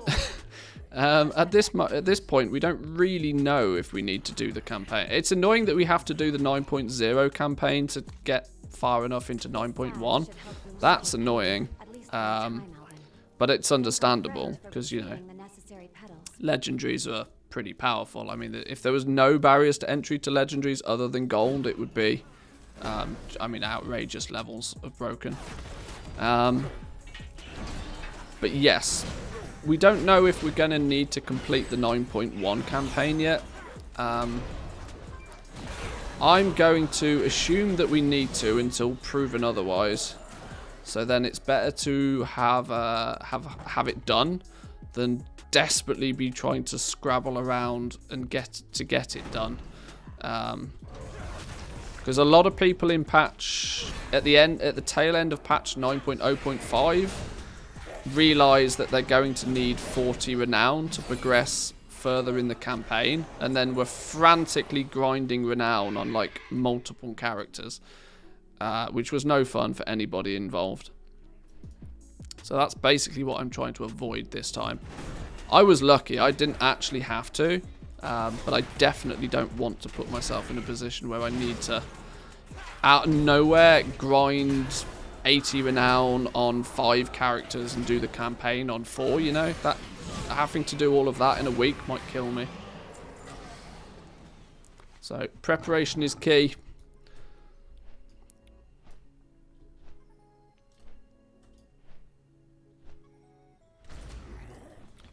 And hey, if we don't need it, then, well, you know, at least I had fun doing it, right? Maybe.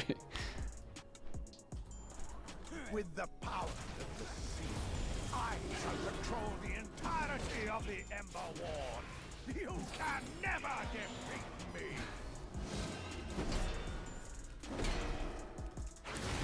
Fun doing it, really?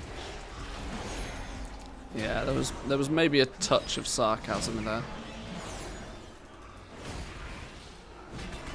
You watch, I'll do it 5 times and then they'll introduce a skip on the PTR and I'll really cry. But, you know. As it does only feed into the theory of that you should probably no longer play the expansions and just play the end patch, but whatever. I'm so done eating ham. That's actually my lunch. I've got the last remaining piece of Christmas ham is what I'm going to have for lunch today. Whoa, druids. Druids, multi-boxing druids. All the multi-boxing druids. Following a gnome, a rogue. How many is this? All with funky dunky names. All a bunch of night elves.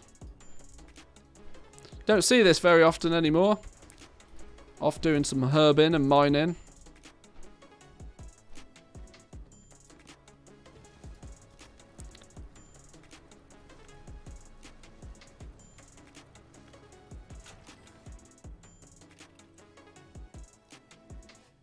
You've left one, fella.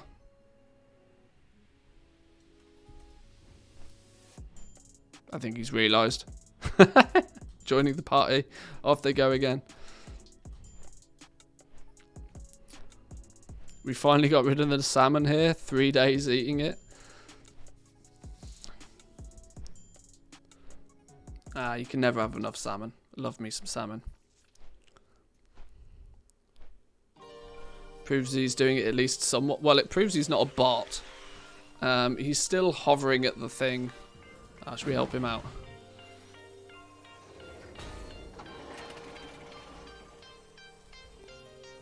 He's still hovering at the thing for long enough to make me suspect that he's maybe tabbing at least somewhat. He's skirting the rules as much as anything else. It's not my place to say whether he's doing it right or wrong, because how the hell can I ever know? At least it proves he isn't. It's not a bot though.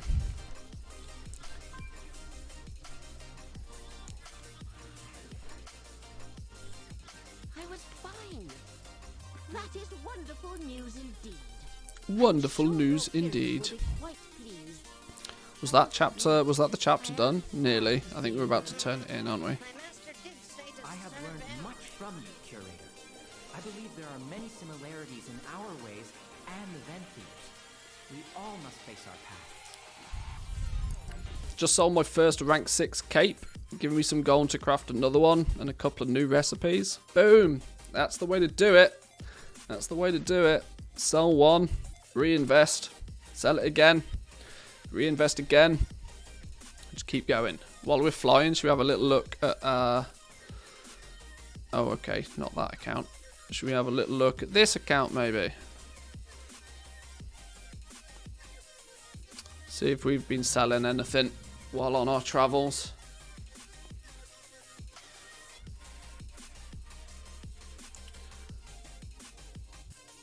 Have to wipe on the IRL affix reasoning mother-in-law.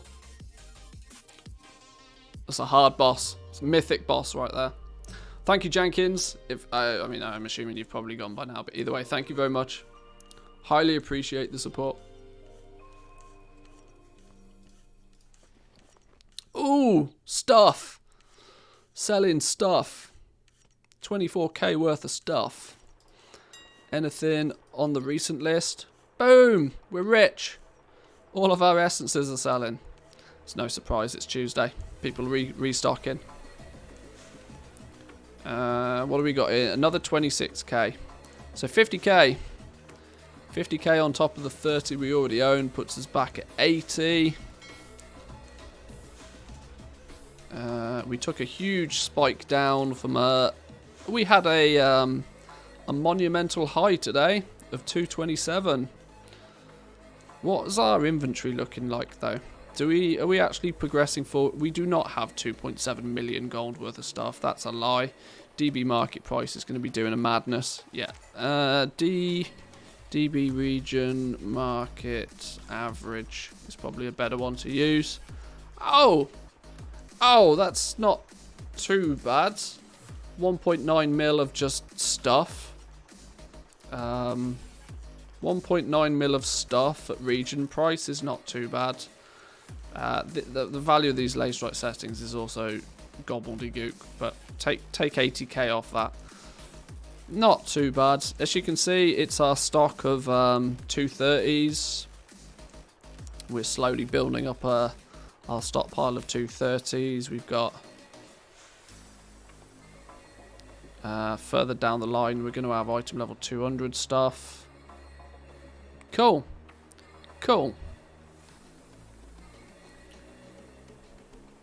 Before you log off today, can you quickly go over how to add TSM operations? Say somebody wants to add your setup but doesn't want to lose the one they have.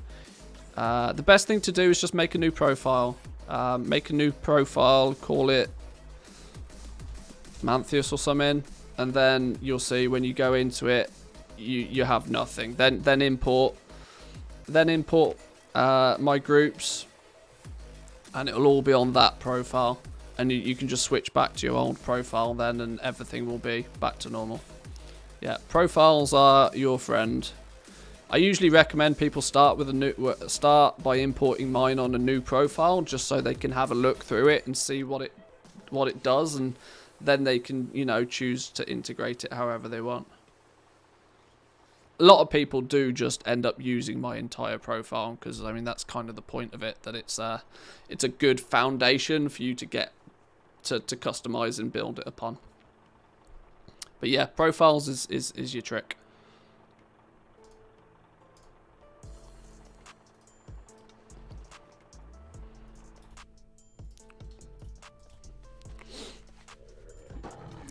Your groups are empty, right? So I have to add items manually. No, my Shadowlands groups are fully itemized. Everybody gets access to the Shadowlands basic groups that will have every Shadowlands crafted item in. My Patreons get a similar version, but that also has all the operations and everything included as well. Plus, my Patreons get all of the past expansion content.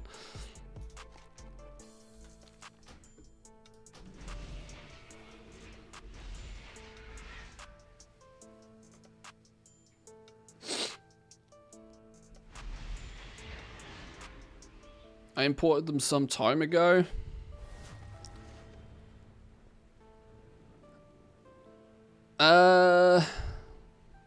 When I open the groups in crafting, they're empty. Yeah, because they probably, if you just import the group, yeah, because they don't have a crafting operation attached to them. That's the love juice that my Patreons get, is that all the operations are included as well. So that's crafting operations, auctioning operations. There's a bit of shopping operations in there and stuff as well.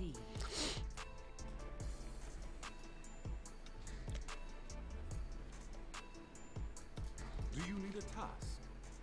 Go in service. Who am I talking to? This one. Alright, go, gadget, go. Boom. Work to rebuild the crest of ascension, empowered by the other covenants. 63. That presumably means that was chapter 6 done. Right, 3 more chapters to go of the Kyrian campaign. Then we're only 1 chapter. Well, we've done the first 3 for Chains of Domination, obviously, because we can skip those. But we're getting ever so close now to being able to unlock Vestige of Origins. Not that we have the gold to be playing around with that, but like I said, it's all preparation. It's all the benefit of just having it done while we have a bit of spare time between patches. So I think, considering I'm also in my Covenant zone, this is a good place to call it there for the day, boys and girls. Thank you once again for joining today. Hope you had fun. Massive thank you to the support today. Crazy amounts of gifted subs and subs today. Your support is incredible. Thank you very much. We'll be back. I'm not keeping to much of a schedule this week, simply because, you know, it's kind of a weird period between Christmas and New Year's and whatever. We'll get back to a more regular schedule come January, come 2022. But if I see you tomorrow, I see you tomorrow. If I don't, I'll see you the day after. Put it that way. So enjoy the rest of your day, boys and girls. Thank you very much for joining again. Make sure to check out the Discord if you haven't already. There's always a bunch of like-minded individuals talking all things World of Warcraft and goal making over on the Discord. As we've just mentioned, there are the Trade School Master basic groups for anybody that wants to get them, and there's also the Shadowlands cheat sheet, so there's bunches of resources for you all over there. And of course, make sure to check out the YouTube. Hit the sub button over on YouTube for the latest and greatest video content on the internet. But I'll love you and leave you for today. Have a good one. Happy goal making. I'll see you all next time. Peace.